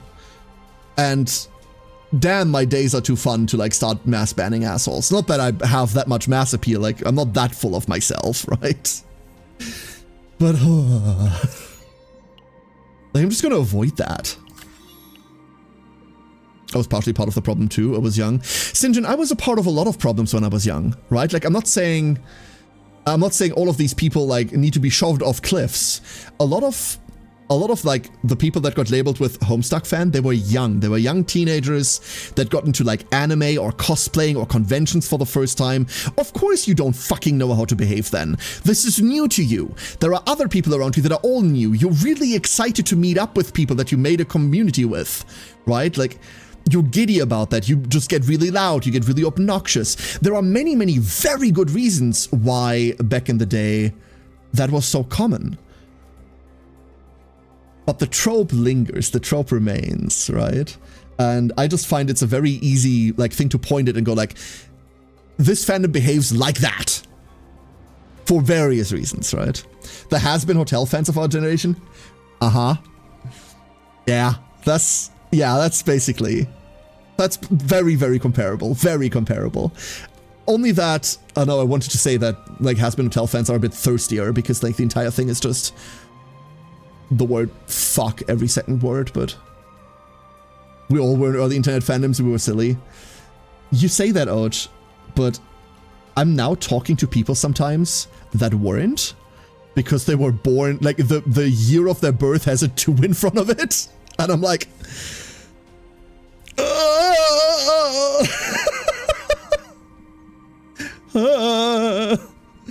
what do you mean? Help! Are they supposed to exist? Remember, this year, the last of the millennials is going to turn 30. This year is the year that the last of the millennials are going to turn 30.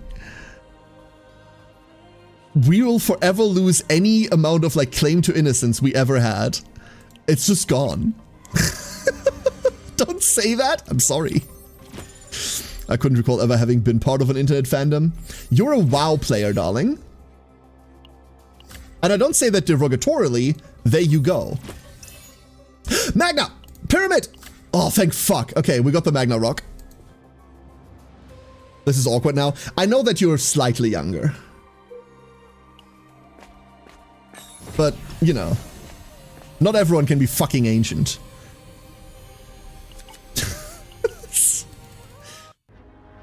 Remember, if I try to stand up, my knees creak loud. So that's what we're talking about. Remember going to Comic-Con last year and security throwing out 2 kids who wouldn't leave this one hell of a boss cosplayer? Yeah, unfortunately, people like misbehaving around cosplayers is as old as cosplaying itself, right? Remember, just because someone's dressed up as, like, your favorite character or dressed up, like, in a costume of any description, doesn't mean they want you to fucking hound them, let alone, like, touch them or anything. Like, behave. Just behave. There's a 2, but barely. Listen, you can be an honorary millennial, okay, Oj? You can be an honorary millennial. Like, the cutoff year is 96, right? We can just fudge the numbers a little. I just want to time travel back to my innocent days. So many... That's the appeal of nostalgia, right, St. John? That's it. Like, so many people aren't really nostalgic for, like, the thing that they claim to be nostalgic for, but rather... Have I fought you before? But rather they're nostalgic for, like, the time when they were more innocent than they are now. And that's fucking understandable. That's really understandable. How do we start this? Like this? No. Like that? Yes. Double shield blast! Into heavy... nope, into Pierce. Fuck yeah, good fight. I was chill, but was also in the Voltron fandom. I was never part of, like, an internet fandom piece. Mostly because I didn't care that much. My toxicity was MMOs, right? Like, I was too into MMOs to, like, engage with anything else. For me, like, series or comics or, like, all of those things were too ephemeral to really, like, latch onto. I was never a really big fan of a show, right? A good friend of mine, got really into Supernatural when Supernatural was, like, got really big. And holy shit, like, you couldn't talk to that man. You could not talk to that man. You'd have, like, a normal-ass conversation about, I don't know, breakfast, and he'd find a way to bring up the show. It was really annoying. I never really got into that, but my main point was, hey, here is an array of video games, but never really like one thing. Just because they like the same niche anime as you doesn't mean they're a good person. Yeah, exactly, or a good person to even, like, talk to. It means you have something in common. Good luck, have fun with the icebreaker, that's cool. But, yeah. Not Supernatural. I will admit, I really liked the show, but nothing past season 2. Like, when Supernatural was still, like, a monster of the week kind of bullshit show, I really liked it. But the, like, main overarching meta-narrative got too annoying for me.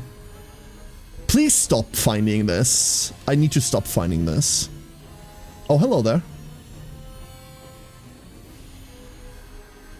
Okay. We'll just send him to mega super hell for being a little gay. He's not just a little. He later full blown came out.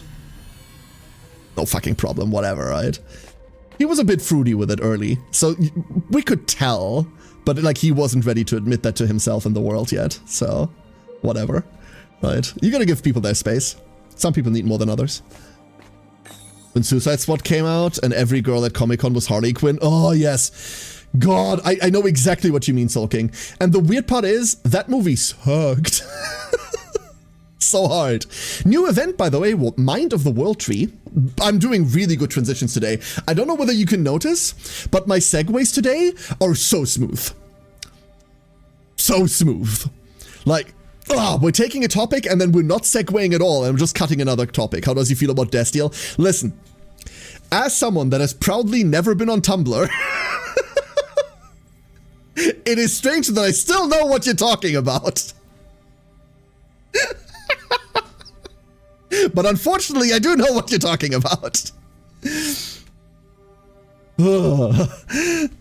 7 million people over 3 days. You know what that is? That's 7 million people too many. That's why I don't go outside. You got too many seasons for me to really give a fuck. You know what, Ghostry? You know what you should watch? You should watch One Piece instead. That's got 1 season. I love that joke. I'm sorry. I absolutely fucking love that joke. Season 1 of One Piece is finally done. Have fun.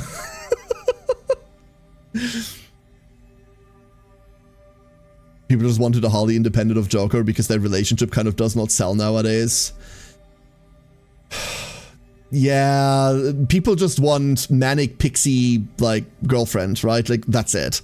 I would argue that, like, 90% of the people that go like, oh, Harley Quinn is such an interesting character, go like, what they really mean is, oh, Harley Quinn is such a fuckable character. It's the idea of, like, manic pixie girlfriend, right? I suppose. The character itself is actually kind of interesting, but for completely unrelated reasons. It's a good joke, honestly. It is. It's also overdone to shit.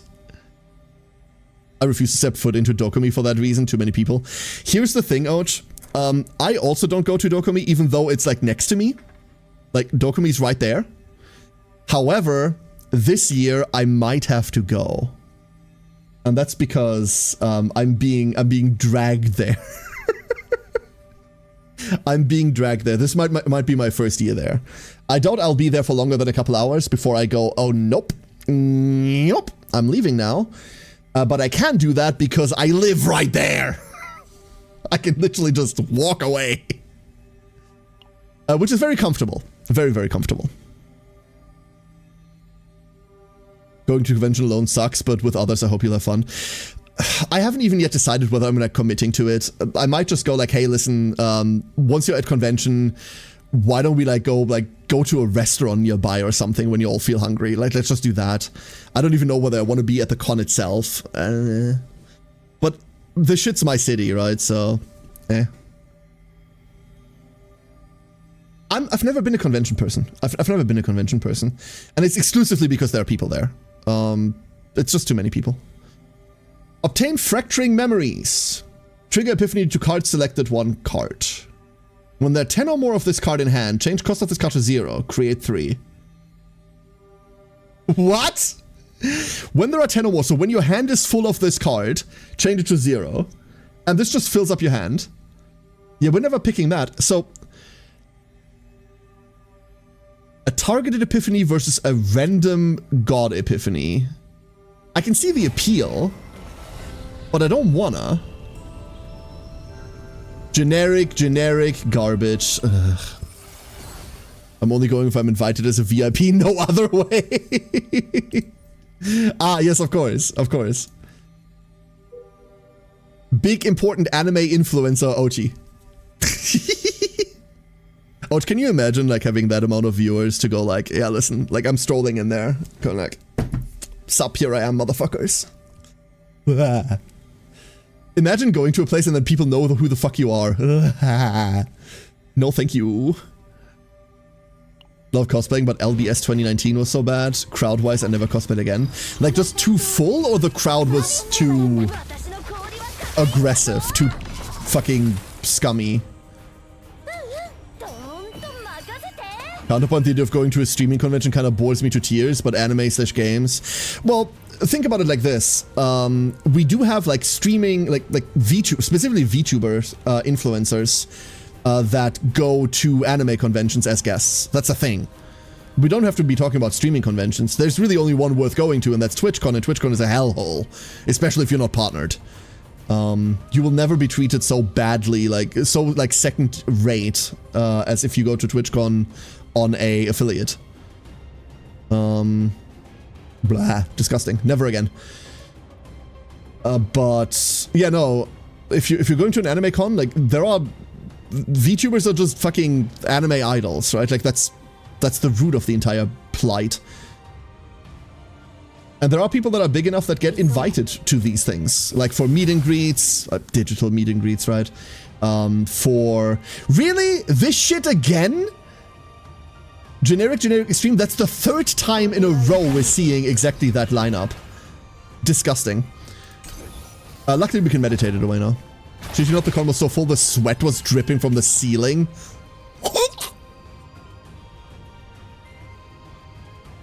I think I just threw up a little. What the fuck? Oh no. Oh, the lawyer in me also goes fire hazard? Excuse me? Fire hazard?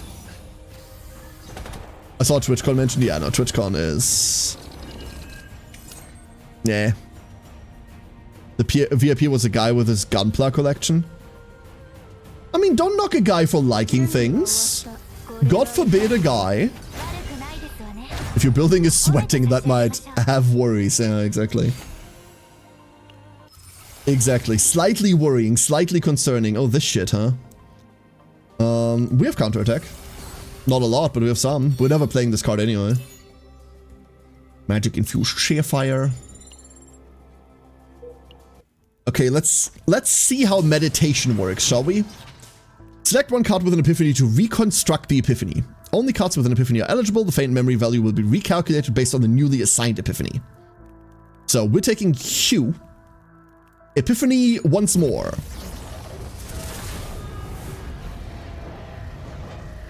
Oh. Oh. Oh no, that's fun. My goal in life is to get big enough to get a PR package once. That's not a very big goal. I've gotten PR packages before, and you can see what size I am at, right? Like, I'm fucking tiny.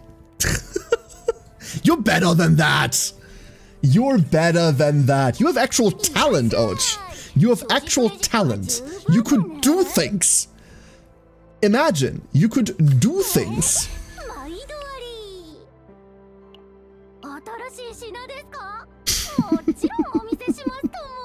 Nine and Mario is super fun, right? Right. I love team building in this. I really like team building in this. It's so fun.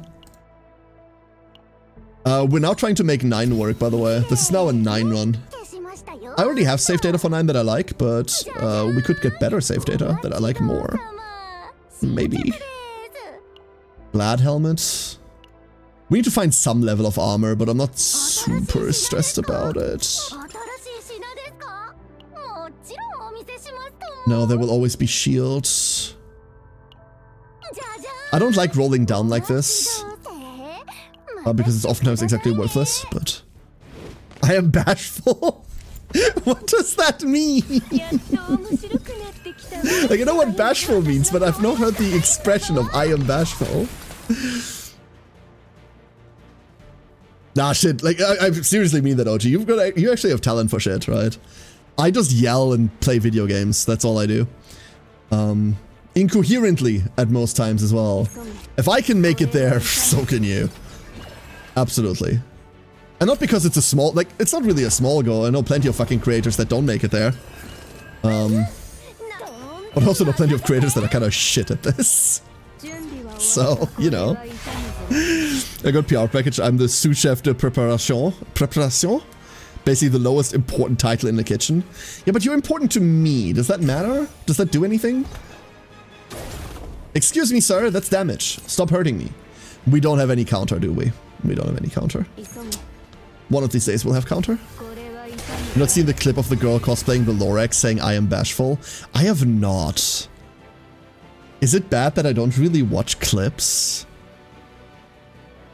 I mean, I've seen your show enough, right? Like, I know that your clip knowledge is, I want to say, frightening to a certain extent.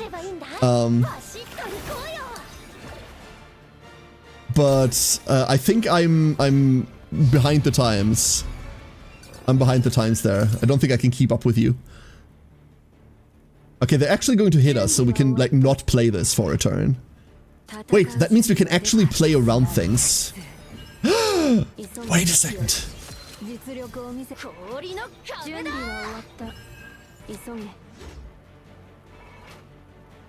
I fucked up. Never mind, I'm fucked up. Start go. Oh no, wait, I should have bottomless. Nah. Oh, never mind, this works. Hiya. Beautiful. This works! My screen time is a cry for help. So is mine. Let's be honest, so is mine. I just spend it I'm not gonna say I spend it better. I really don't. I really, really don't, but I just spend it very differently, huh? The fact that you can duplicate Storm of Bitter Cold is still slightly weird to me. But you can. Should I? Double storming would go hard, huh? Let's go double storm. This doesn't do anything. Yeah, this is nothing.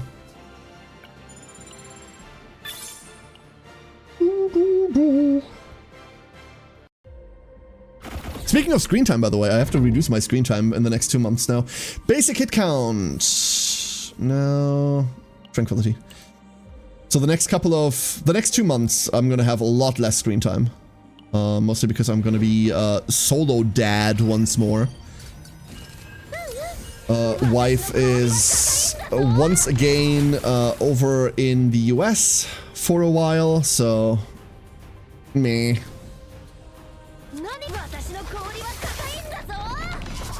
Does this stack?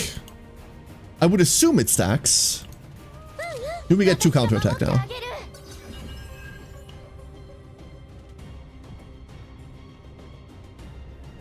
What? Explode. Explode? Curse! Curse! Dude, how you doing? Thank you. How are you? I need to talk to you about, I need to nerd out with you about CZN bullshit. We need to do season 2 stuff. I'm just gonna hit this, fuck it. And thank you, Cass. Hope you're well. Hito? I can do that. Okay, what are you doing? What are your plans for after stream? What are your plans for after my stream? That's a sentence, sorry. I presume you've made plans. Yup, Spirito. Okay, never mind. I'm free until the other update comes out. Which is in 7 hours from now? 7.5 hours from now or something? I think. Give me the counterattack one. Yeah. 5.5. Oh shit, I had maintenance end at 5 in the morning. Perfect. Generic, bad. Oh god, this pattern. Please. I cannot anymore. I cannot. I'm actually taking the action count for once. Okay, because I'm probably gonna finish this run and then I'm gonna log off, at least on stream. I didn't even look at the time. But Alcia is worth it because I can definitely get her. I have 9. I like Alcia a lot. She's very, very specific, like all of the fucking partners once again. So you can't use her on anything else. Your alternatives would be Rachel, which is awkward. Radel, which is fine because that's a lot of defense. I still hate Wilhelmina, so I don't think she works. Like, she probably works, but I really don't like her. But Alcia does a lot. A lot. The weird, like, weirdly enough, the main thing that she provides that others don't is the weird fixed shield that she does. That part is really nice. It creates enough situations where you can jam, like, exactly a hue. And then you get to utilize a new effect that we're seeing a lot of. Which, if allies do not receive damage for one turn, then at the start of the next turn, increase damage amount by 50%. This shit, right? Shielding does a lot more damage than it did in the previous season. Laxi! What the hell? VHS, open up! Give us all your cheese! Okay, fine. You can have it. You can have it. I'll open the fridge for you all. I know you all are small, and you can't climb the fridge yourself. Laxi, welcome on in. How you doing? Ooh, Lax! Laxi. I owe you something. I still owe you something. Hehe. But first of all, welcome. I hope your stream went well. We are playing the new season for Chaos Zero Nightmare. So a lot of things are going to explode and die. Specifically these slugs right now. Welcome in. Hope you had a wonderful stream. I still owe you, what was it you wanted? A squirrel? I don't understand why, but squirrel. Eichhörnchen? What? Poppy, thank you so much for the 5 months. Thank you very much. I hope you're doing well. Appreciate it. Like, you never explained why you wanted me to say squirrel, but have a squirrel. It is now yours. And if I keep saying squirrel a lot more, the word gets more screwy in my head. But I remember, that's the important part. I can say I finally remembered something. Punch? That doesn't punch enough. Magna's about to freak out. It's a funny word. I really like squirrel. It's a really cool word. But however, there aren't many words like it, but I like the German word more. The German word for squirrel is Eichhörnchen. In order to understand Eichhörnchen, you have to understand that the predominant type of squirrel in our country and in our entire area are red squirrels. So we don't really have like the gray squirrels that are more American. We have red squirrels, and red squirrels have like really pointy little ears. They have really pointy little ears. So Eichhörnchen is made up of 3 components. It's Eich from Eiche, which is a tree. It's an oak. That's the German word for oak. Hörn is a form of horn, which is a horn, like literally just a horn, like a spiky thing that grows out of your head, right? And then Chen is just a cutesifying form. That's it. That's Eichhörnchen, which is a much better word than squirrel. It's also impossible to say for anyone non-native because it has too many sounds in it. Way too many. And I do like that. I could say, no, cast, well, yeah, but you learn German. You can say it. Absolutely. Hannah is also really good at it, but that's because I annoyed her into learning it. Everyone gangs until the German Eichhorn arrives. The existence of Eichhörnchen implies the existence of Eichhorn. Avenger of the forest. Lord of the trees. May his passing cleanse the world. No, wait, that's a worm. Don't worry about it.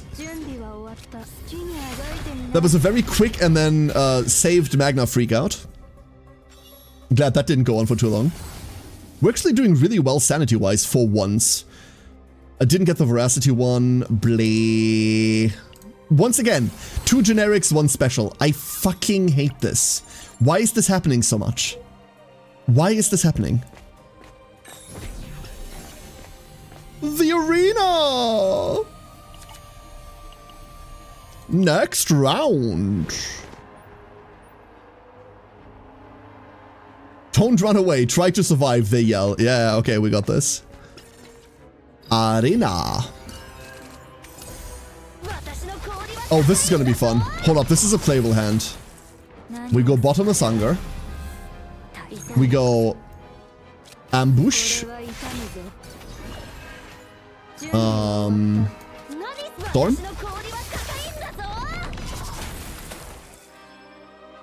There's Shield. Strike though? Cool. Very playable. The one downside of the current build is that we're gonna see Storm of Bitter Cold's animation a lot. Like, just a whole lot. This one's gonna come up many times. Funnily enough, Grenade is doing a bit of work here. Do we just go Heavy Blow into Hue? Yeah. The other way around, but still. Bonk!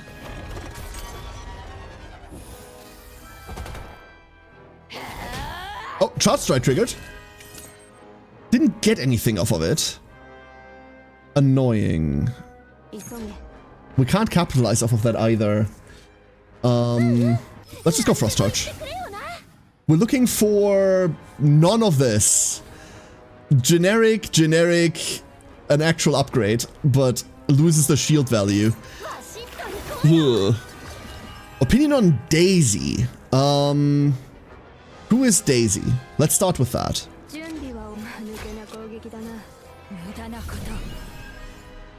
I might not have internalized that name.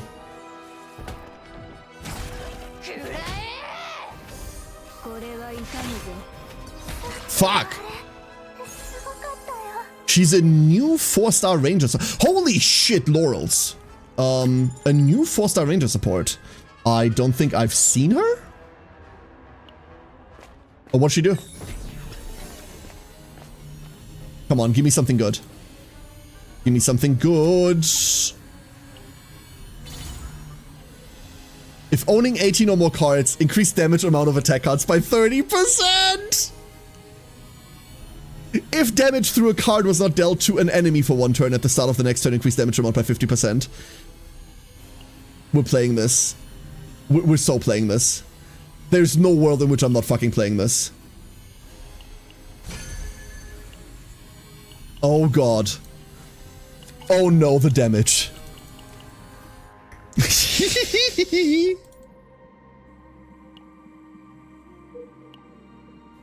We just need to fill out the rest of the 9 build. 8% attack stat, 10% extra damage. Okay, 20% chance to gain 1 morale on drawing a signed combatant's card. Is that new? Are you sure that's new?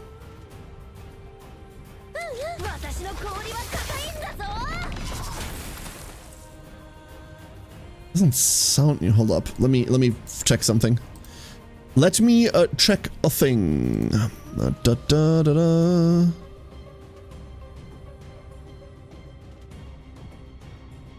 Yeah, no, Daisy's new. That's a launch character. Did they rework her by any chance? Is that what they did? Did they change how she works? She's not in the Zeronium shop.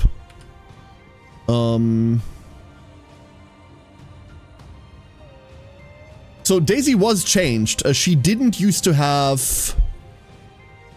8 to 16% attack. In fact, they added 8 to 16% attack to a fuck ton of combatants. Oh shit, and they did add 8% defense to Aishlin. Aishlin didn't have 8% defense. Never mind, I was wrong on Discord earlier. Yo, I was just wrong on the internet earlier. Oh my god. Ooh. I was just wrong on the internet. That's disgusting. Okay, so in that case, I can give you my opinions on Daisy. Daisy looked really annoying before because it was only 20% additional attack. Additional attack damage, or like extra attack damage, right? The bonus attack stat does a lot for her.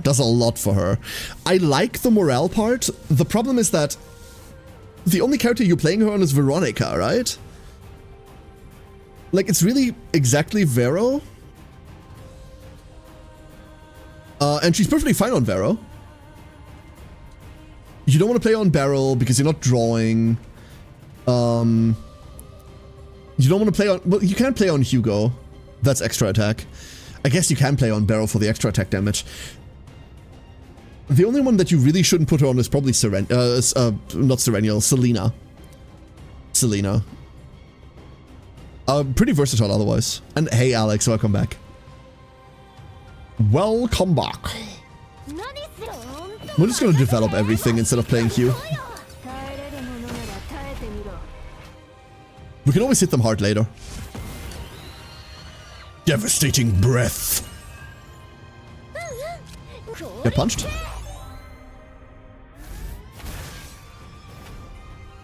And one ice wall, please. And fighting spirit 50-50. Fuck yeah.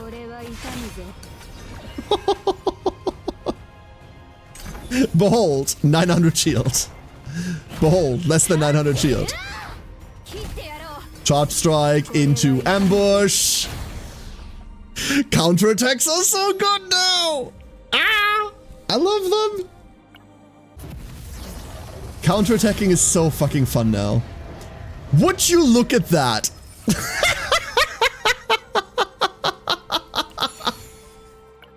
Would you look at that, huh? Isn't that a sight for sore eyes? Where are we standing right now? 80? Yeah, no, we're fine. We're just so golden. This might actually make for halfway decent save data. Halfway decent, I say, because we don't really do any copying, but damn does she not give a shit about copying anyway.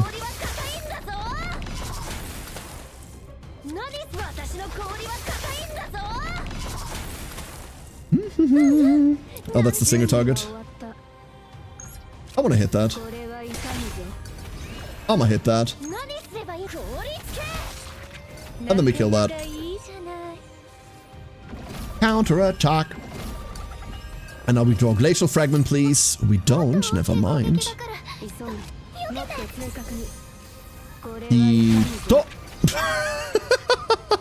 Cool. We don't have any veracity. Never any veracity.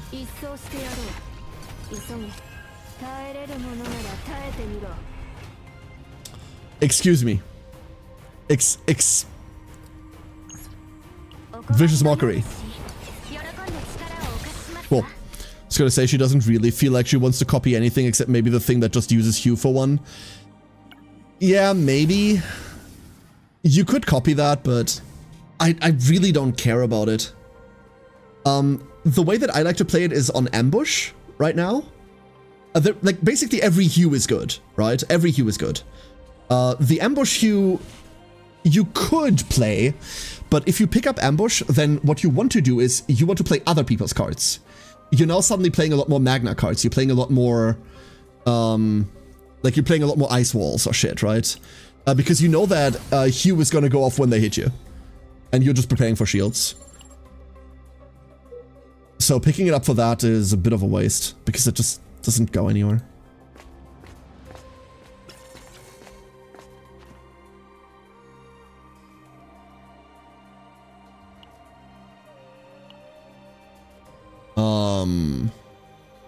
I've tried fighting these before, right? Counterattacks are so fun, they really are. Pull one out for Agony, Luca. It's not even Agony, I think Agony is interesting still. Pull one out for Tressa. Tressa specifically is just fucking dead now.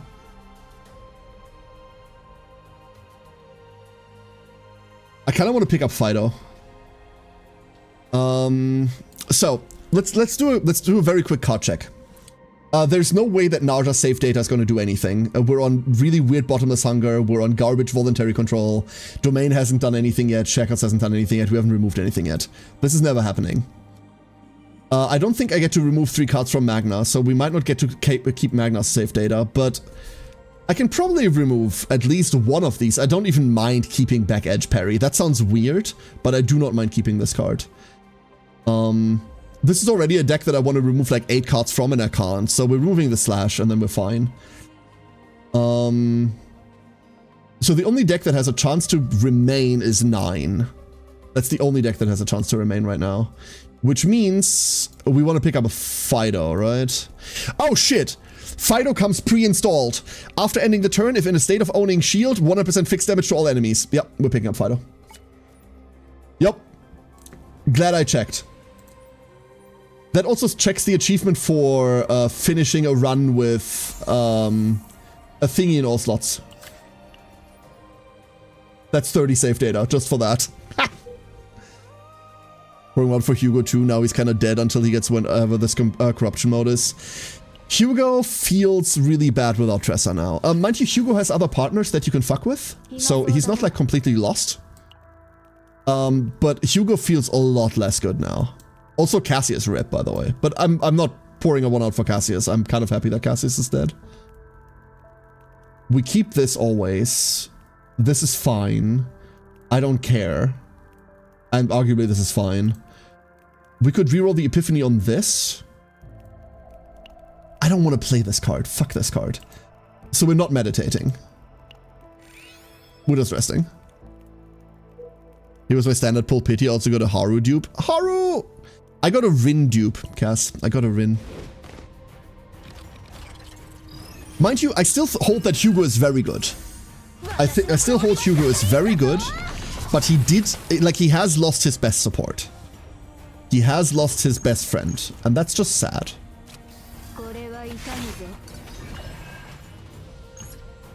Honestly, probably shouldn't have played that.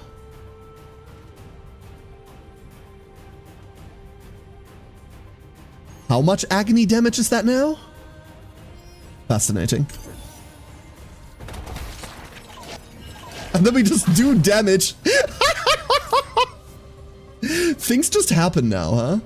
Attack, attack. Okay, that's fine. We can play this chill.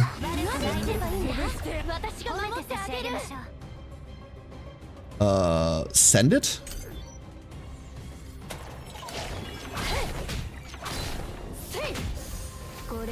And there we go. So you only ever get to get Hue off, or like Ambush only ever goes off once. It doesn't go off after every attack. That's weird, but I guess I'll have to respect that.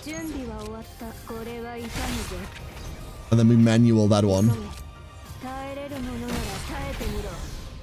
Maybe should have gone control to get a bit of healing there.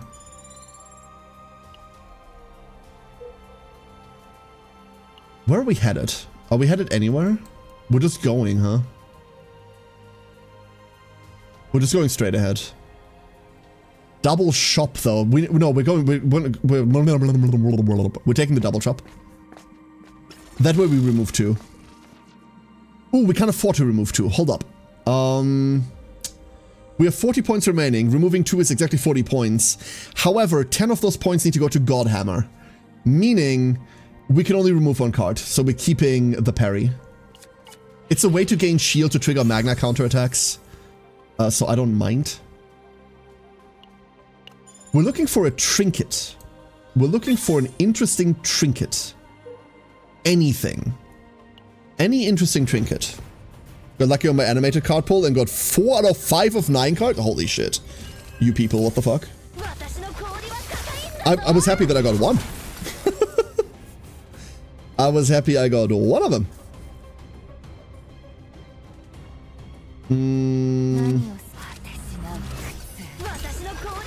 We're just gonna play this slow. He's gonna do the wobbly eyes, and that's fine.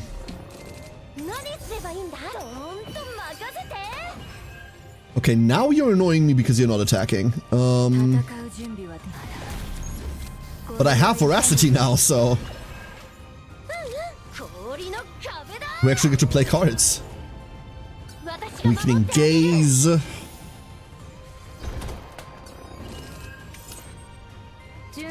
Counter Blade, finally. And off we go. Donk. Hold that shit instead of actual things to defend myself with, huh? That's fine. That's okay. It's not like that does a lot of damage, it barely touches us. And on we go.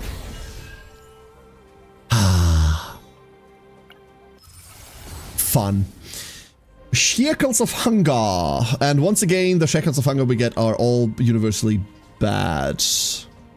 We're taking the generic one. So now just save data is now confirmed dead, if it wasn't before.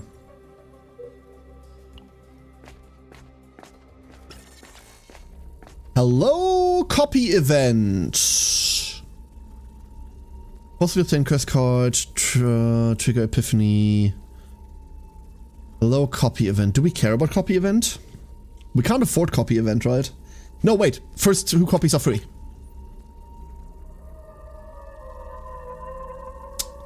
Oh, baby, a triple. We're skipping that because we're not saving it anyway. There is a world in which we get Fighting Spirit, and then you copy Fighting Spirit. And that's cool. Let's start with this. I'm legitimately keeping the parry. It was a cube. Ja.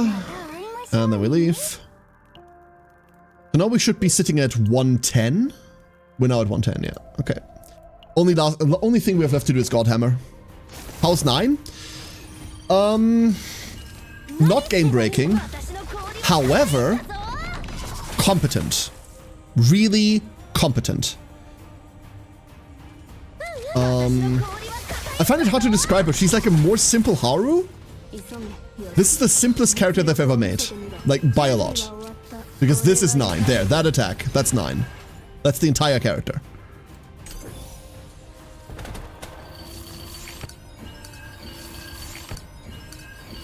I'm a bit worried how she's going to perform in subsequent seasons. Because in this season, she has a fuckload of support for defense-based stuff and like expensive cards and exhaust and everything, right? There's so much support for her now. Not Serenial? No, not Serenial at all. And that's a good thing. So if we kept up the Serenial power creep, this game would go to hell. Almost immediately. Serenial is so overpoweringly strong that if the next character that comes out has to match her power level, we're never going to like have a stable game ever. Serenial being like the exception is a good thing for the game overall. Mind you that the way that 9 works is she goes into teams that Serenial doesn't really want to be in. Magna, like now that Magna is good, I'm so happy Magna is good now. Kaleep is another really good target.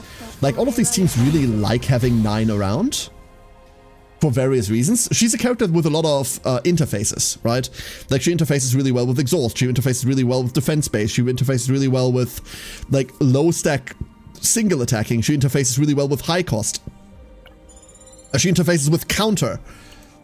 There's a lot there that you can like slot her into, and almost all of these are niches that are untouched by Serenial's existence. Fuck this, I want this.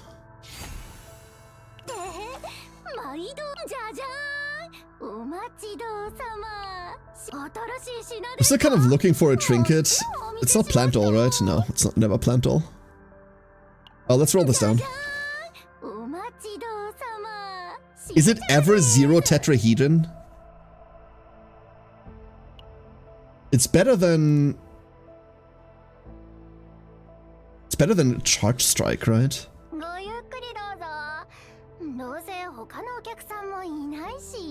Yeah. We're still gonna roll this down in hopes of finding anything. But the item choices this time around are... or feel very limited. They feel very limited.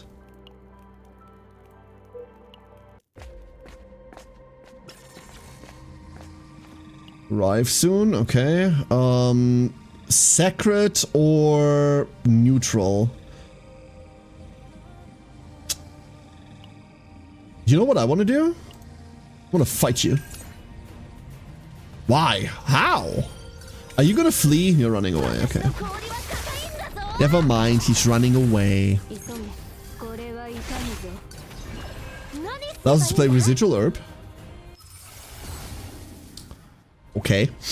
Hey, look! Vulnerable! Very cool! Actually, that card's sick. Hold up. And then here's Contaminated Spore. We're gonna keep this in hand. They're gonna run anyway.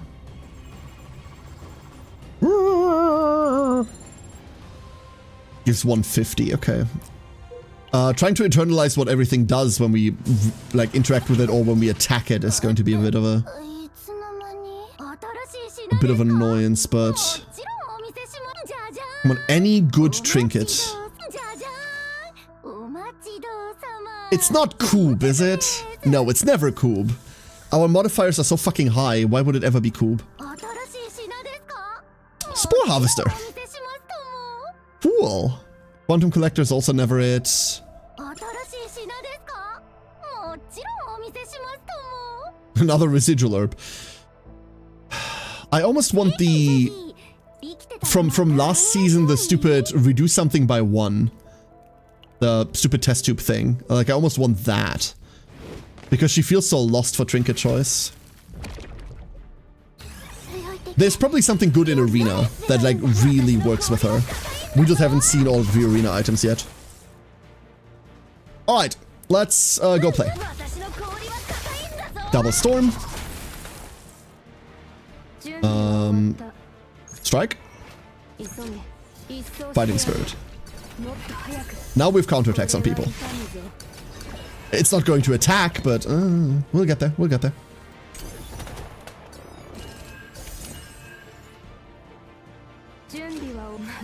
This is kind of why I'm okay with keeping that card.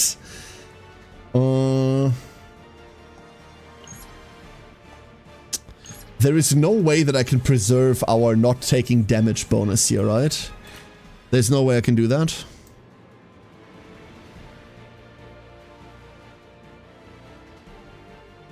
Where is it anyway? We did not take damage last turn. Where is it? Huh? Did I misunderstand how this works? If allies do not receive damage for 1 turn, then at the start of the next turn, increase damage amount by 50% for 1 turn. Did we receive damage? I don't think we did. I mean, now we will, but I don't get it.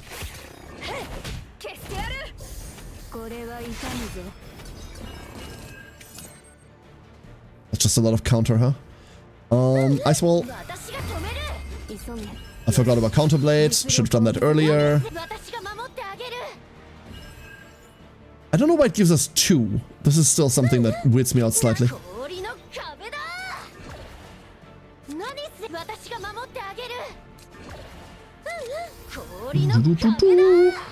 And now we have a little Spore.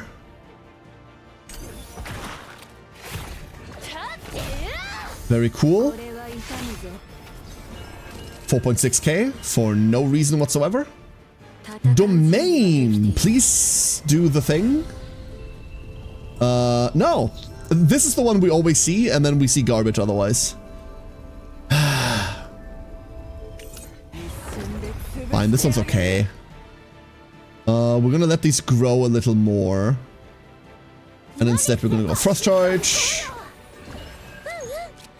Glacial Iron Fist. We're back to full HP. Send it.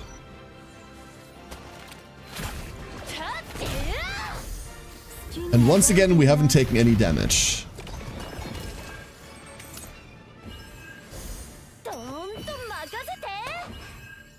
My hand was full, therefore... Oh, Hugh does not take priority, huh?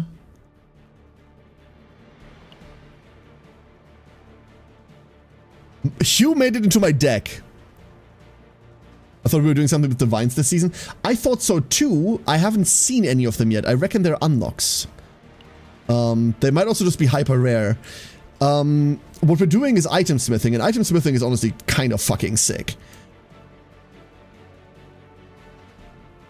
So I don't see the effect anywhere. It's not showing up. Weird. Have some spores.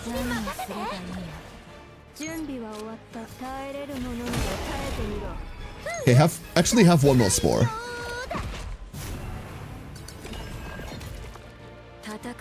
No, that's fine. You can do that. Nom. And then we just stack. We'll keep the spore. A bit of shame about that Oh, found it. Death. Doo-doo.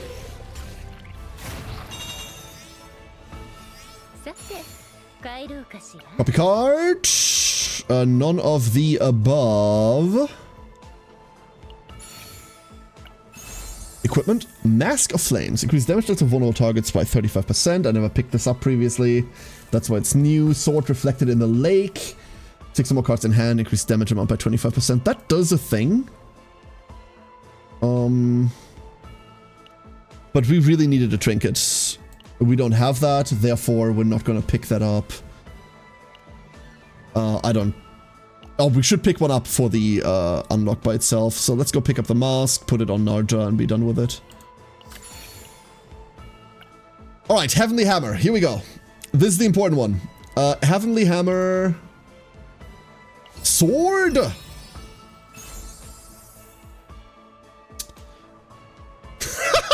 10% attack, minus 5% crit chance. That's not good.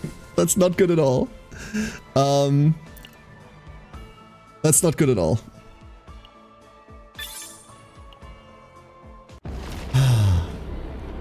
You should level the last Chaos tier thingy for the selected copy. Excuse me?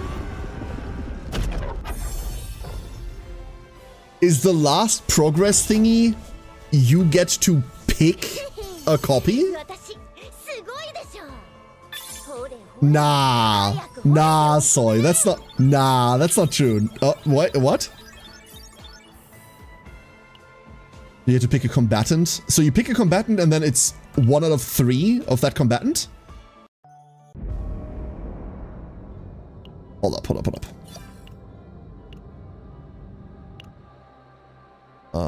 Zero system. Yup, that's what it is. What, in admin mode? Like it's down here?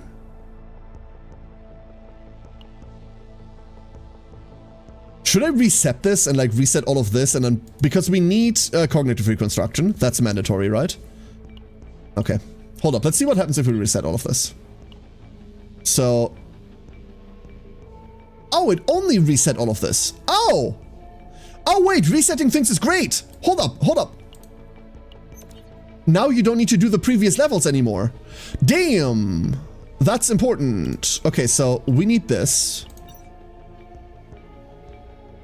So I don't need to spend on Greed Signal anymore. Okay, hold up. This changes a lot of things. Let's go through this then. We need to do all of this real quick. To unlock the next stages, and then we can refund all of it, and then we can pick what we want. Increase Divine Epiphany chance by 3%.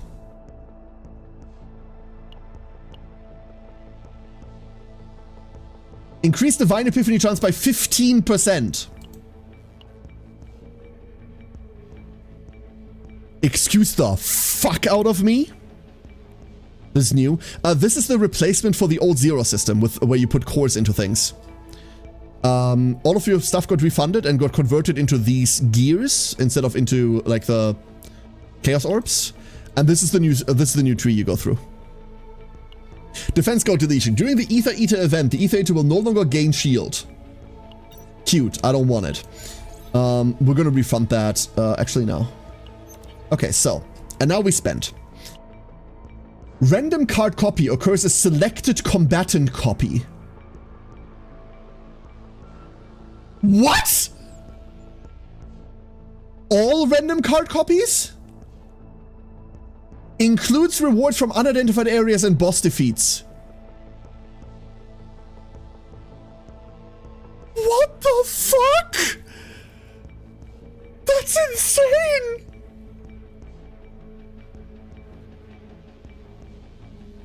That's insane, dude! Oh my god, upon defeating Synectus. And is Synectus Cthulhu? Is that what this is? Oh my god. There is a note that gives you more. Invasion of Synectus appears more frequently. Yes. Yes. All the yes.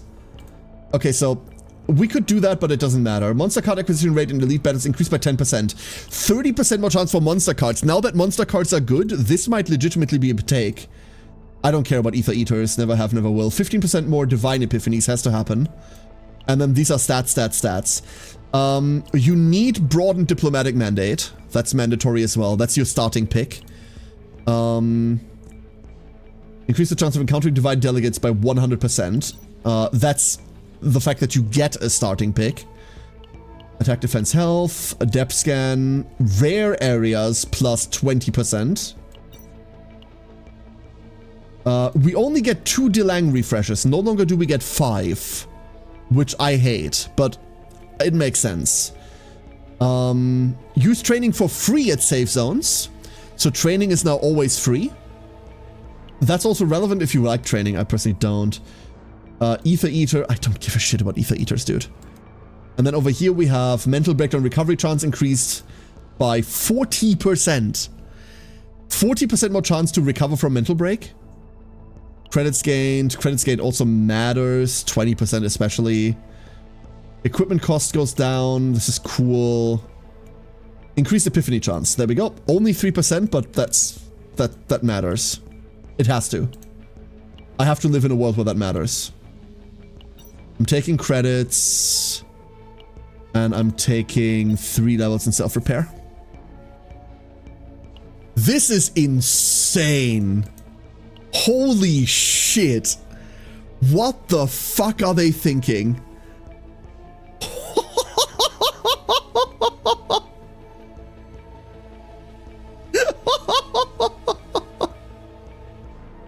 Oh boy, oh boy, oh boy, oh boy, oh boy. This is gonna be very good. This is gonna be very, very good. Well, making decks has never been easier. They said like 2 petrons ago. I thought they were talking about the meditate thing, Esau. I thought they were talking about the meditate thing. I was not aware they were talking about giving you that specifically. All right, let's go get everything. Sticker! No, I don't care about that. I don't care about that. That sticker is not for me. So what did you go sicko mode and have fun? Yeah. Good. Good. Very good. I think we've achieved something very beautiful today. And that's mostly this. We've mostly achieved this today. Congratulations, everyone.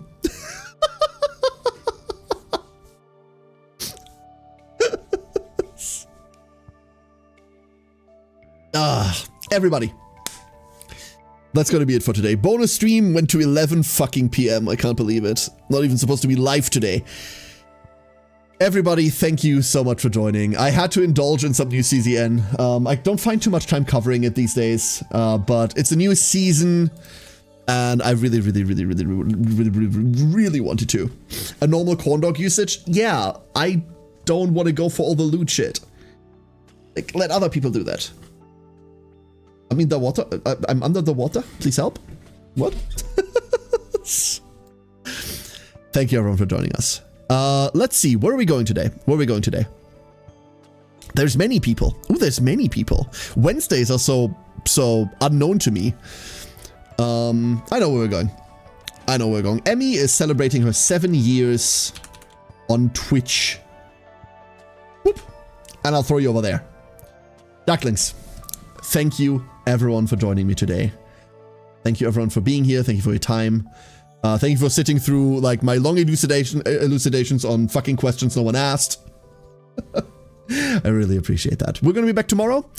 Tomorrow is a Menace release day. Oh, boy. Oh, boy, oh, boy, oh, boy, oh, boy, oh, boy, oh, boy. I'm really hyped for Menace. That's going to be the stream for the rest of the week. And If you need anything CZN related, if you have any questions, feel free to ask. I think I know my way around the game now. If you need anything, Discord exists, blah, blah, blah, Discord, blah, blah, blah. Other than that, good luck if you're pulling. Good luck on your runs. Have a great rest of your day or night or evening, whatever it currently is, wherever you are. Good night!